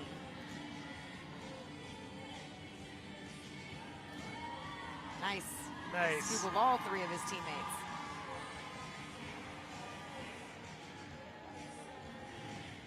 It's triple under AS here and triple under CL with a solid finish. Heat 123.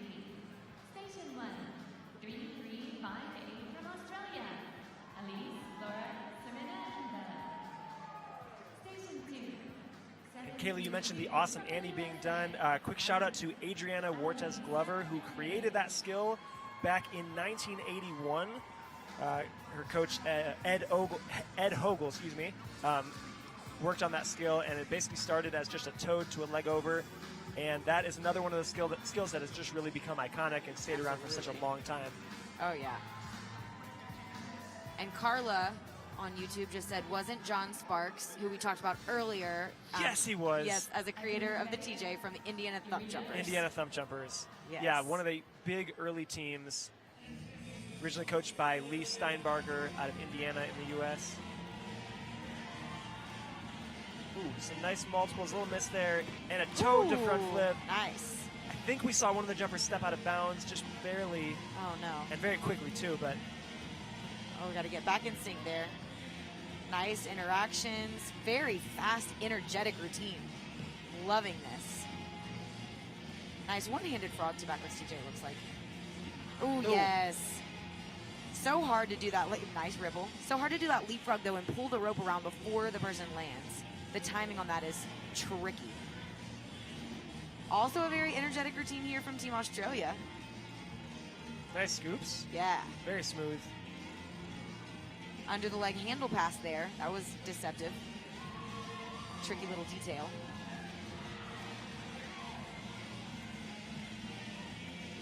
Excellent power moves here from Team USA.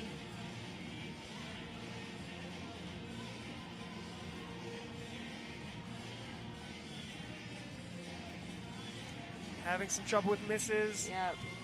But they'll finish all together and strong. Great job to both teams. I would like to make an announcement. Due to time restrictions, the next medal ceremony will be postponed. We will go directly to double Dutch freestyle. Once again, due to time restrictions, the next medal ceremony will be postponed, and we will go directly to double Dutch freestyle. The next team is 120. And so an announcement on the floor just confirmed we do have some time restrictions. And so although on the schedule it says that we have a medal ceremony coming up, that will be postponed and we'll move directly into the next freestyle event. Moving into Heat 124, we've got two teams from Australia.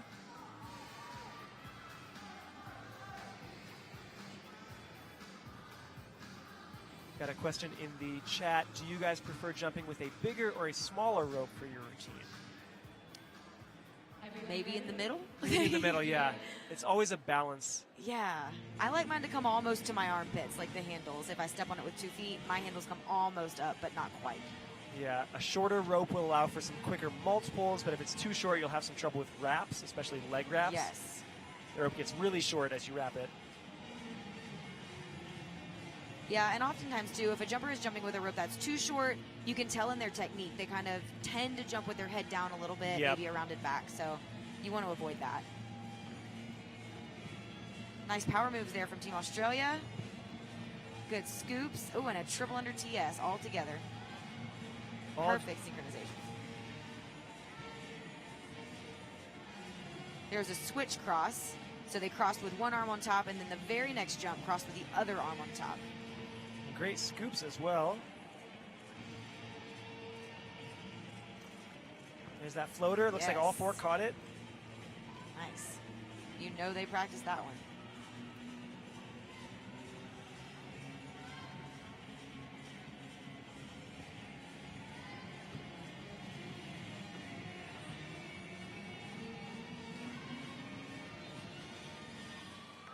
Great Nice. finish. Super strong finish. Heat 125. Station 1, 722 from the USA. Isla, Cassandra, Maya, and Jasmine. Station 2, 729 from Canada. Clara, Kelly, Garrett, and Haley.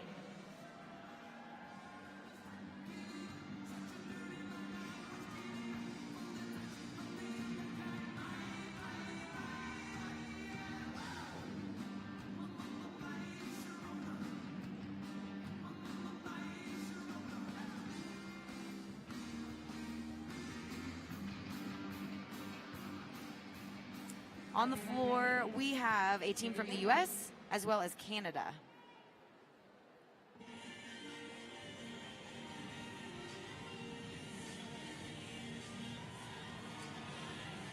Nice wrap sequence here with an elephant. I love an elephant.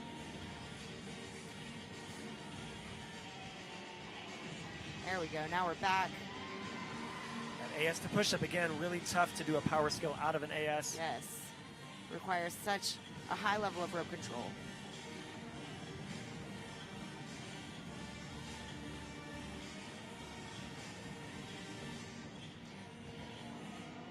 There's that nice leg grab right to the beat.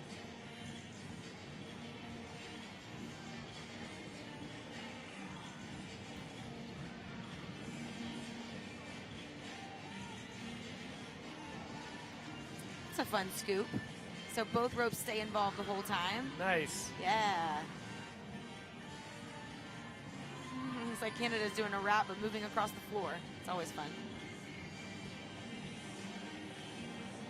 Some triple unders there, back into another wrap. Nice wrap sequence, Yeah. little trouble at the end.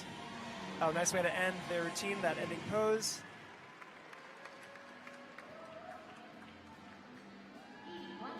There we go. Nice job to both teams, Team US and Canada. Coming up now, we have Germany and Hong Kong. Station 2, 3052 from Hong Kong, China. Qixin, Haki, Chokma. Question here from London. What do you think is the hardest trick? That in is sport. a really hard question to answer. Yeah.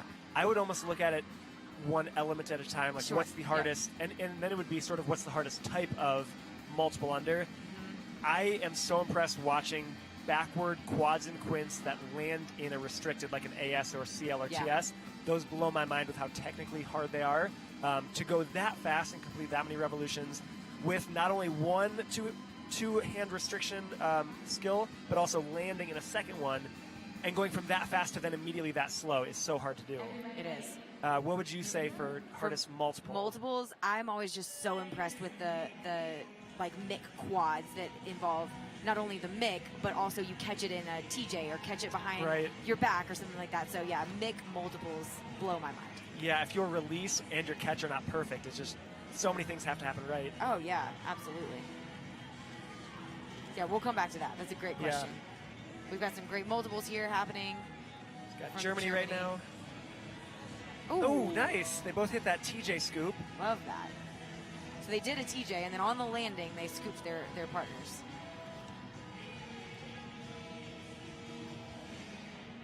There's that Kruger scoop or leg over scoop.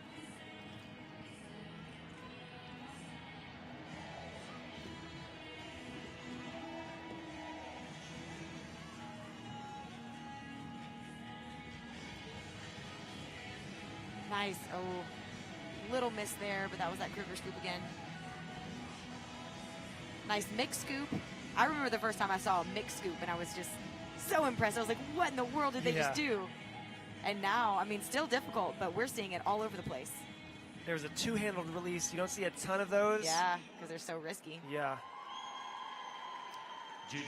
So, in terms of power skills. Yes. What would you say is the hardest power skill or type of power skill maybe that we're seeing? Okay, these are all skills I've never even attempted, but I have to imagine that like any death wish variation. Yep. So now, can you explain what a death wish is? Yeah, absolutely. So a death wish is when you jump up and you do some sort of multiple in the air and then land that multiple on your hands. The first one was, I believe, done by my husband, Nick Woodard, and it was an AS death wish. So he jumped up in the air, the rope went up behind his knees in a double under, but then he also landed on his hands and completed that frog jump. Yeah, so imagine if you're doing an AS and you have to land on your hands, you are upside down doing that AS. You have both hands stuck behind your knees. If anything goes wrong, and it often does in that trick, you have the potential to fall on your face, to jump directly onto your face. Hence, death wish. Yes, and I believe the same day that Nick Woodard hit that first death wish, we saw somebody, Jesse Bika, have a failed attempt at a death wish, and he actually landed on his face and chipped a tooth or two. Yep. So that's definitely a type of skill that we're seeing. Different variations now, incredibly hard to do. And some amazing multiples here that we're seeing from Hong Kong. And so we're seeing now quadruple unders are becoming much more commonplace. Yep. From all of our athletes, young, old athletes, females, males. It's incredible to see.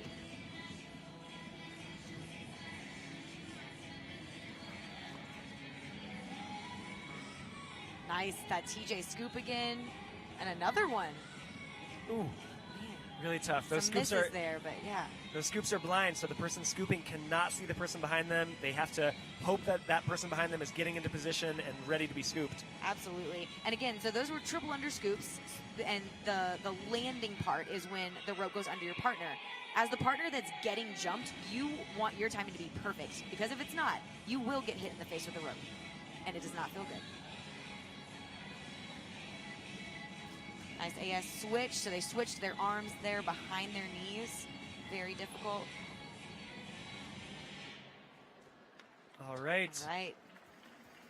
Nice job, Team Hong Kong. So Sean Hamilton is saying, what about a Quinn hummingbird? Can we explain how difficult that skill is? So we see a hummingbird all the time as a quad, which is behind your back, you wrap the rope, you rotate 180 degrees, and then pull it under for the fourth rotation. But now we're seeing that being done in a quint. Yes, and there are a couple of different variations of this one. Actually, several variations of the quint that you can do. You can remain backwards for an extra rotation of the rope. You can sort of complete it as an EK almost. So starting forwards with that EB arm wrap, turn around, clear the rope under your feet backwards, and then continue rotating to the front. That's 5 times around. But then it also opens up a ton of possibilities for like backward TJ, backward TS, ASCL, things like that. Yeah, just had to make sure I'm moving up here. He's doing it up here in the booth with no rope.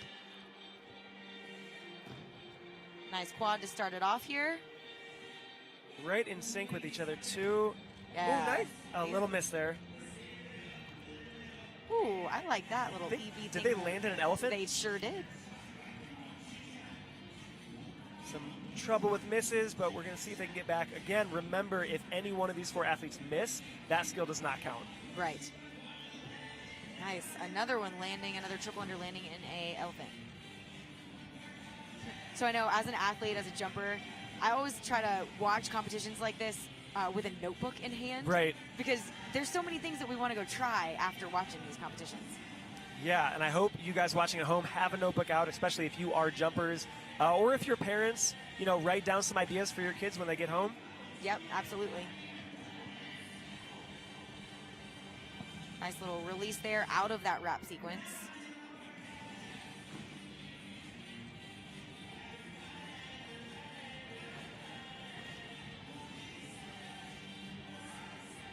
Looks like they're setting up here for a strong ending. Some great multiple unders. All right. Awesome Great job. Some really tough skills in there. Couple misses, but great routine overall. You can see the floor as a whole. It's a long, stretched out floor, and for most of today, during our freestyles, we've had one team on the far left side, one team on the far right side, and so that space in the middle has allowed for both teams to hear their own music without much interruption from the other song being played.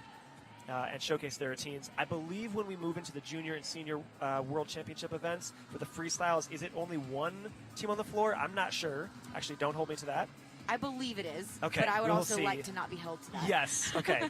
We'll see. I know for sure as we get to finals on the 21st, 2nd, and 3rd, that will be one freestyle at a time on the floor. So we'll really get to highlight their choreography and their music. Absolutely.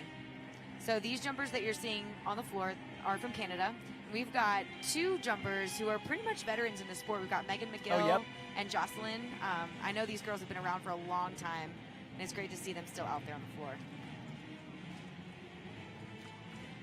That was an elephant into a push-up. Very interesting.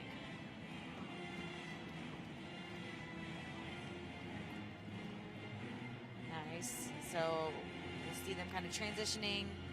Hopefully getting a little bit back in sync here. There we go.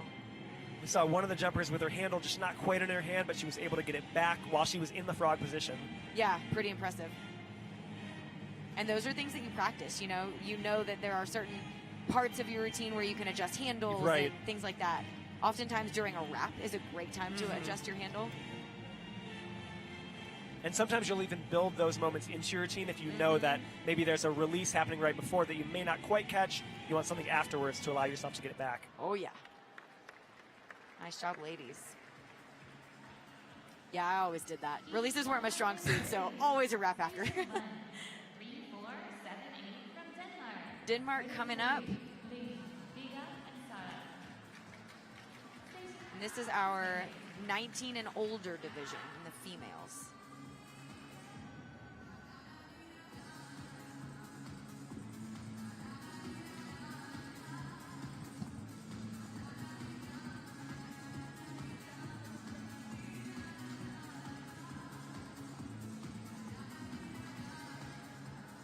Everyone ready? Here we go. Looks like we are ready to kick this off.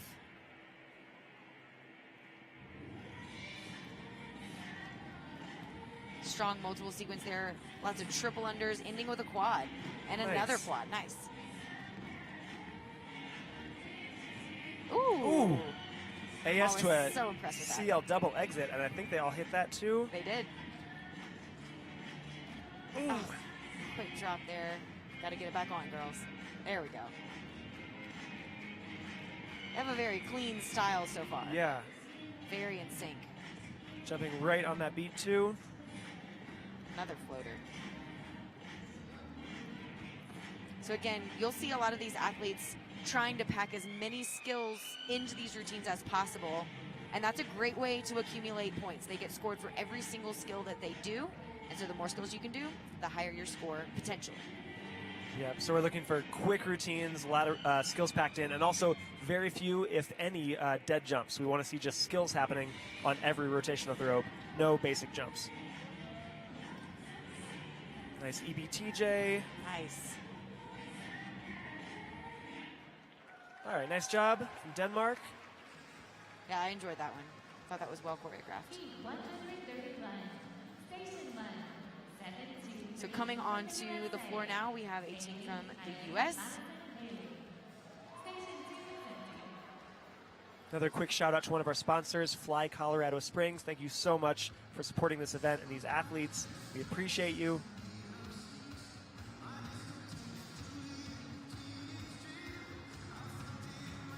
So we've talked a lot about kind of jump rope history and some of the iconic tricks. We've talked about the TJ, we've talked about Awesome Annie, talked about that Death Wish that's pretty iconic. Another one is the Moneymaker. Oh, yes. Can you tell them about the Moneymaker? Yes, another skill first performed by your husband, Nick He's Woodard. pretty cool, guys. He's pretty cool. I don't know if you guys know Nick, but he's pretty awesome. Legend in the sport, somebody I got to grow up competing against and now working with. That skill, we'll talk about that in just a minute. We're going to see one of our teams from the U.S. performing their four-style. It's a nice choreographed beginning. Another good ripple that we always love. Nice. Very nice. Yeah, I love that scoop. Restricted and very synchronized multiples here. Not as difficult as some of the multiples that we've seen, but they were all clean. So they're going to get credit there. And that crab variation was known as the Kenzie crab. Oh, wow. Yeah, I always associate that trick with Kenzie Christensen. Nice scoops, very in sync, and like beautiful two-footed frogs, feet together. Yeah, these guys are right on beat with each other. Great synchronization. Yep. Little interaction there, right back into our multiples. Some good formation changes and movement. I think they've been very smart with the way that they've choreographed this routine. It's very clear that they can all hit these skills pretty much every time. Right. And that's so important in a four-person freestyle like this.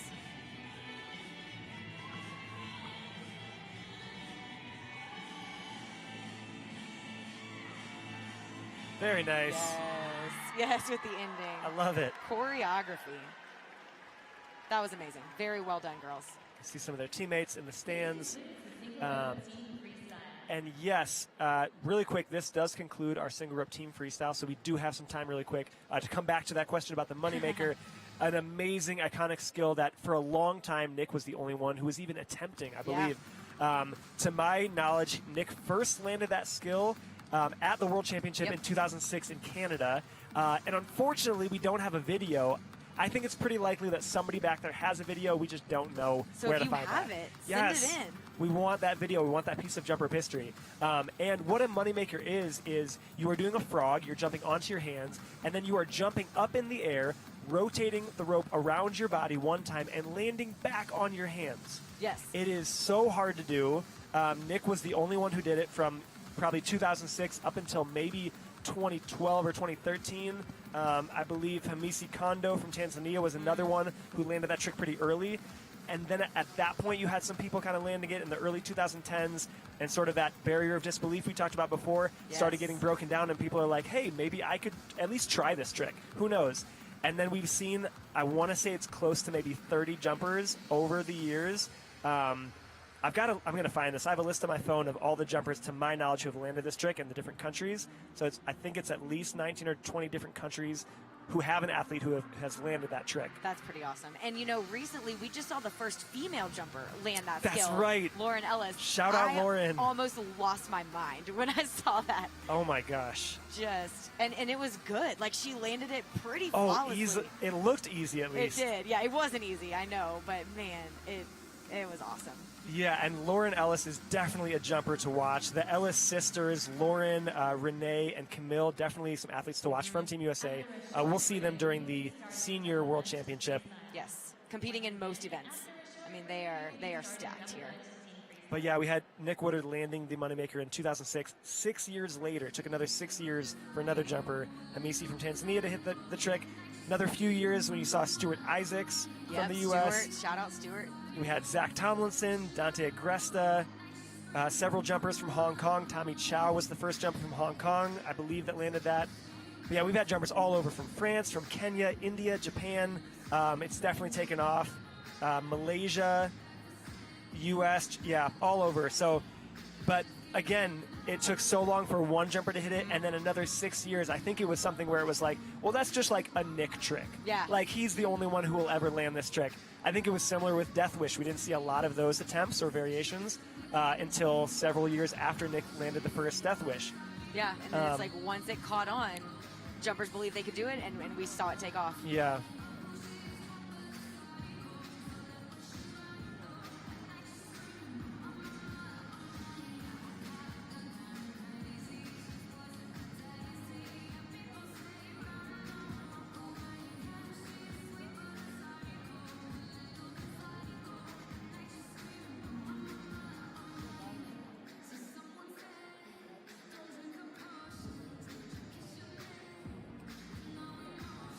Guys, that is going to do it for today. We have finished day one of the International Open Tournament. We hope you enjoyed it. Thank you so much for joining us from all over the world and for tuning in. This was an awesome day. Yes, so much fun. We hope that you had as much fun as we did. And we want to encourage you, keep signing in, keep tuning in. We have another 7 days of amazing competition. So tomorrow morning, tuning in around 10:15, and that is Mountain Time. So we think that is GMT. If you're looking on Google and trying to translate to your own time. So 10:15 a.m., don't miss it. We will come back tomorrow morning. Until then, we'll see you, and we hope you're jumping. So we'll say happy jumping. Yes, thank you guys. Share this link again. We'll be back tomorrow. Same link, same everything for day 2 of the IoT, and then we'll have our opening ceremonies. I'm not sure if those will be broadcast, but we will be kicking off our Junior and Senior World Championship tomorrow night. Thank you again so much for watching, and we'll see you tomorrow.